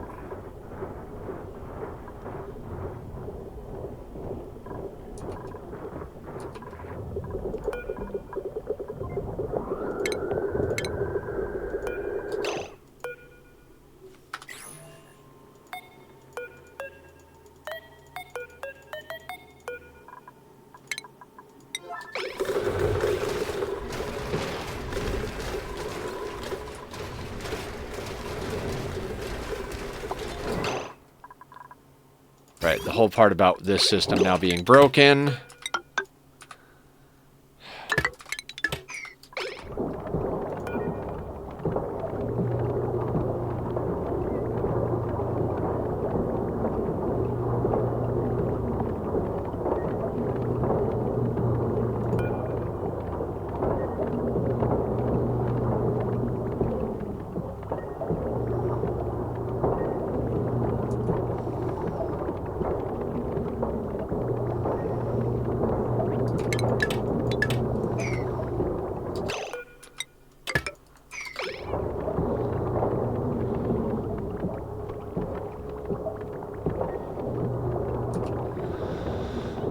Do you guys remember that thing I deleted earlier? I was like, we don't need this anymore.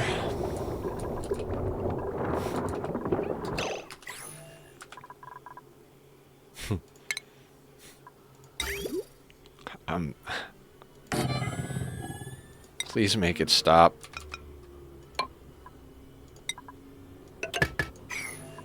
Lost Souls, awesome. Yeah, we'll hit up Lost after this.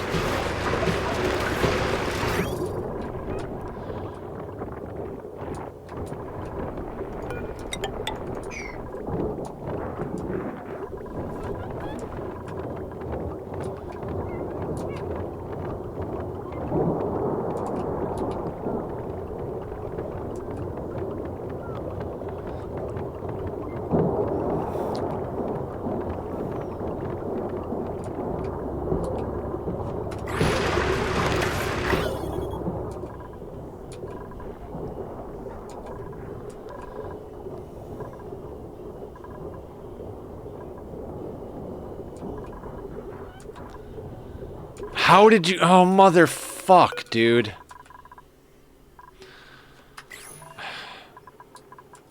I think we're done with this playthrough, guys. I'm gonna try and fix it for the rest of the day, but if this is not good by the end of the day, I'm done. Like, this is getting stupid.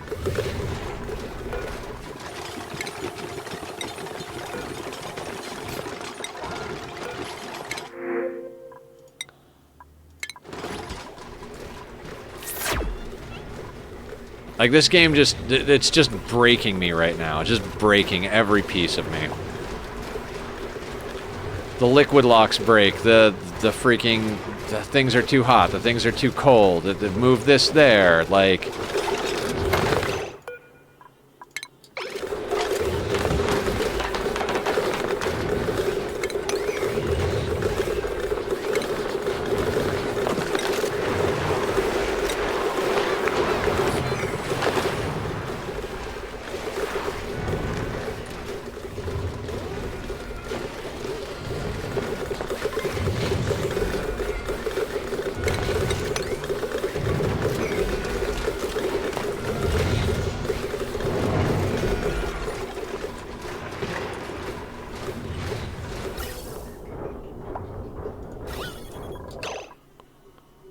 kilos, 5 kilos, 30.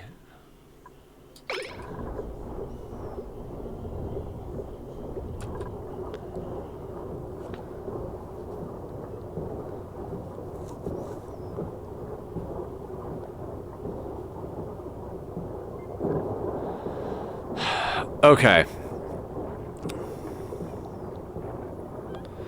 How can we automate this system?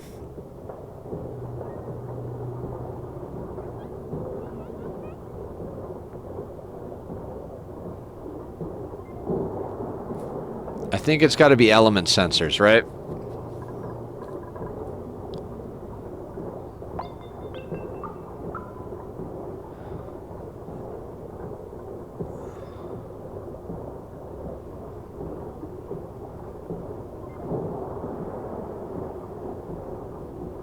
Like, I don't think we want to run a pressure sensor or atmos sensor here. I think we want to run CO2 element sensor, like one here and one somewhere over here. But this is dumping steam up here, so that's like a weird one.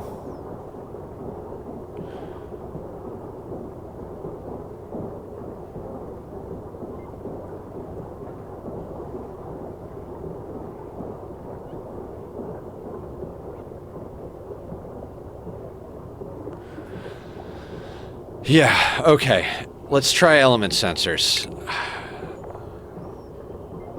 Gas element sensor. We're gonna stick one of you...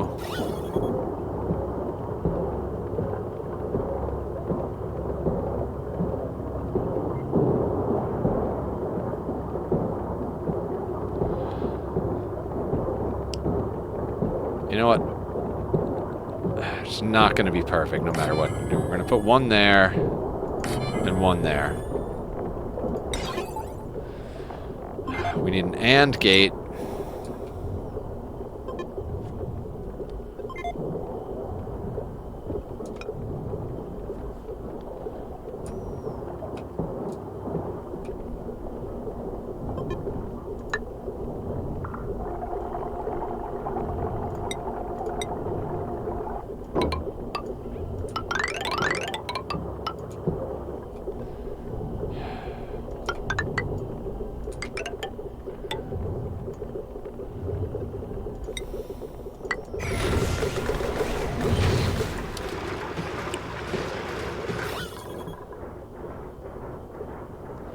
So if there is CO2 here and here, these pumps turn on to pump CO2 out. Rather than using the atmos sensor. So that'll be a lot easier, other than the fact that this thing... Okay. And again, buffer gates are your friend in these particular instances, right?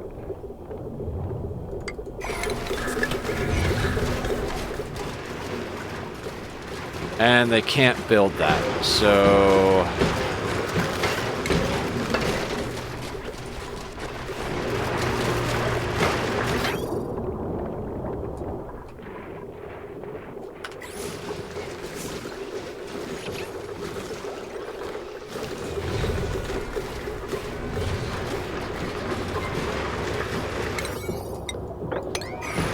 That stuff built first. Unbreathable. Carbon dioxide. You know, I felt so clever when we did all of the pip planting and stuff, and now this base is just really defeating me.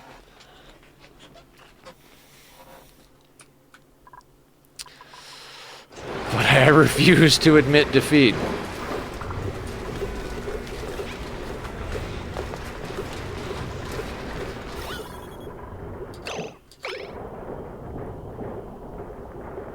Come on, just get into that, get into the spot.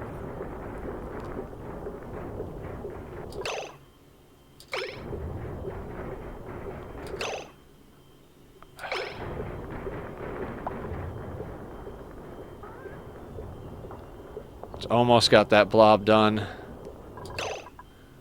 You're still 25, you're still 26.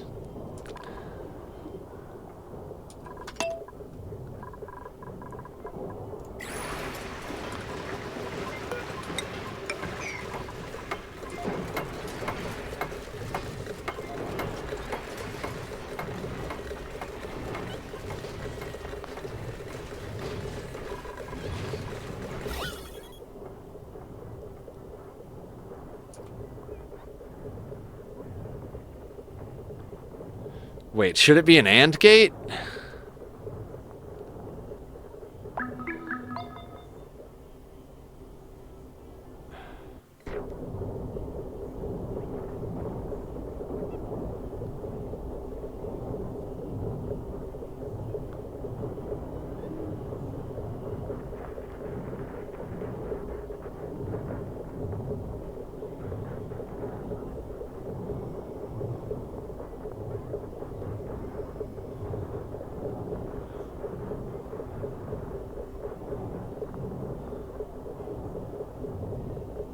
Yeah, I think that works.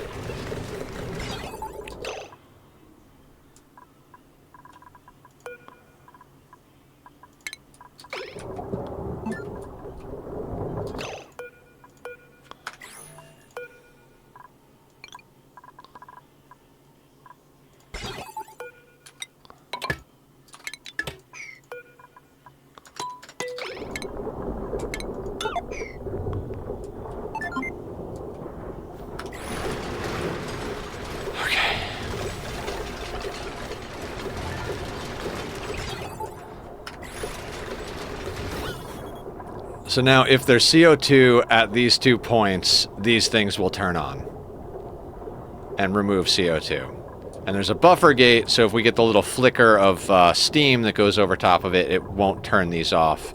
So they won't be like on, off, on, off, on, off. Okay, pressure-wise up here, 34. So, again, we still run into this problem of this polluted oxygen. Now, does it ever dip down a tile? If it never dips down a tile... Oh, no, it will if we lower the pressure of the steam. So we realistically need that stuff out of there.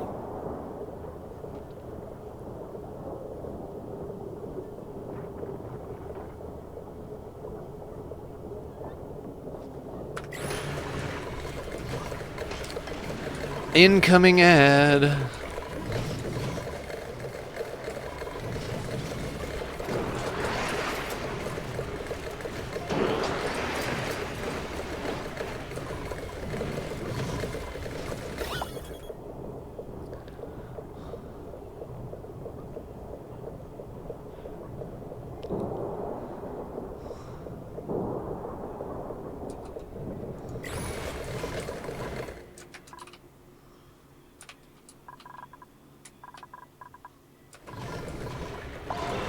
Now, do we sit and stare at this thing and make sure that it works? I mean, at the moment, our steam pressure is just going to keep rising and rising and rising because we're not removing any of it.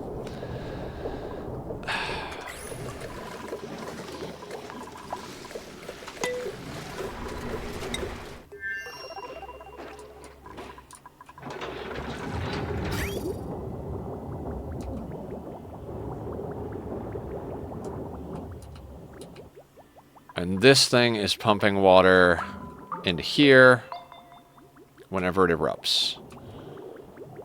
which is then filling that tank, which is filling all of these things.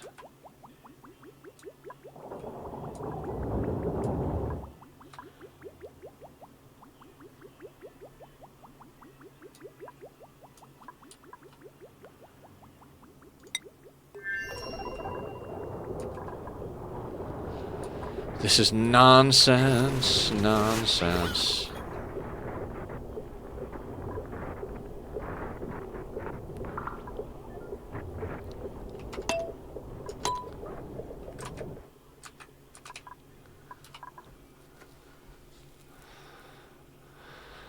And the whole goddamn base is full of polluted oxygen.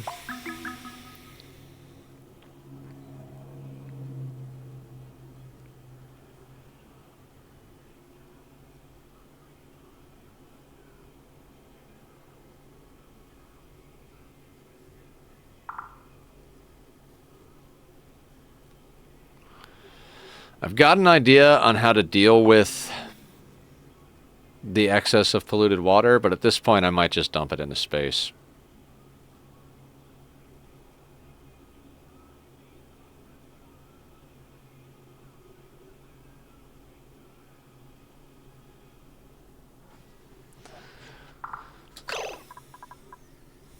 $25 kilos. All right, is there anything we need the polluted water for, becomes the question.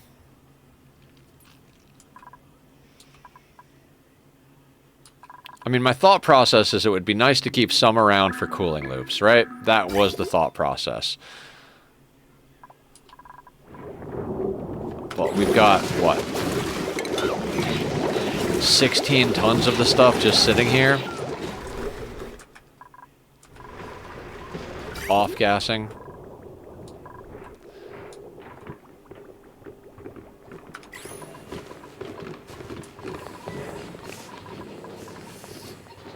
I don't know. I don't know. I don't know.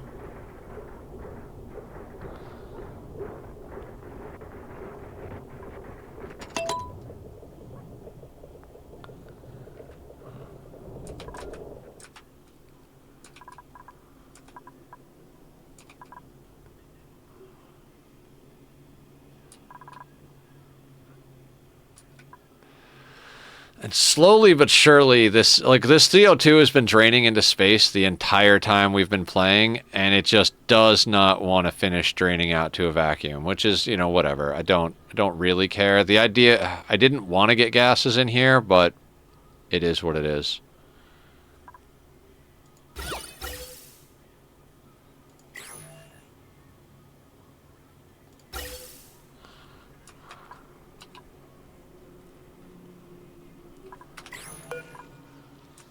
Is this thing dormant? Yeah.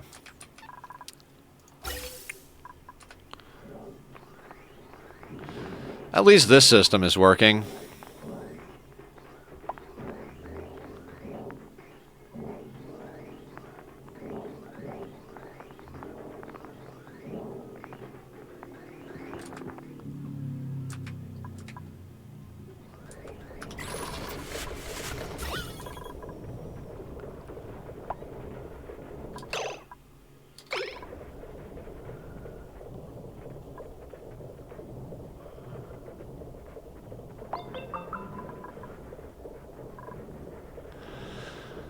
So it seems like it's equalizing, but it's not. The reason it's equalizing, in theory, is we're just creating more and more steam pressure. It's not that the CO... I mean, I guess the CO2 pressure is theoretically going down, but, like, it just feels like we're creating more steam than we are removing CO2.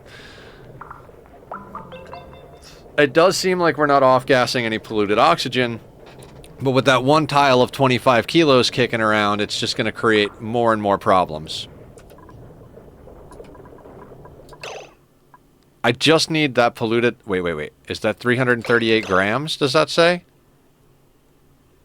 Well, shit.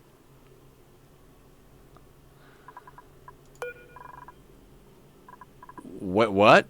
I thought that was 25 kilos.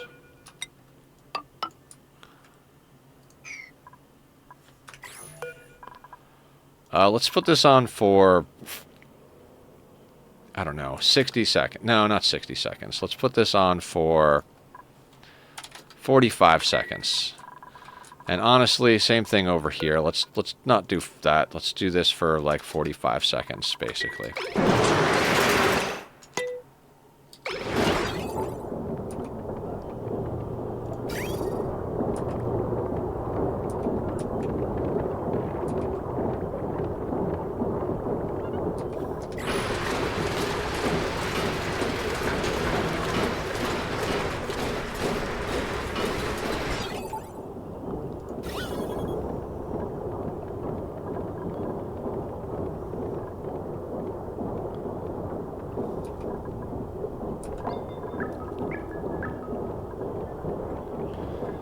Okay. I mean, I don't know. Does this work? Have I prematurely done this? Are we going to come back in a second and all the water is going to be removed from the system? I don't know.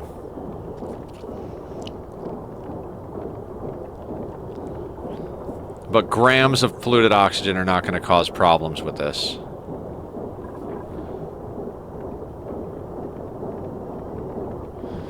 Like I said, we're moving half a kilo more than we're producing per second.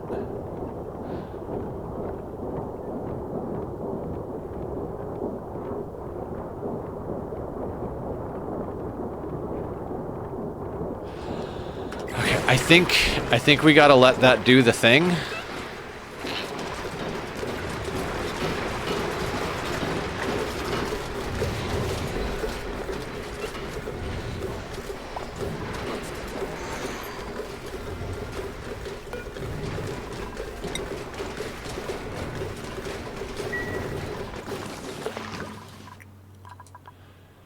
Let's try to fuel the rocket ship, see what happens.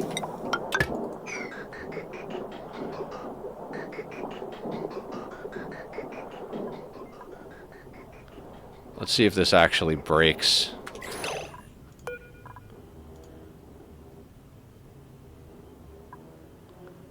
Wait, how do I have this set? Right.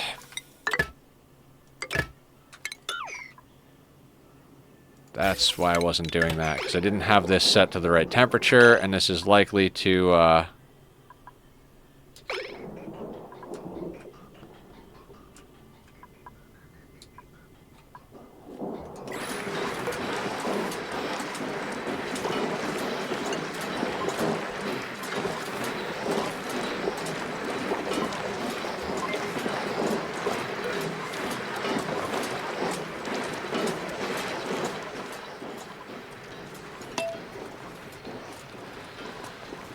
need this temperature adjuster.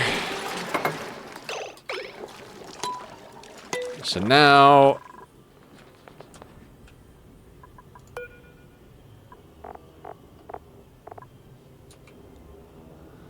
$4,600. So it is getting there.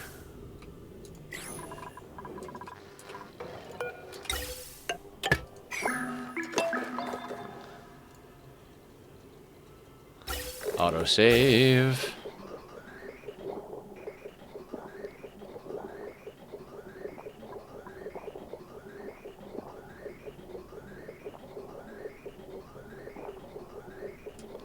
Now we don't have a way of getting water back in there, but we don't need to take out a lot.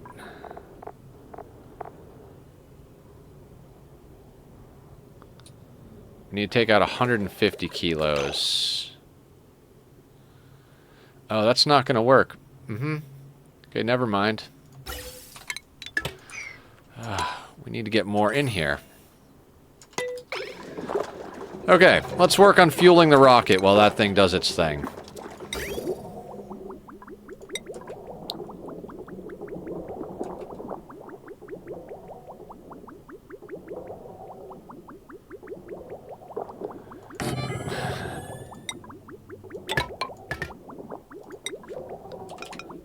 Put that there. We're just gonna bottle empty your water in here.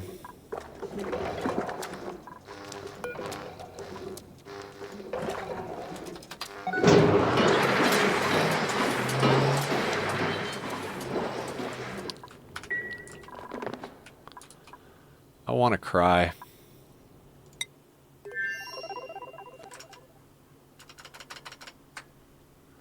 And let's do the thing. So you need things there.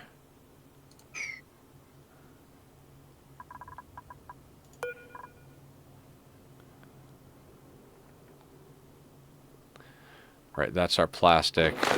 This can be deconstructed.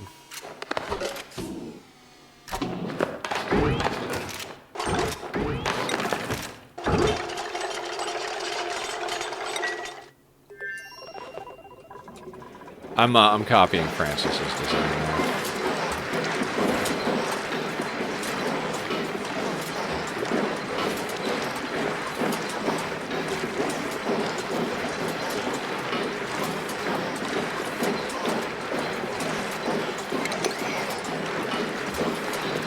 Okay, you are going to get put on water.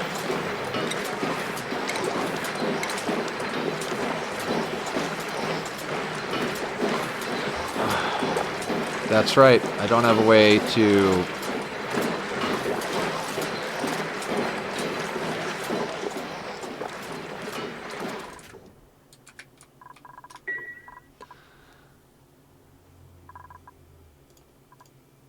I have 2 stacks of emerald blocks and 24 mold blocks, and how much emeralds I gave you for the beacon.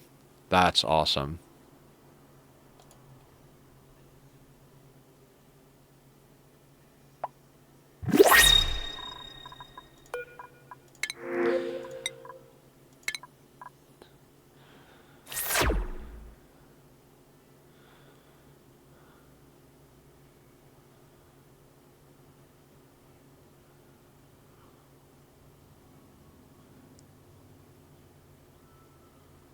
More, not mold. I thought you were talking about the moss blocks. Okay, that makes sense. Frilly yellow cake socks. Wonderful.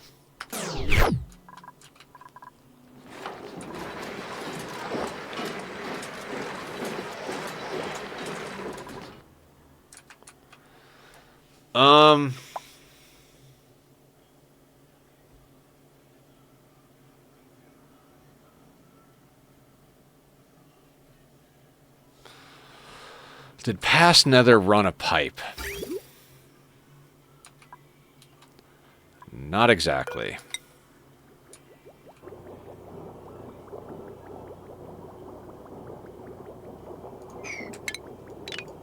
Failed experiment.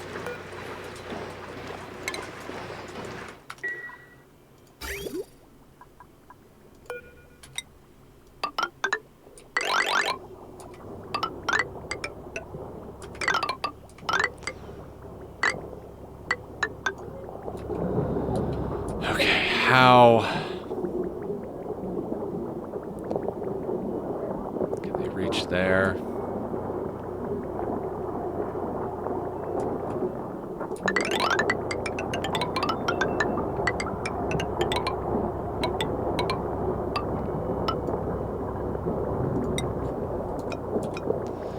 Sure, why not?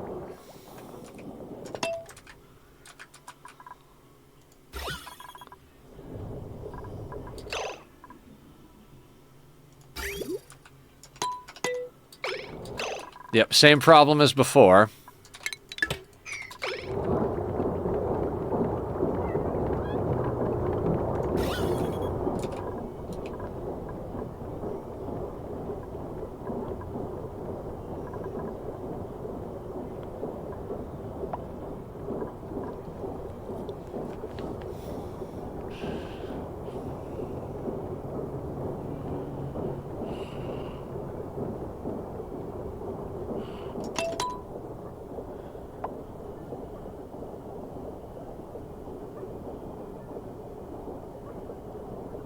Same problem as before. Everything is stupid. Fuck this game.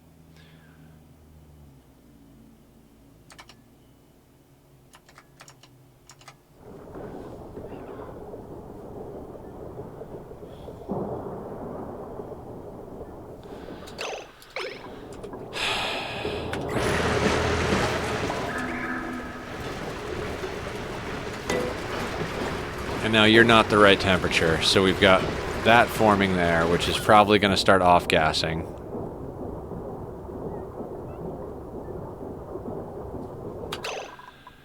Because that thing is motherfuck.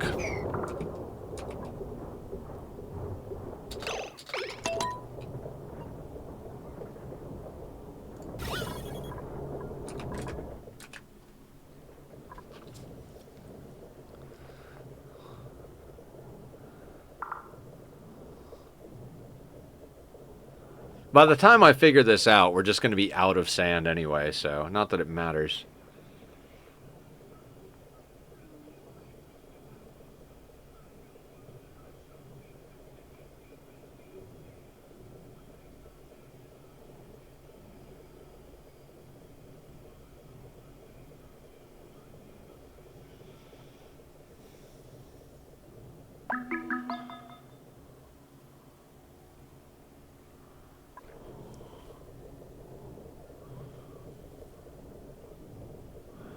Let's just let this run and stare at it, because what else are we going to do?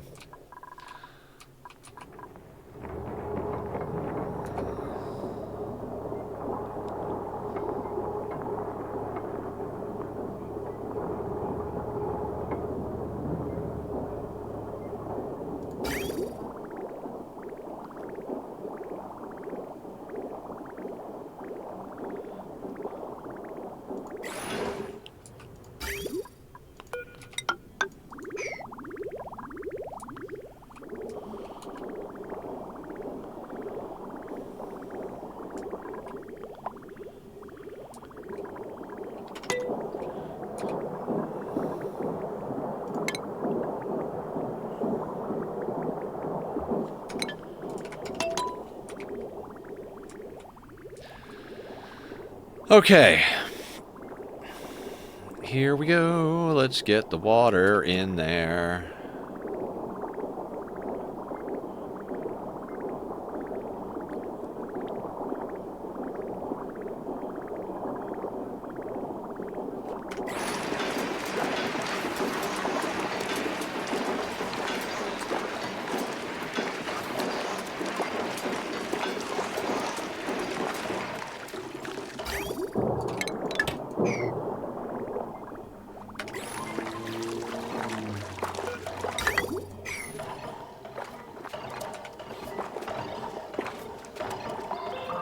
I mean, this should actually help cool this stuff a lot quicker.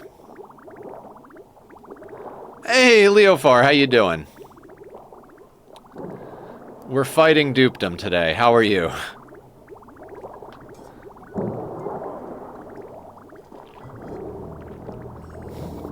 You're here while I was asleep. Oh, well, welcome, welcome. No, not dupe death, just the death of my soul. We're kind of still trying to fix this industrial area. If I can't get this industrial area fixed in the next hour, this playthrough is done and we're starting a new one on Thursday. It's like almost there. It's just no matter what I do, I can't seem to get this thing balanced. I think if we let it run long enough, it should balance out, but I don't even know at this point. Like, it looks like it's starting to get there, but I'm trying to watch other projects. I need this to automatically remove water, but if we don't get the CO2 pressure low enough, it's a whole thing. Hey, Julie, how you doing? Everybody go check out Julie. I've been testing petroleum boilers for 3 days now. If you come up with a cool design, let me know. I'm looking for a new petroleum boiler design. Me48 shared one. And I saw the one that Julie was using in her playthrough. I don't know, that one looked like it was kind of a headache. I messed with it a little bit in debug mode, and I had as much trouble as Julie did getting it working. Seems mine was perfect. Yeah, absolutely. How many restarts to the save did you have to do, Julie? Was it 3 or 4? I mean, it looked cool in concept, but like, I don't know, it looked like it was a lot of work to get going. Like, I have some modifications to Francis's design that I would do, but it did break a lot, yeah. I don't know. I have a little bit more of a sense of, like, what to do to make a good one, but...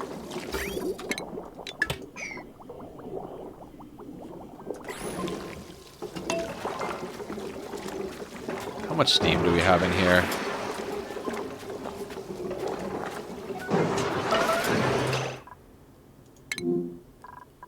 What building melted? What building melted?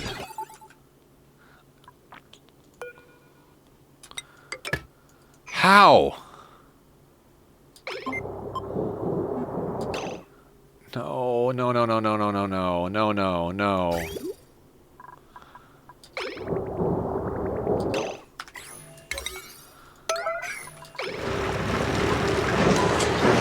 Can't have the base design down. I had someone actually defend that particular build and was arguing about it earlier today. Julie noticed me on DC because I kind of mentioned this there too. I don't know, that design doesn't feel user-friendly. Not that everything has to be user-friendly, I like some complicated designs and shit, but... Wait, did you make that out of lead? Did you make that out of lead?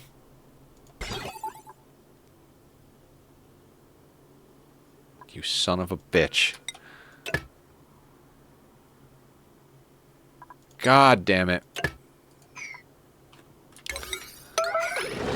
I am seriously about done with this goddamn playthrough.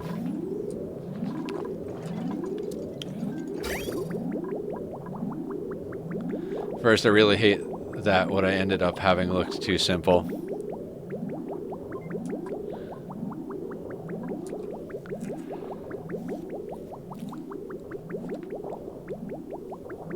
Simple is fine. It just needs to work, right? Can we please replace the wire with steel and get the lead out? Oh my god, I can't believe I said get the lead out.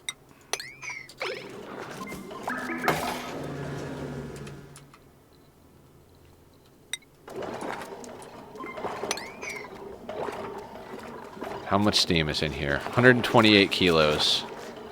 It should be enough, but we're gonna dump more in. Just because I want to be able to pump enough out to fuel this steam rocket to get off the ground. I would like to get this rocket off the ground.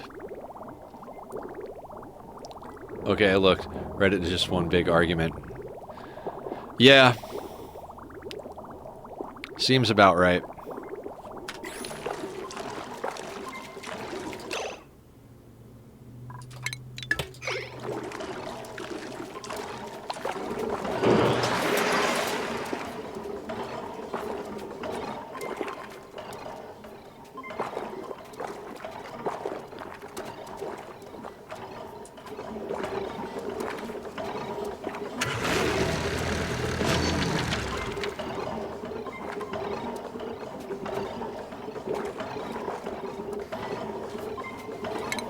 I spent hours looking for petroleum boiler designs, like legitimately hours. And then I like went into a testing world and built all of them and messed around with my own ideas, and I did all this stuff trying to find a better way to do petroleum boilers. All I found is that I can modify Francis's design a little bit to squeeze it in a different space. And make the thermal injector a little bit more stable by like putting a steam room in between. I don't know. It's all nonsense.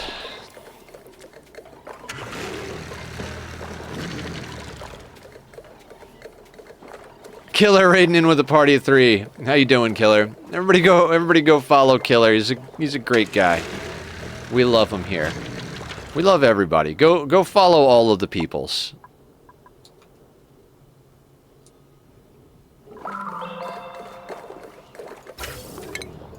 I'd be willing to wager that's probably enough steam.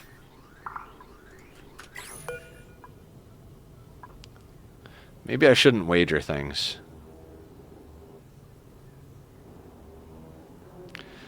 I should probably have had a vent to... You know what? Before we get stupid here...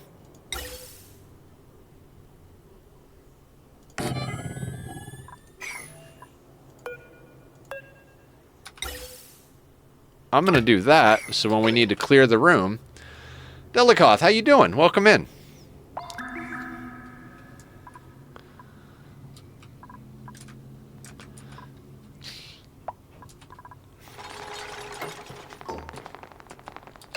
Okay, so now we're going to do this, pump some more, and then when the line gets clear, when the thing is full, we can clear the line by dumping it into space.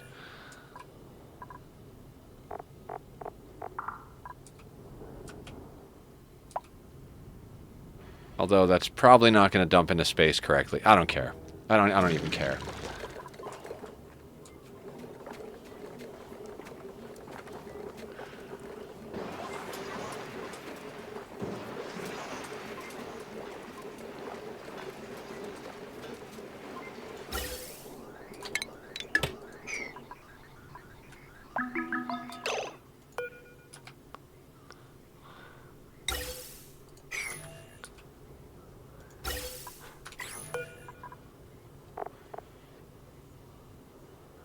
Alright, there's 150 kilos of steam. Oh my god, I need a button.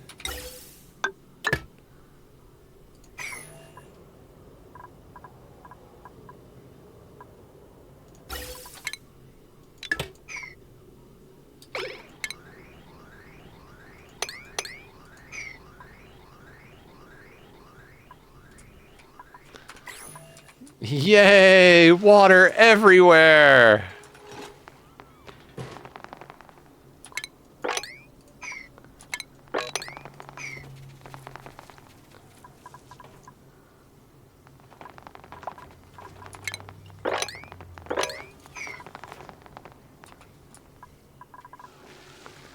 Don't care. With a headache and peachy, but been busy busting my ass for a 9-to-5 job, and also thanks for lurking my stream. Of course, happy to help, Killer. In any way I can.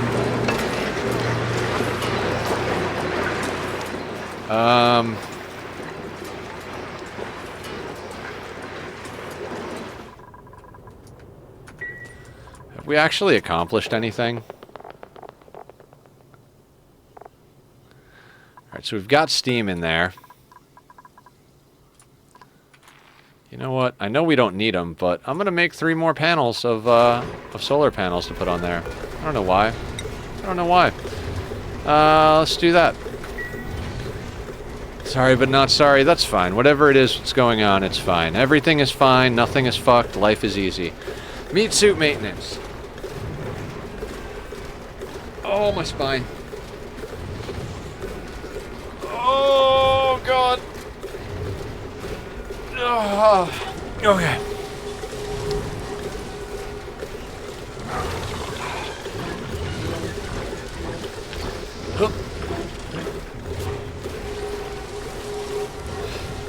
I lost count. I think that's enough, but we'll do one more. There we go. Going to go see what I can get to eat. Yeah, sounds good. Sounds good. I will be here doing this for a little bit longer, and if we can't stabilize this steam room and launch a rocket today, we're not going to continue this playthrough. I'm almost worried about what'll happen if we continue the playthrough. What other headaches will this base give me?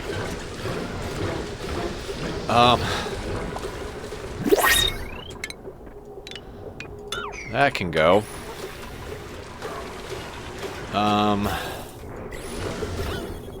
That freaking couple of grams is still there, floating about. Sure, why not? Okay,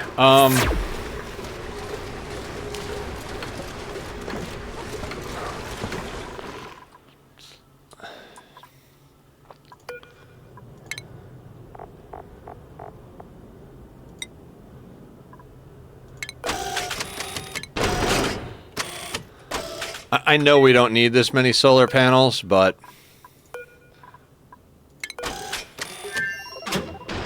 Oh wait, you know what? Let's move you up, and then up.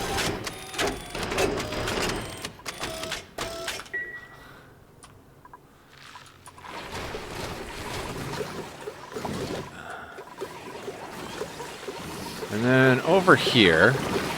Actually, if a save does get problematic, that kind of means you have something to do better at next time. So we kind of have something to strive for.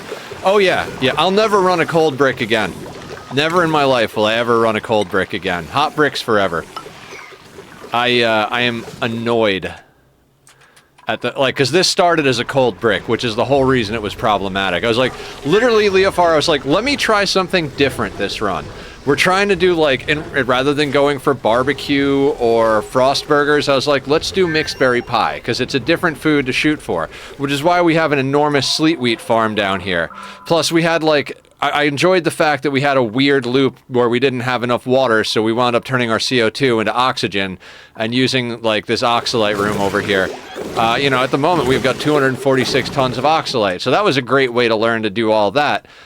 Like, there were so many cool little loops I learned and did, but, like, I tried to run this cold so that the CO2 would stay cold to get injected down here. And it just doesn't even matter. Like, it's not even that it doesn't matter. We ran into the problem of having to have too much sand to refine. So, like, we were just churning through sand nonstop, just churning through sand to filter all the water coming out of these guys.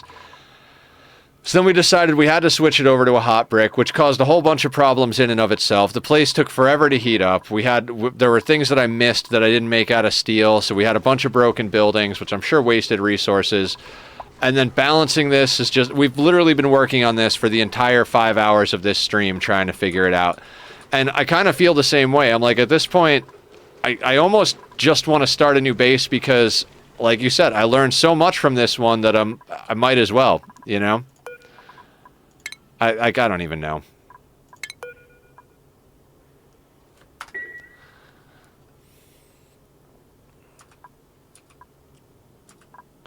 But yeah, no, I'm just frustrated because I don't want to spend 4 fucking streams here just doing this. This game is more complicated than Factorio. It definitely can be. I mean, I've never played Factorio, but I've seen it. There's a lot of stuff in here that can just go wrong.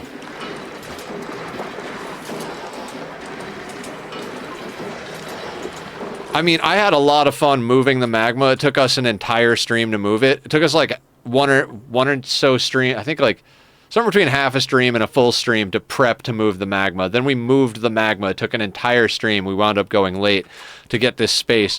Just like, it's one of the main reasons I don't want to give up on this save is because I'm like, damn it, I didn't spend like almost 2 full streams moving magma to give up now. But I can't seem to get this place to work. I've done plenty of hot boxes that work, but I cannot seem to get this one dialed in. You did good trying new things. Thank you, Julie.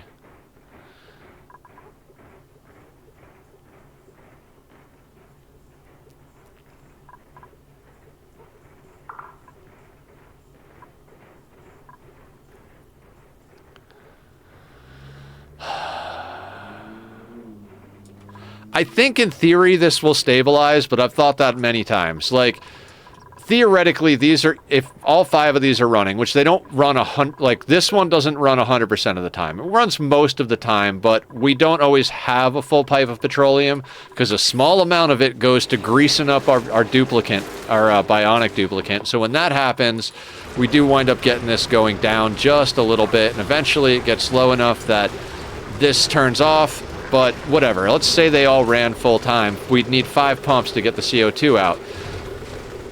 So theoretically 5 should be able to keep up with it, but since we let it get out of control and we're rejigging the whole thing, we had to throw in a 6th one, which is fine because now we can just throw more brute force at the whole situation to get it out. And instead of relying on it to stabilize on its own, whatever.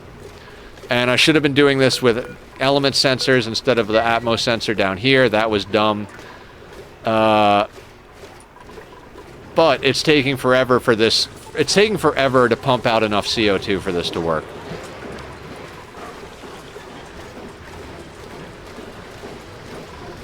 And then, like, it's just one thing after the other, right? Like, with the conversion. like, we're using the ethanol loop to cool the pike apples, and then when it's done cooling that, it was going in here to make sure the CO2 stayed cold, which was fine when we were running a cold brick and pumping cold CO2 in here and just chilling it down a little extra.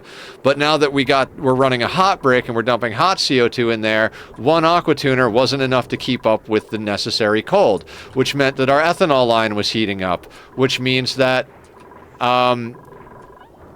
the pike apples were eventually going to go bad. It just became this whole thing.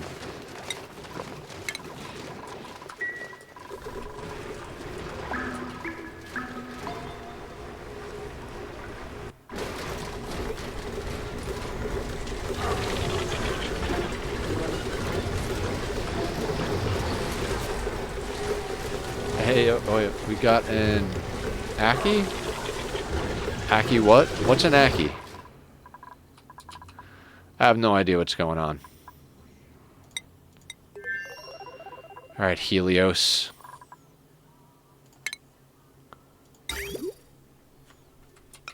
Let's get you plugged in there. And Aki is a weird thing, don't mind it. Aki! Holy spaghetti. Oh, hi, Aki. How you doing? Sorry. I'm, Jesus Christ.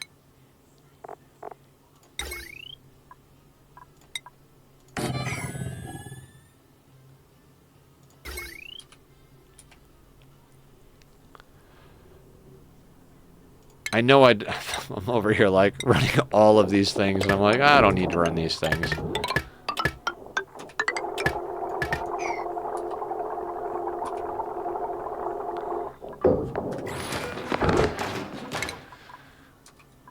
Funny thing is this thing should already be in goddamn space.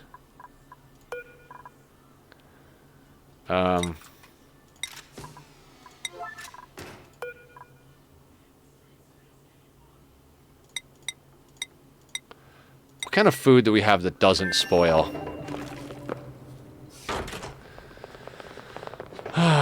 We have muckroot, nutrient bars, pemmican. That's not enough to get us... Oh my god. Do we have any...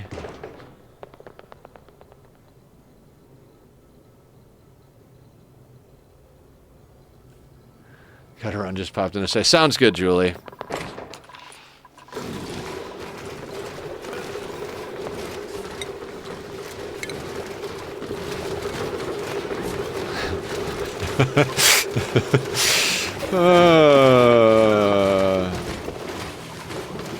Alright, do we have gristleberry?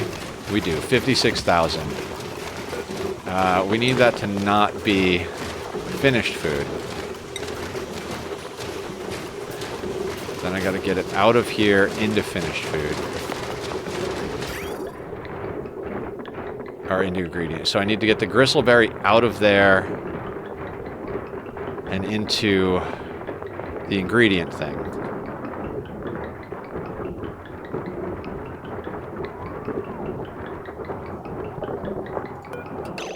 Alright, this was supposed to be rot and polluted dirt, right? And you are meat. So here's what I'm gonna do.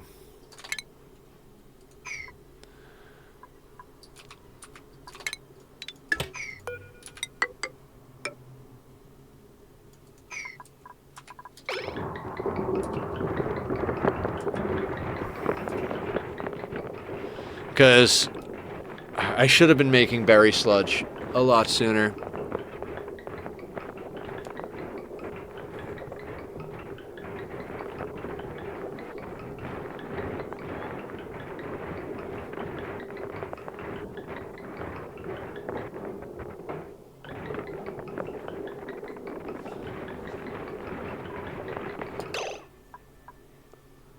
Okay, I shared a thing on Discord. God, I really hate how simple it looks. Maybe that's why people think it can't be that good. Well, I guess I don't have to cook. Laz is making something. Oh, that's awesome.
It's not Gristleberry, it's Bristleberry. God damn it.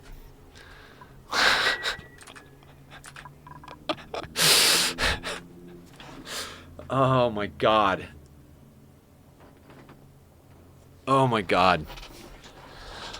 Class is making something. Also, the defender of the ice fan boiler performed their own test because my test results were bad. Their numbers were subpar as well, so it's kind of conclusive that a single row of heat exchange is inefficient. I did a lot of testing on it too, Leofar. I did a few different variations. I messed with different configurations. It did not do anything that I wanted it to do. Like, it just did not work great. Okay, so let me see what you shared over here.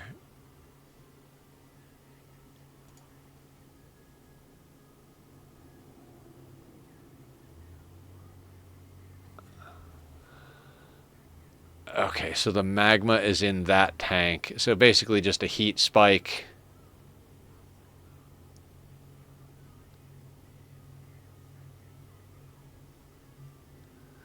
Okay. I mean, that all makes sense. So using the infinite storage with the double gas, yeah, seems to be a running theme.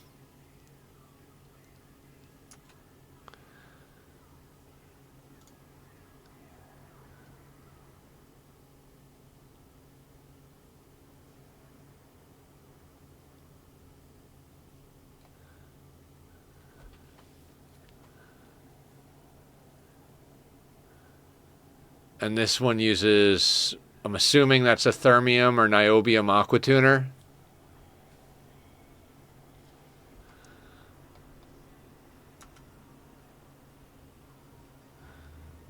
And there's actually an Escher waterfall infinite storage. Yep, that makes sense. I have full tile petroleum column, which has a noticeable efficiency.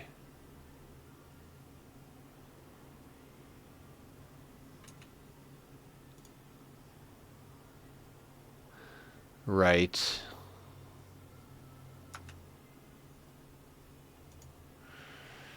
I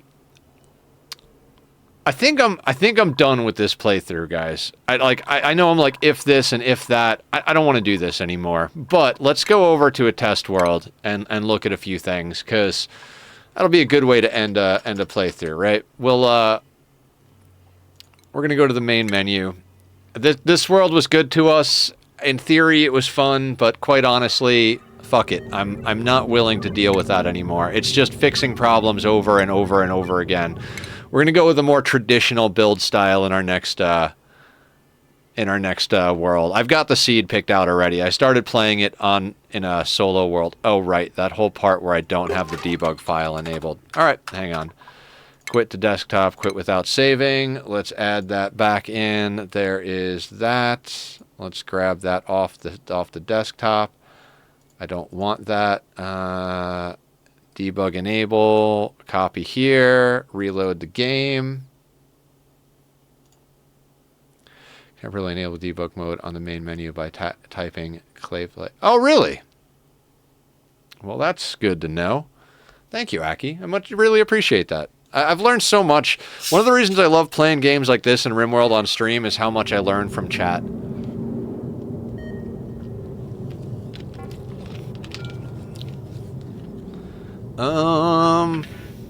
Okay.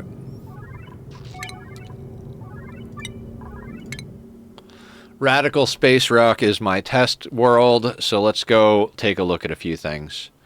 The Reddit post is just me look into other heat exchangers, and outcomes is pretty much the wide heat exchanger isn't as good as going for more levels. Okay. Sandbox, control, F4. Yeah, this is where I was testing. I made this whole place a vacuum so I could test things. This was something I was messing with. I don't like it. It doesn't work. But, like, obviously, like, you'd have to have the heat exchange. But I was like, what if you could, like, just let the magma slide underneath for a heat exchange, and then when it would solidify, this thing would break it and move it. When you do it this way, though, the magma starts to slide over and touch the robo miner, even if it is the full 10 tiles distance. What about this game? I just mod it. I don't really play it, so don't listen to me on gameplay advice ever. All right, sounds good. Fair enough. So, one of the things I was noodling with, and I'm sorry on YouTube if you guys don't like this. This is the part I kind of didn't want to deal with myself. Yeah. So what I was messing with was, would that be here?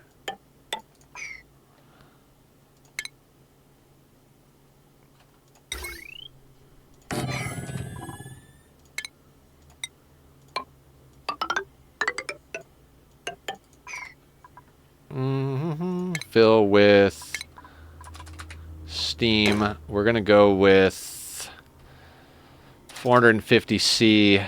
I don't know. Let's do like 30 kilos a tile. Fill. Okay.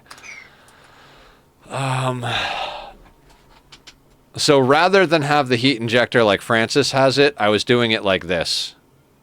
It's much easier to build a geothermal heat spike than a volcano reservoir, in my opinion. Yeah. Oh boy, I filled the entire place with... Okay. Screw you, game. Cool. Clear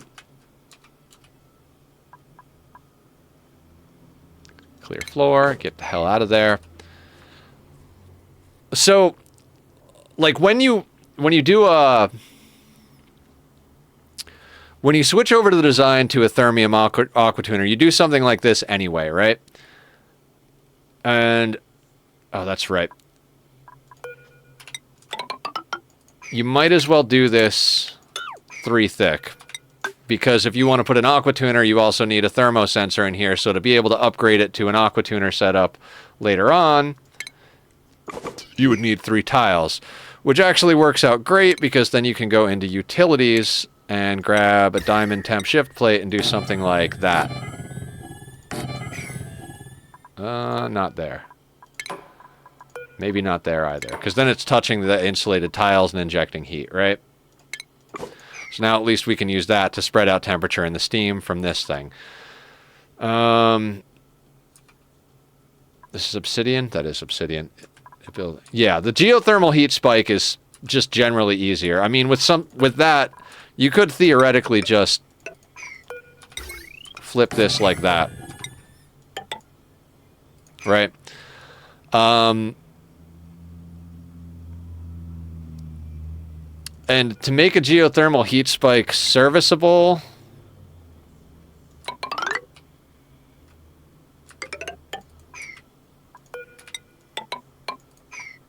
you could do something like...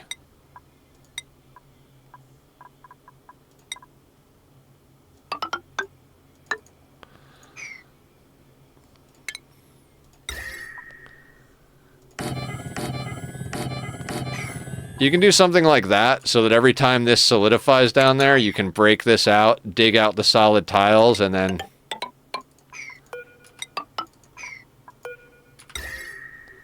And this is just a vacuum. Obviously, you put a liquid lock over here.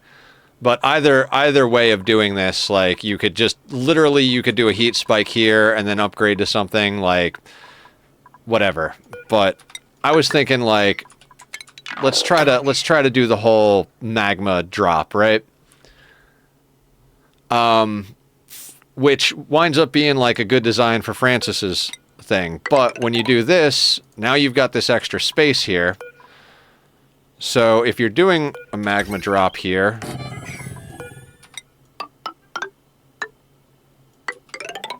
you don't have to put the robo miner on this side and do that weird thing. So you could theoretically go in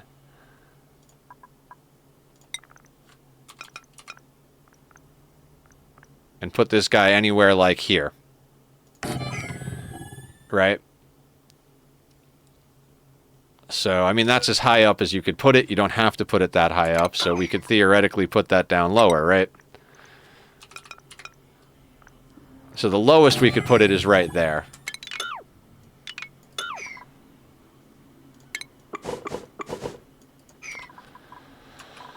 Um,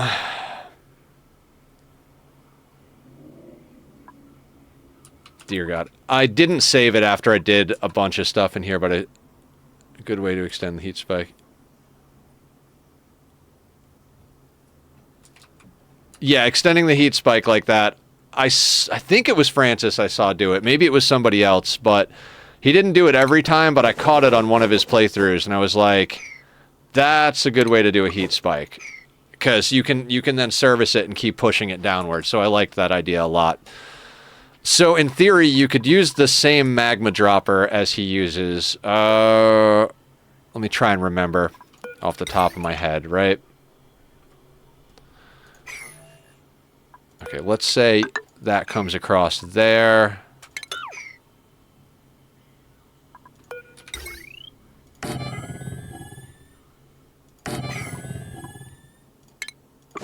I mean, we won't draw in the automation right now, but...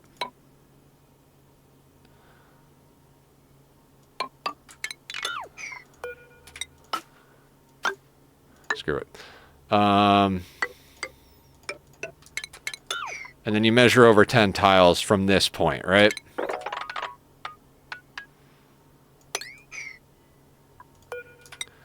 Okay, so 10 tiles is... there. Ah, damn, nice. So we...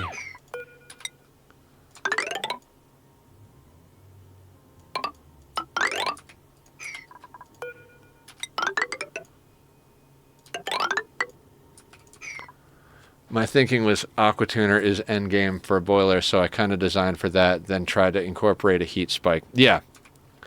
Well, that's kind of what I'm trying to do here, theoretically, right? So, like, when and if we run out of magma, you just shut this system down, because this is all going to be in a vacuum anyway, right?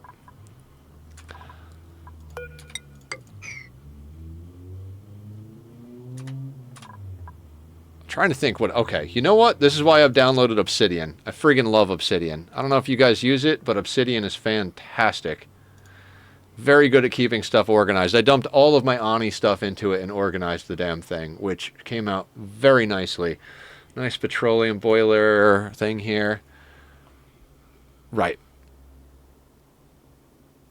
Okay, so that is more or less... yeah. Okay, so then it's a... I'm going to put this... Obsidian is a file management... here, I'll show you guys. This thing is... my friend Linus showed me. Basically, you can do all this stuff any way you want, right? And just drag and drop stuff.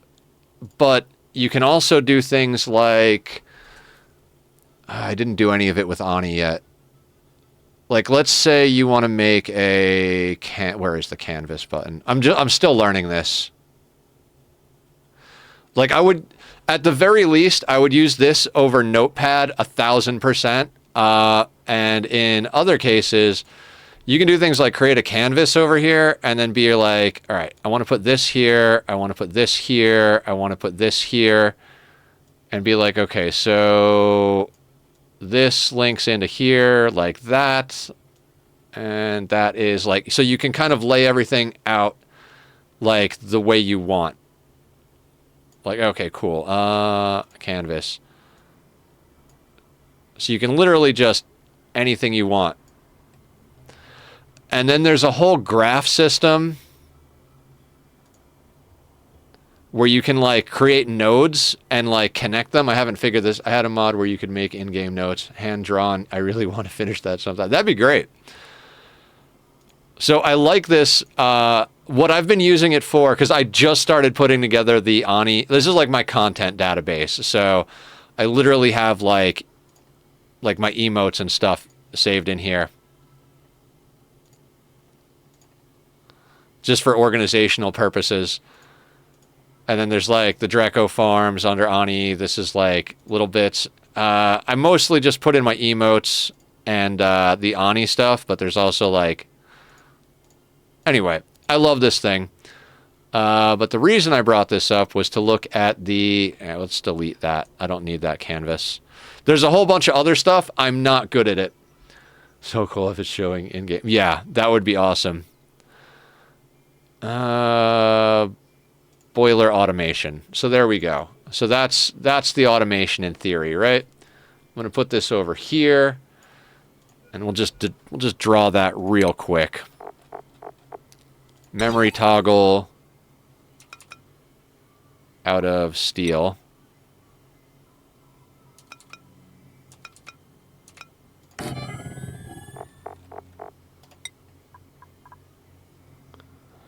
And what was that? Yeah, this was... Now, this is where it gets weird, because you've got to, like, draw it differently. Prototype works, just need to finish up the UI. Ooh. Okay, so that goes there. I mean, this is Francis's thing, but I feel like this is a lot cleaner of a dropper, like a lot cleaner of this section. Plus, you can even out the temperature more because of over here. And it works the same way. And if you wanted to make this serviceable, you just... dismiss you. You could just put some sort of liquid lock here.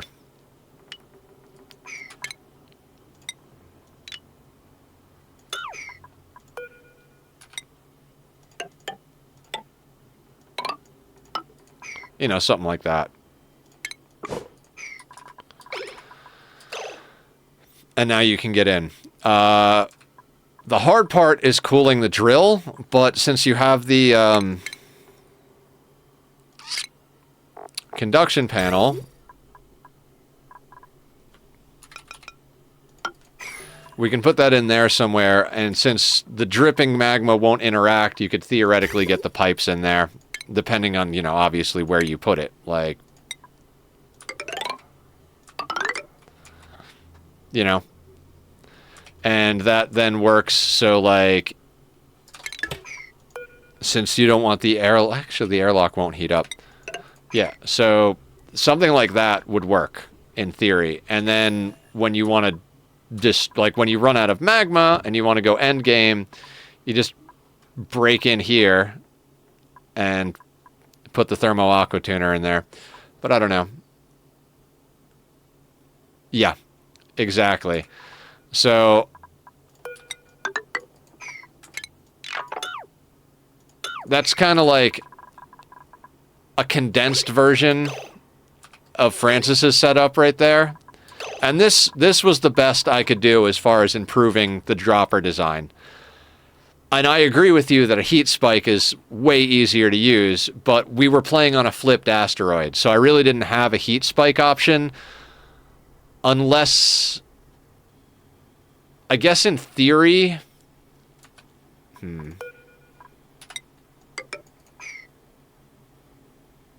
Heat spike going up. That would be considerably more difficult, I think.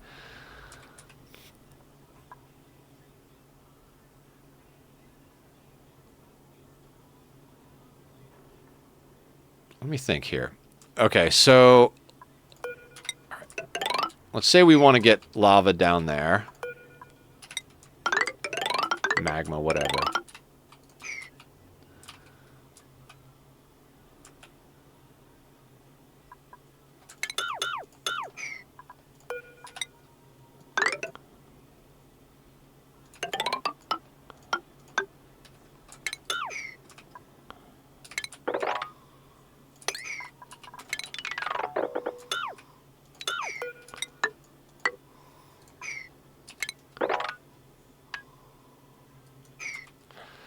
God, I don't even know.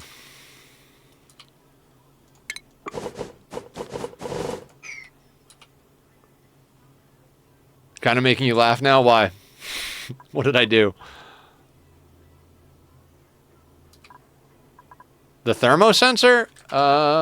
That's where obsidian comes in. I have all of that on here.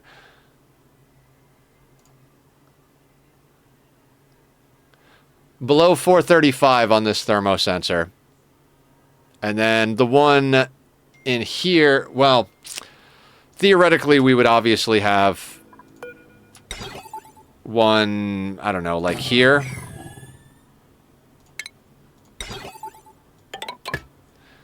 And he has his set to above 403. Actually, would that be here?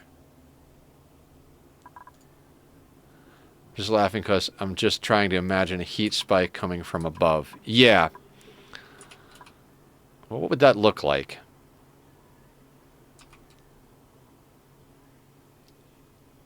Because I'm thinking like you'd have to drop the magma down, right? I mean, maybe not. Can we just turn you off for a second? Wait a second. Is this working?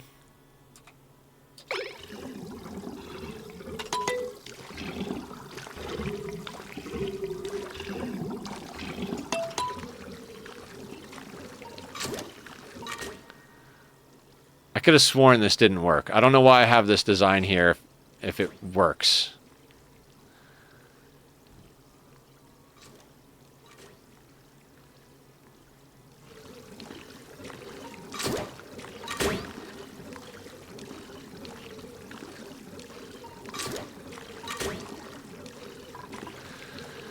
Oh, because it's dragging temperature across, so this whole thing will start to solidify. That's right. That's why that doesn't work. Now I remember why that doesn't work.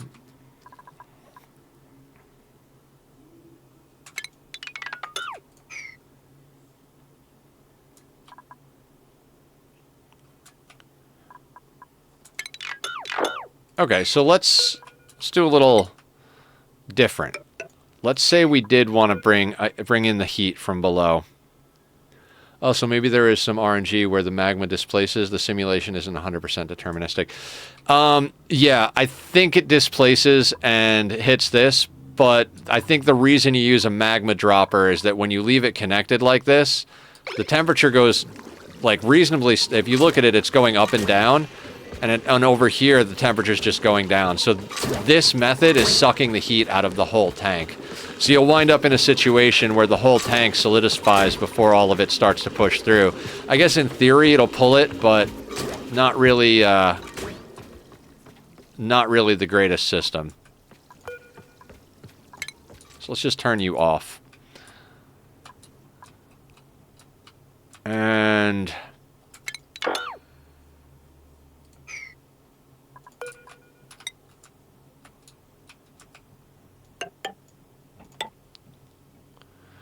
what if we did a system from above? How would you do a system from above? All right, let's work under the assumption we're making the same heat spike, right?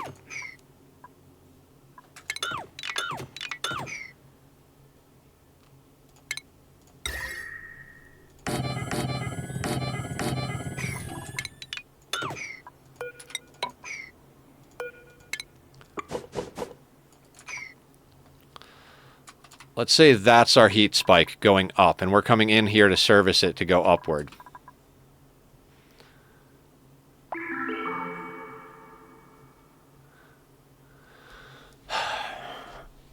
Now I'm thinking about volcanoes. Like, so this would be a niche circumstance, right? Because you'd be heat spiking on flipped asteroid.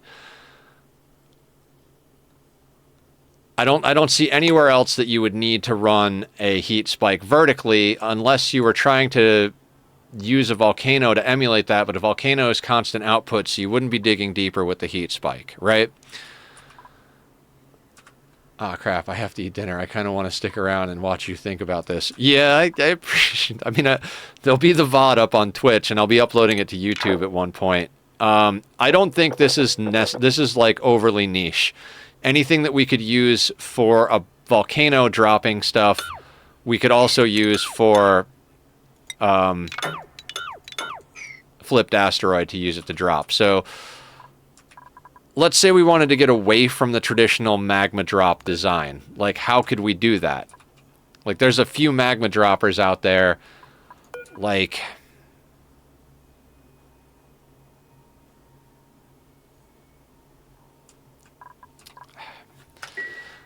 So here's the thing. No matter how you drop the magma, it's the same thing, right? Because you can also do the mesh tile thing. Right? 2 mesh tiles. Oh my god.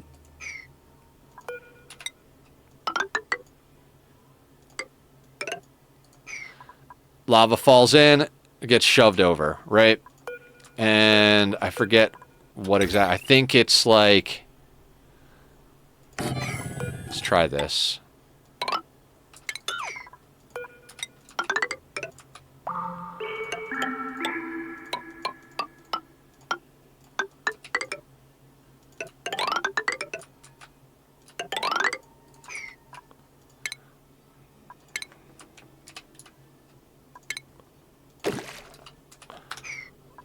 So we fill that with magma. Grab a steel wire.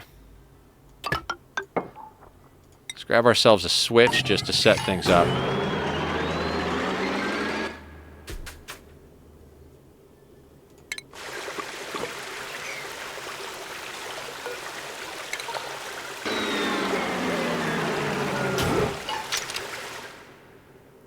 That does not do what I thought it would do.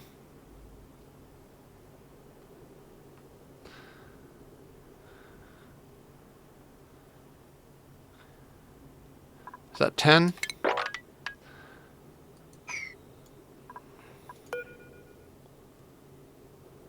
That door jump scared you? To break in, you would probably have to corner dig into the abyssalite. Yeah. I'm just thinking, like, any situation where you would want to heat spike up on flipped asteroid, you could also use whatever technique you're going to use to drop the magma. You know what I mean? Because the only instance where you'd need to heat spike up is flipped. So if we're talking about using a volcano in like the same type of system that's usually done by Francis, we'd have to find, because it's all the same thing otherwise, right? At that point, it literally is just like, it's just how many of these do you do?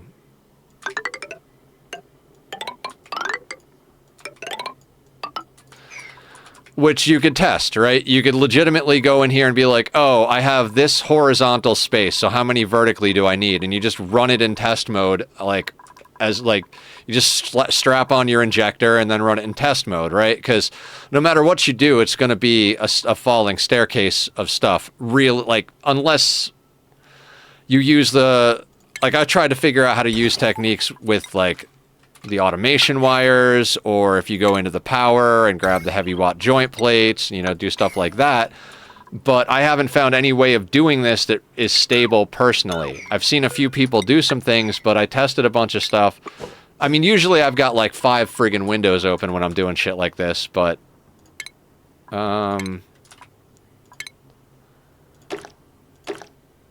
There's another scenario in which an upside-down spike is valid. Flexing with dumb builds. Yes, yes. You know... Minus flexing, I'm thinking there's only one. Alright, let's see if... shifting that over does anything to help our situation. Right? Now, if I open this, how much drops?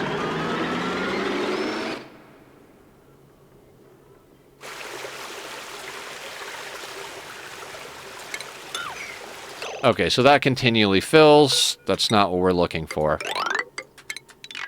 Oh, wait. Before I fuck that up, let's move you over there, because that didn't actually change anything. Also, let's get some power to this thing. Dev generator, steel, right, fuck that, put that there, power. Right.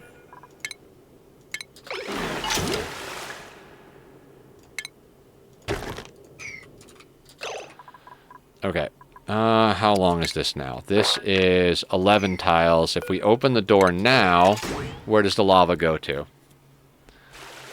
It does continue to start going over the edge. Okay. We put that there. We close door. Get rid of that. Escape. Open.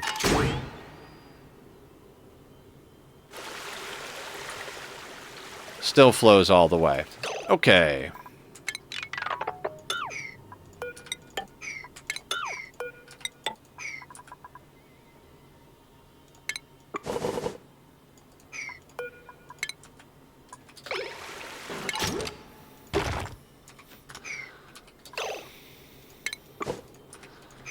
Okay, so now let's try it.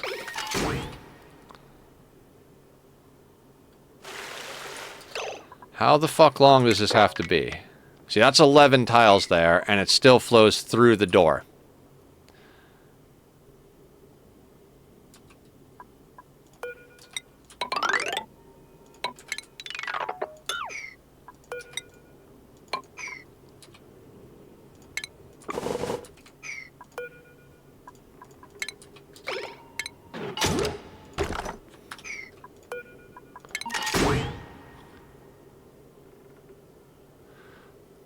Now, if that stops flowing there... Okay. So now we can close the door and it should shove that over, right? And exactly... Okay, so that's 90 kilos.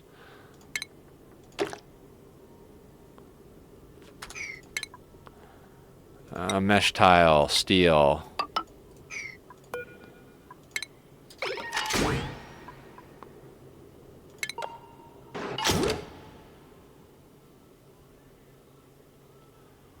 Okay, so that doesn't work. I don't remember the amount that it has to be.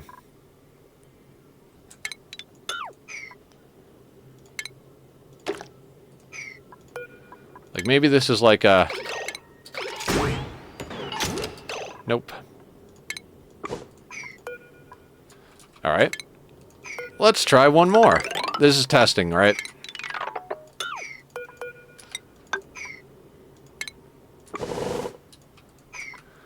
You have to take the heat out enough so it solidifies. If you... I think if you put yeah, I think you're right, right? So it's supposed to solidify within the tiles. Okay. So this might not be... Okay, so that might be okay. That might be okay. So let's clear the floor. Move you.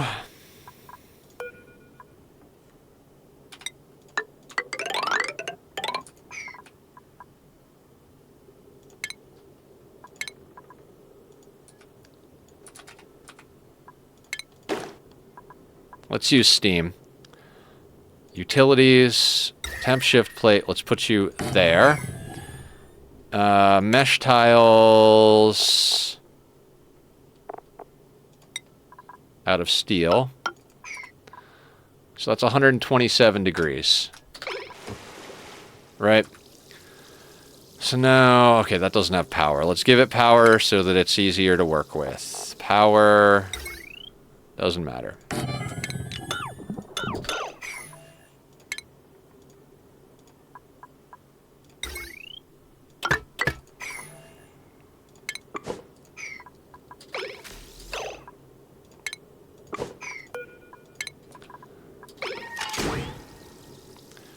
So that goes to the door, then the door closes.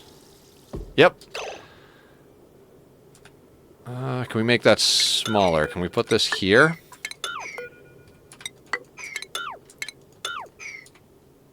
See, the problem with this design is you're deleting half the heat, right?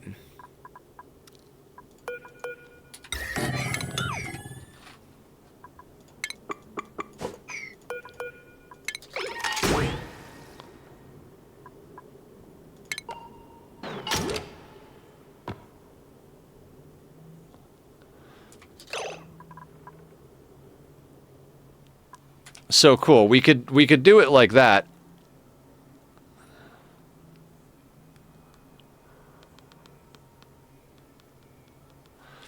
So then we can replace this entire design here with that, more or less. Right? This is looking good. I mean, as long as you're okay with deleting half of your heat, because by deleting half of the mass, you delete half of the heat. So you only get half of the volcano. Like, that's why I never use these systems, because you're losing half of it, but this would work for a steam room. So all you'd have to do is bolt this onto this situation. Let's check. Okay. Actually, no, wait. That's a good point. 90 kilos.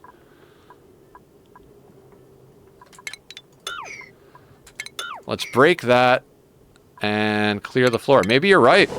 Maybe it didn't delete the mass. Okay. Door, close. 89.6 kilos. Let's cheat in the mesh tiles. Then let's cheat in the temp shift plate. And now 80. Okay, so it doesn't delete the mass. Okay. So there's a simplified dropper system for you. Okay, let's work with that a little bit. Oops.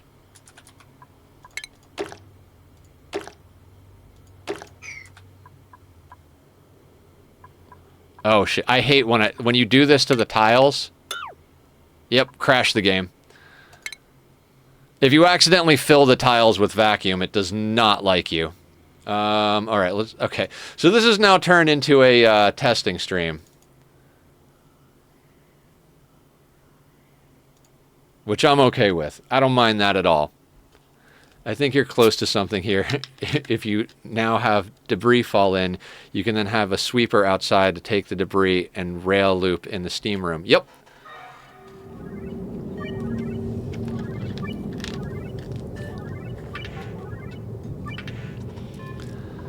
All right.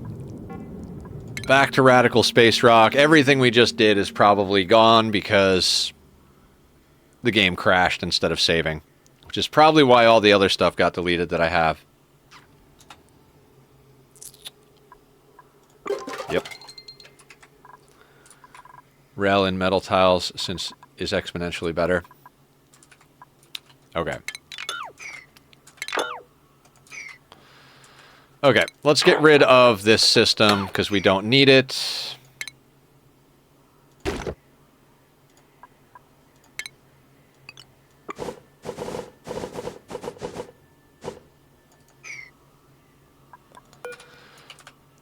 Okay. I guess that doesn't matter.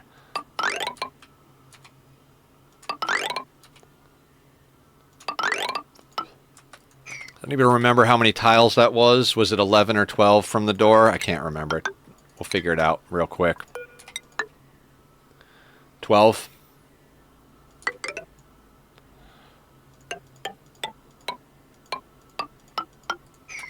Was it 12 to the... there, or was it another 2 past that?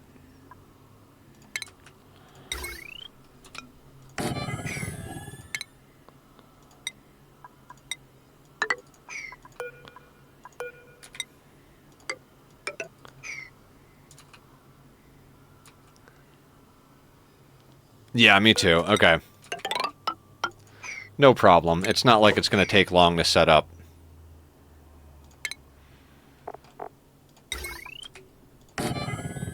I just gotta not fill the tiles with vacuum so that I don't fuck things up.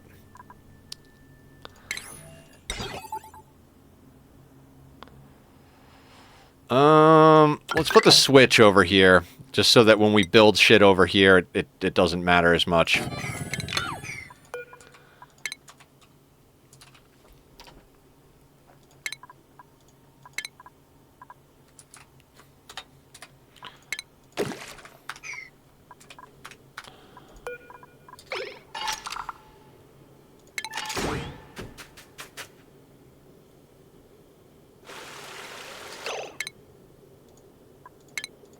Okay, so it was 12 this way.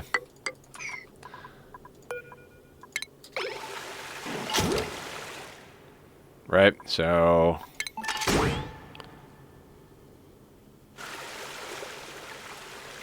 more?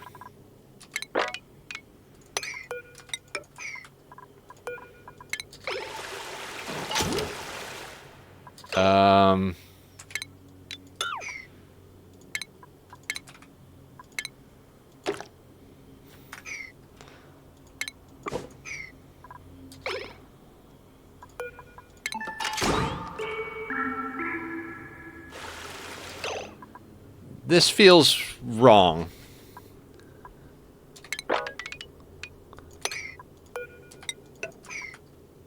If the amount of gap it is falling down is the problem. That might be it.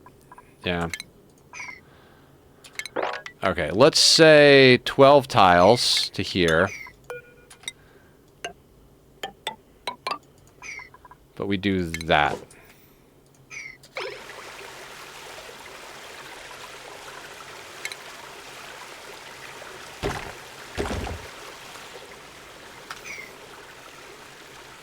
That does not appear to be... It's 12 plus 2. And why is this not working this time?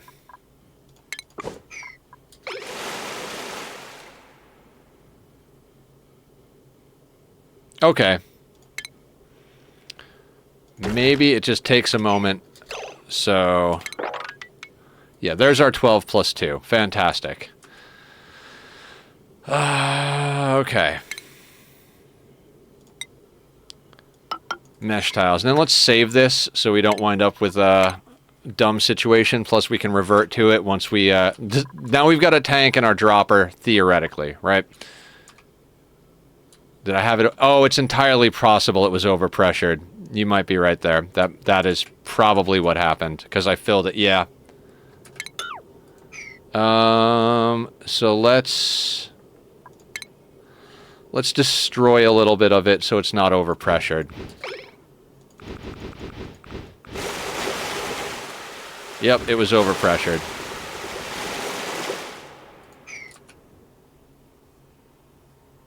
Cool. Thank you for pointing that out, Aki. Hi, Aya. Hiya, Aya. Okay, so that was the problem. It was overpressured. Let's make sure that that actually works with the dropper. So that squeezes that over. We open that, and it shouldn't run all the way over there. Okay, cool.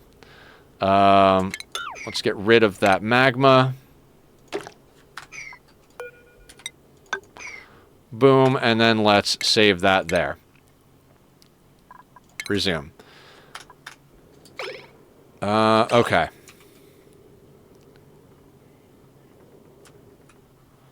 Dear God.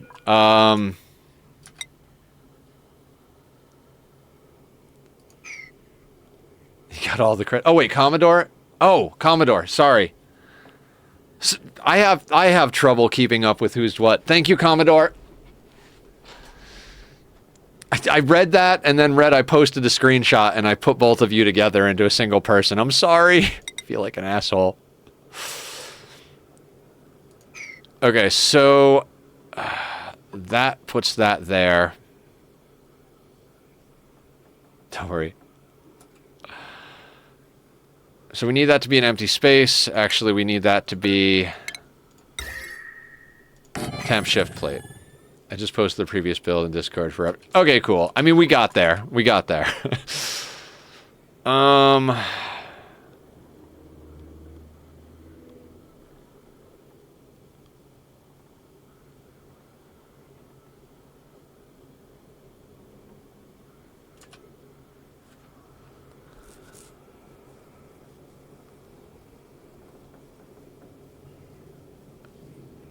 Now, what do we do with the debris once it comes through? We need to be able to inject it into a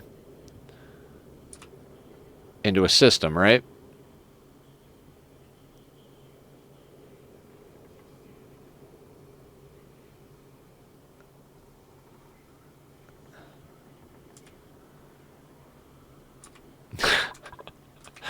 And I don't know if I have this in me, guys. I did not expect to go into a build session here, but I know one way to do things with this is to drop it on top of a door. So we leave that locked. Close that to push that over, drops onto it. This should then dramatically heat up, right?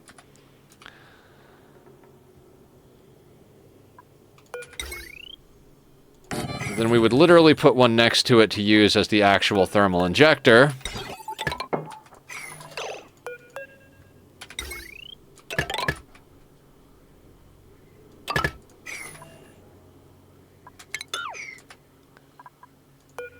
Actually.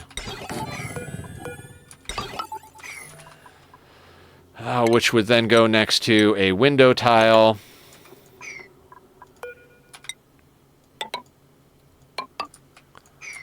And this part could theoretically be... Okay, so the biggest problem with that... No, because that will inject heat there, which is fine. Actually, it doesn't matter. Because this will be a vacuum. The heat will drop on top of the door.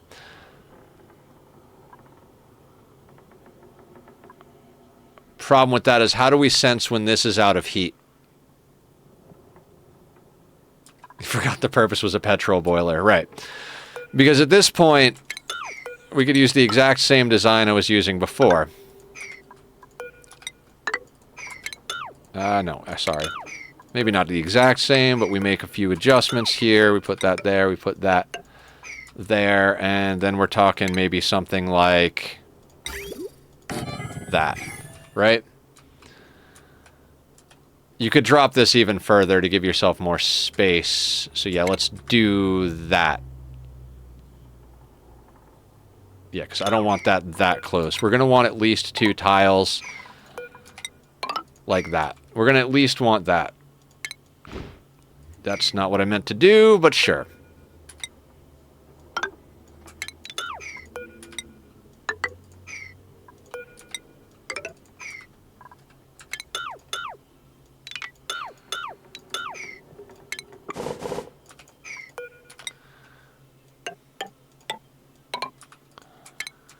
Actually, we could slide that whole thing over now.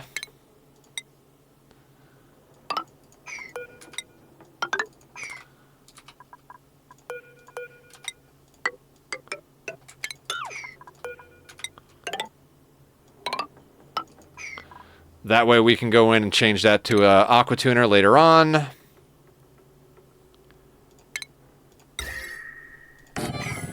That goes there.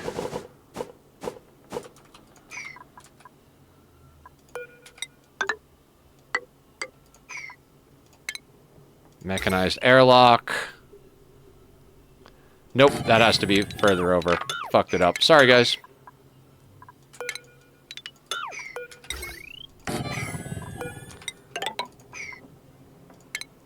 Will the thermosensor detect the temp of the debris? No, it will not.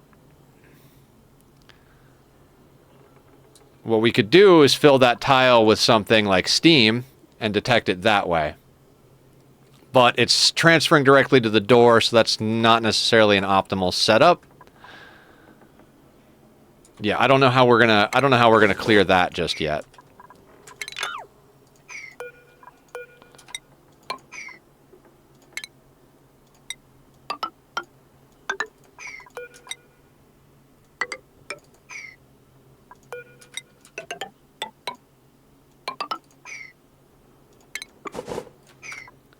Save. Okay.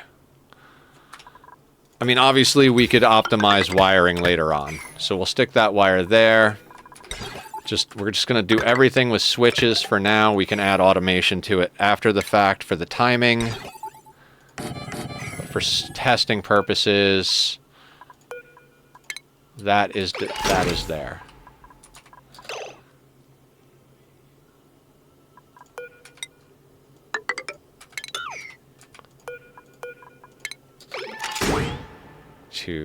Yeah, so we'd have to have this open for a certain amount of time and then close. Easy enough to time. We just have to work that out. That goes there, drops through there. Issue being that that's not actually touching the door. Okay, so we actually can't do this. I'm figuring things out as we go here. This needs to actually be touching the door. The way around that would be to do that, but that's kind of wasteful, right? And we're throwing a lot of heat into the obsidian that way. Okay. Backing up. Remove the backing plates. Move you back up there.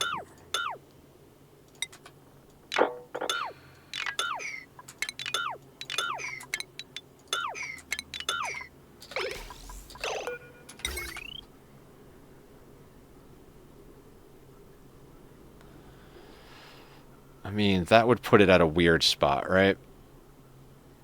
Might work. Might work.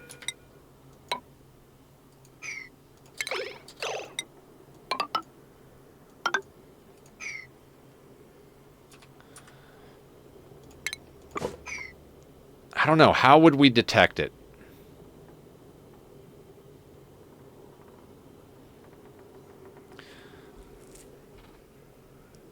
Better for you, focus on this. Wait, what did I miss? I have no idea. Some really bad stuff is going on IRL. Like, universe does not want me to release it, but I won't rant extract.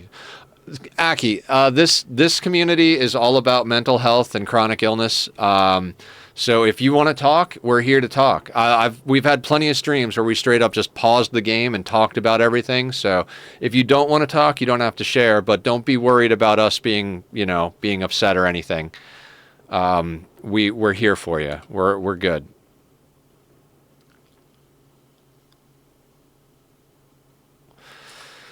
I guess if we wanted to lower this, like let's say we did want this lower down to make it easier to make the tray for the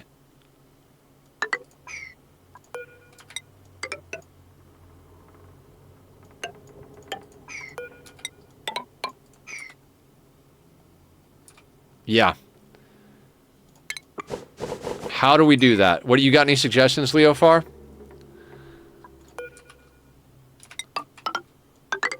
I'm just drawing things until I figure stuff out here.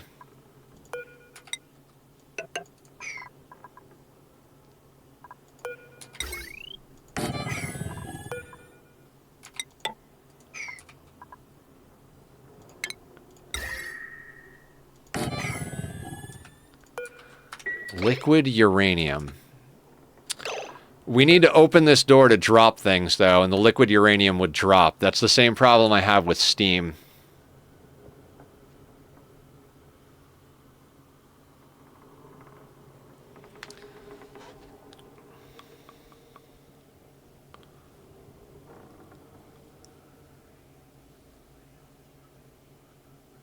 It's also not super efficient this way.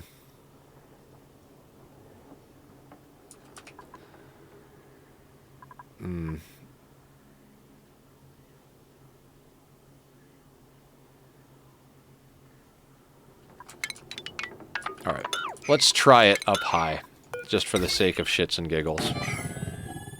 Yeah, I know, Aya. I appreciate the reminder. We're not going to go too much longer, but I want to noodle with this a little while we've got the crew here.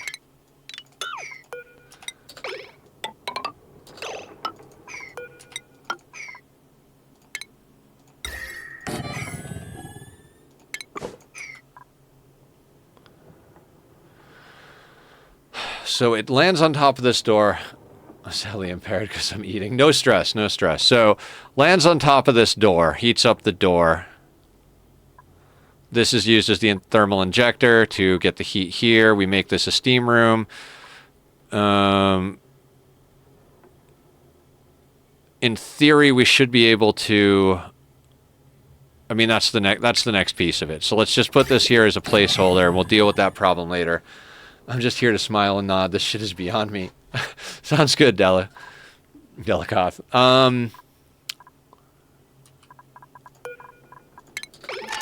We open door.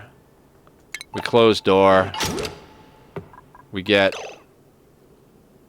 89.4 kilos. So roughly 90 kilos comes out when we do that. That dumps the heat across here.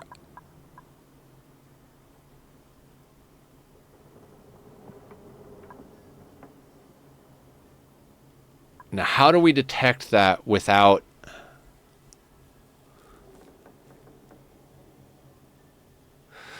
Yeah, I think we do wind up having to put it on a rail. But then if we have to put it on a rail, how do we use this?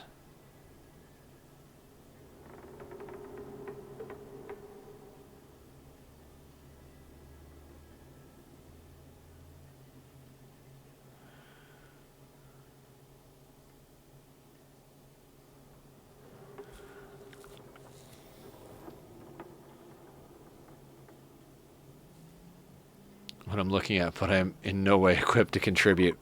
I mean, I have no business doing this, quite honestly, so don't worry about it. It's not like I know what the fuck I'm doing. We have established this, which is a well-known system anyway. Like, the reason I have the door on the side is because I saw this somewhere on Reddit or Google or something. If you put it straight up and down, it doesn't work the same, so none of this is new technology. We're just looking for new configurations of old technology, basically. So we're trying to do this without space materials. Otherwise, we could make an auto sweeper out of thermium or niobium. I forget which one is the one that's more heat sensitive. Or less heat sensitive, however it were.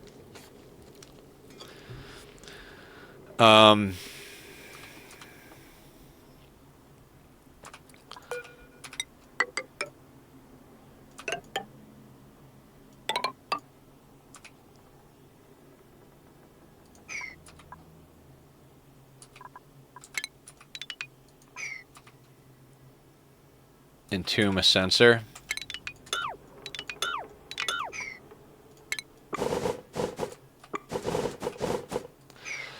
This method won't give you solid magma. This won't give you igneous rock. This will always give you debris.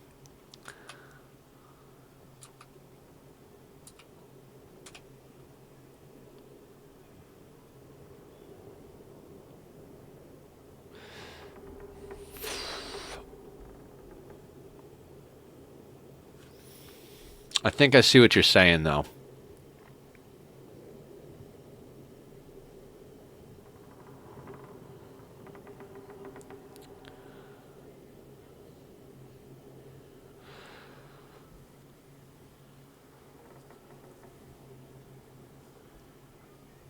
I think I know what you're saying. Like, theoretically, if we put a sensor there and then somehow created an obsidian tile on top of it,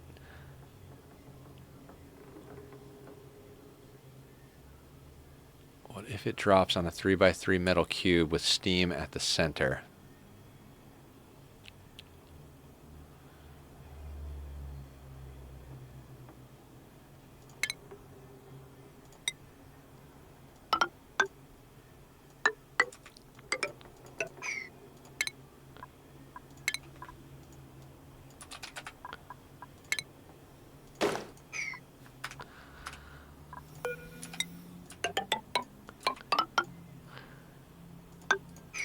Like that?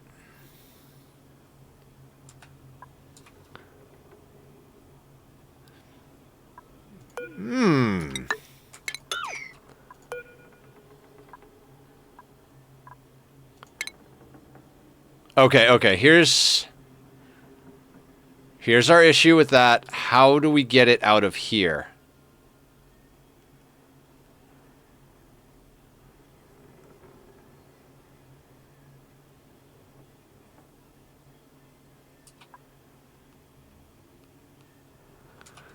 I mean, I guess theoretically you could break that tile out and put a sweeper that can get up into there somehow. No, that would be a problem there.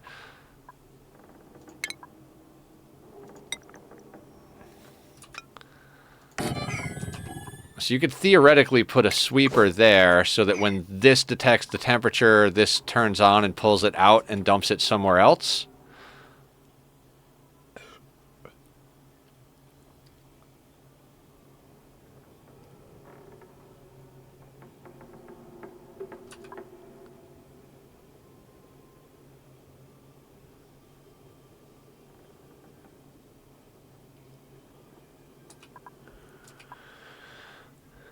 I think odd everything in vacuum for from the other side would be better so the footprint doesn't shape like an L.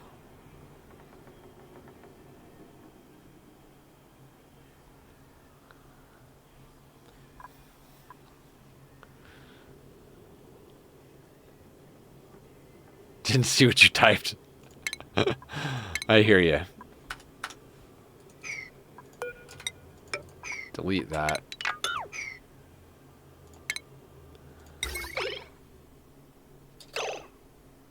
Hey, Sky, how you doing? We're doing really nerdy shit. How are you today?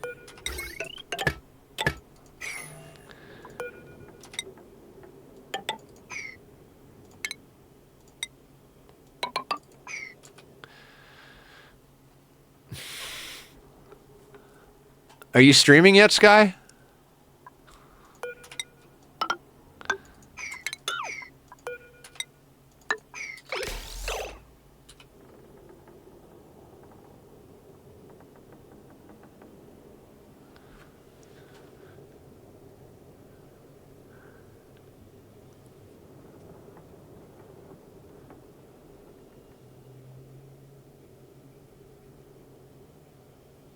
Today's, yeah. I feel you. I had the same experience playing Ani today, which is why we're not in my world and we're in a test world. Dumb question. If we...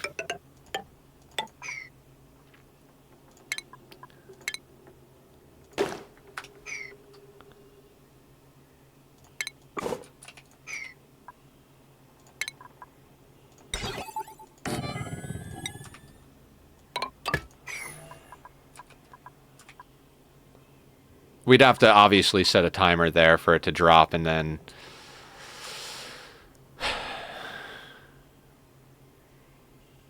Ordering a PCD Friday, but it should be here by the end of the month. Hell yeah! When you do, let us know so we can promote you.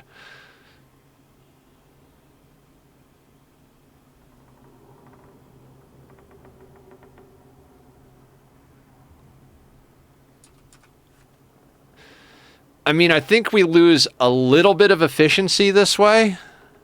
I mean, hell, we don't even have to do it that big.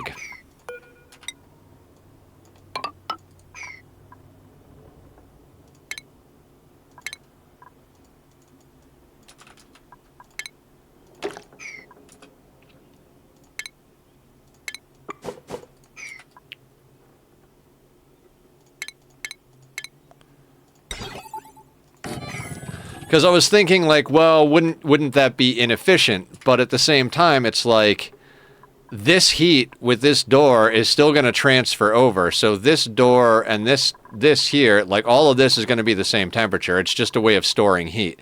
So that steam, that tile, and that door are going to store temperature. We might want two here just for whatever, but basically it's just an accessory box, right?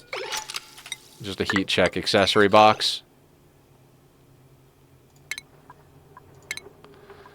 Let's assume we want two tiles here, just for the hell of it.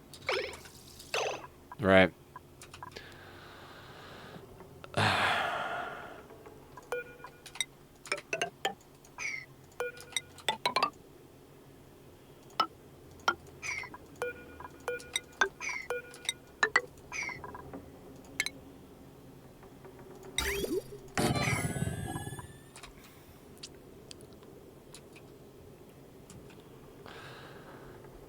Now it's just a matter of how you do the heat exchange, right? Which realistically could just be the same as every other design. I mean, every petroleum boiler does that, right? It would just be a matter of this has to be hot enough the moment it touches and then force back through. I'm willing to do just a little bit more, but I am starting to get to that point where I need to use the restroom, so... let's say we don't have access to space metals, so we're going to do this out of gold.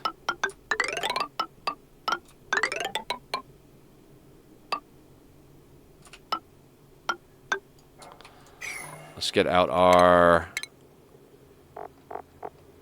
dev pump. Let's put that there, so it's slightly out of the way.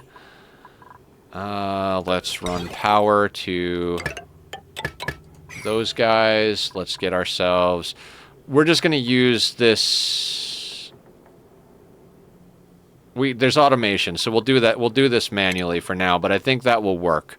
Let's just do a little testing on the heat exchange so we can see if this actually cooks this properly. So the thermosensor would need to go in here. Let's say there. Because we need a thermal injector to set up to work. Just take a bit more to start. Yeah.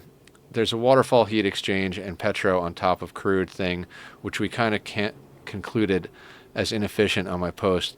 There's also staircase type. Yeah. Okay. So let's say that's there. Power is hooked up. And we need to fill this with steam. Let's start it at 400 because it's kind of what we need for petroleum boiler. And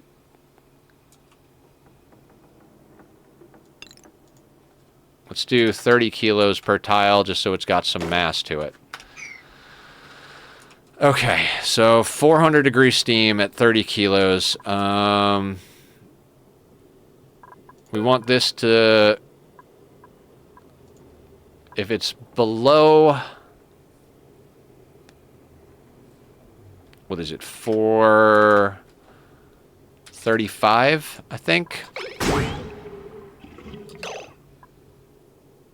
No, above 435, it closes the door. Right. Oh, that wire does not need to be... Okay, actually, it kind of could, right? So now we close that, and that drops on there. So there you go. There's the simple automation for dropping that, literally at the same time as this. So now that's heating up that door. Let's speed this action up a little bit.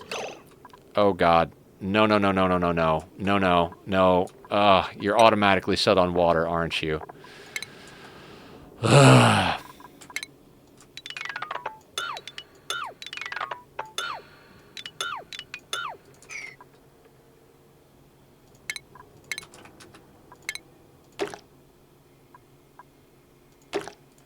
Anybody else feel like it should not be automatically set on water? That in dev mode it should be set on nothing until you're ready?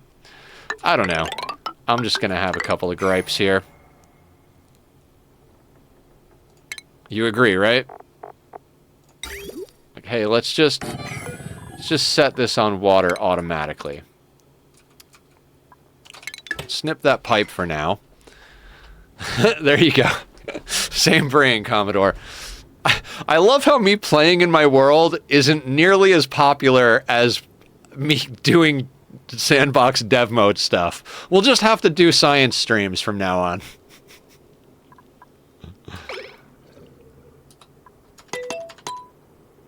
Alright, can we heat gun this son of a bitch? We're gonna inject this up to what? Go up to 500 degrees maybe? Is that how that works? Nope. If you click on auto pump, it will auto select something it thinks is irrelevant. That gets even funnier sometimes. Oh my God.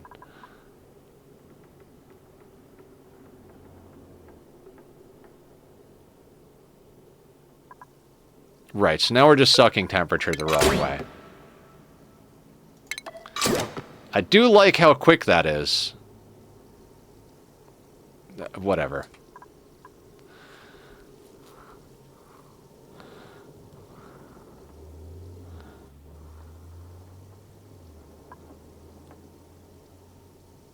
Right. How do we... I never get the heat gun to work. How does this thing work?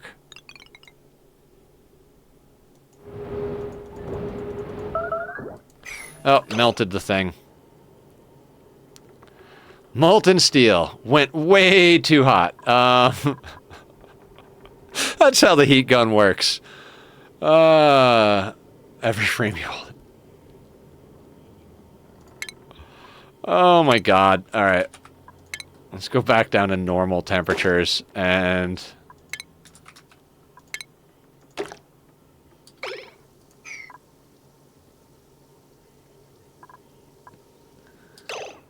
So just dab it. Just a little dab will do you, right?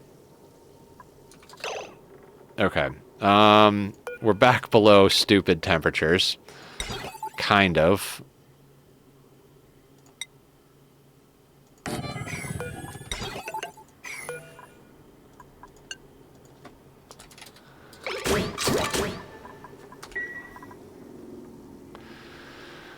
$700 is not going to work, so let's delete that.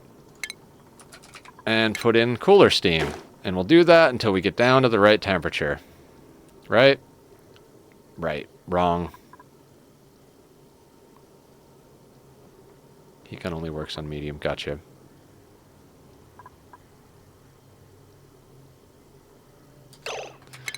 Alright, let's take another approach. Let's delete you. Put in you.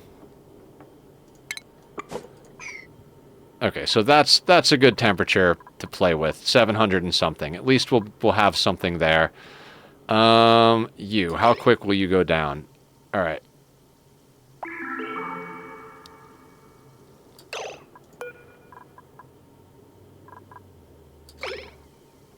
Okay, so we will fill this area with steam that is 400 degrees.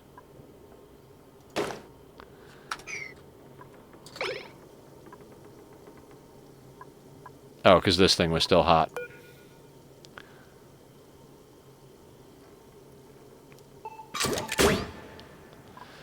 Okay. I think we have primed the system. Let's save this. Save. Fantastic.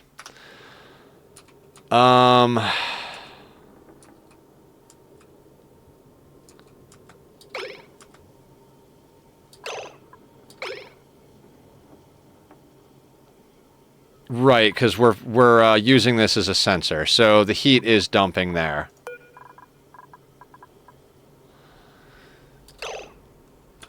Yes, Avatar, we are. We got talking about things, and now we're reinventing the wheel. Because of course we are.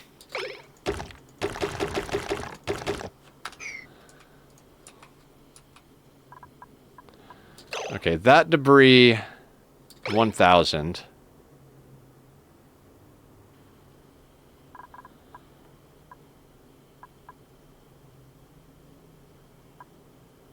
Because that is not heated up yet.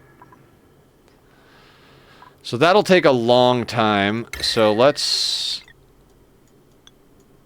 add just a couple of degrees. I don't know.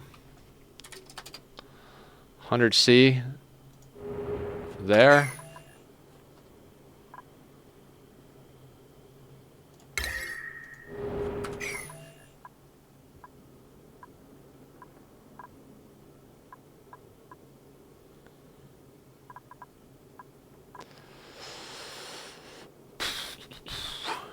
Is there no automation wire on the left thermosensor?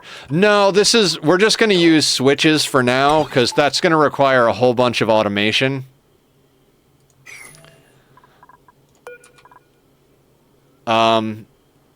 Basically this... Actually, we could do that. It's not that hard. It's not going to require much automation at all. Shut the fuck up, Nether. You don't know what the hell you're talking about. We just need...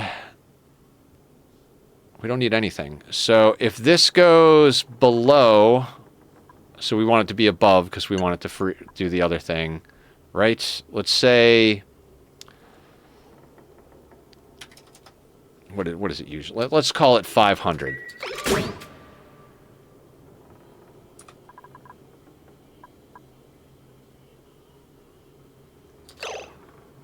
Right, it would have to trigger an event.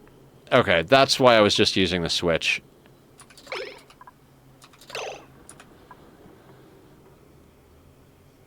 Okay, so here's what I'm looking at. So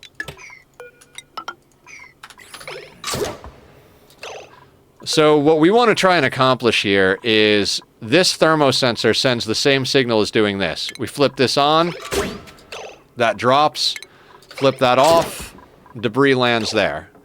So this needs to just flick on and off. So I'm guessing, I would say probably a memory toggle, but I don't know. Mildly useful tip, you can type bigger numbers in the heat gun than the slider. Yeah, I know that one, Aki. I typed 100 because the slider only went to like 1.5 or something like that. I'm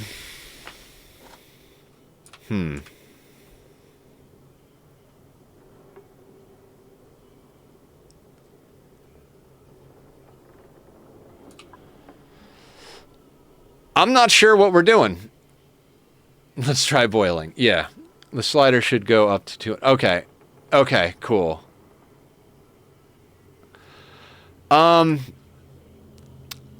Let's not worry about the automation here. That will take hours, and my bladder is not going to be happy about that. So let's try and pump some stuff in and see if this system works, and we'll manage this manually.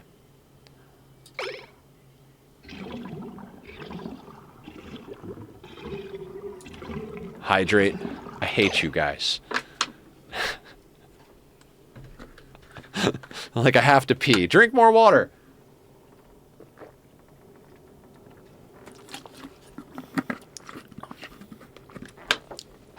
Okay. Now, what I think we're going to have to do is only let in a little of this. So we're going to snip that right there. A ream for please go pee and take a break. I don't want to take a break. I just want to be done.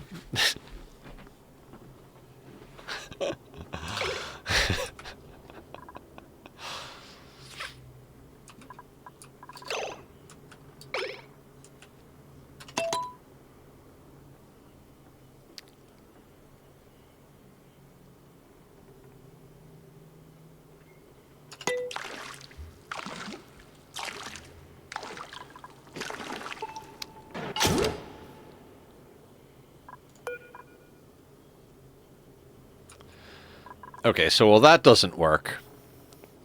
Unfortunately, this game is the king of just one more thing. Yeah. So this is not going to work that way. Let's undo that.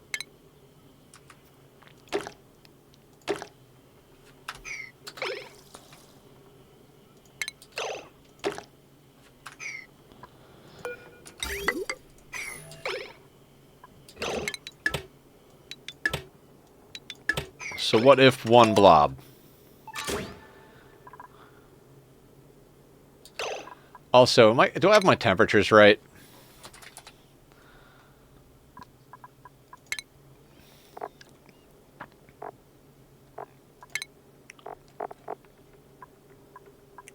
At 399, so yeah, 435 is not bad. Guide to raid from the mic, so you need a little bit of reservoir. Yeah. I mean, that's kind of how I assumed, but we're working with this. Okay. I'll tell you guys what. Let's put this up. I'm going to put this up in the Discord. Just take a screen cap. Let me put it up in the Discord. And then let's all mess with it and see what we can all come up with. Does that sound good? Because I definitely have to pee, and we are definitely over time. So, it's up in the Discord. Thank you for following. In case anybody doesn't have the Discord, let me post the links. So those are the links. Come and join us. And, yeah, we'll call it there. Let me bring up Lost stream. We're going to raid over to Lost. Good friend of the community. Plays a lot of different stuff. Is a D&D DM, plays on our Minecraft server, all that stuff. So twitch.tv/lost. Shit, I don't remember.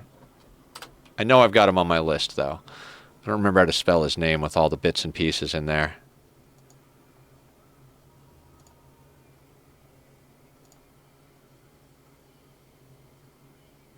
There it is. And Lost is playing Terraria. Alright. Rating over to Lost Souls 217. Thank you guys all for hanging out. We're going to snooze the ad because stream is over. Thanks, everybody. Look forward to seeing you tomorrow for some RimWorld. Let's go say hi to Lost. I put everything up in the Discord. I will be fucking with it more. So if you guys come up with ideas, post it up there. We'll work together to figure this out. Take care, everybody.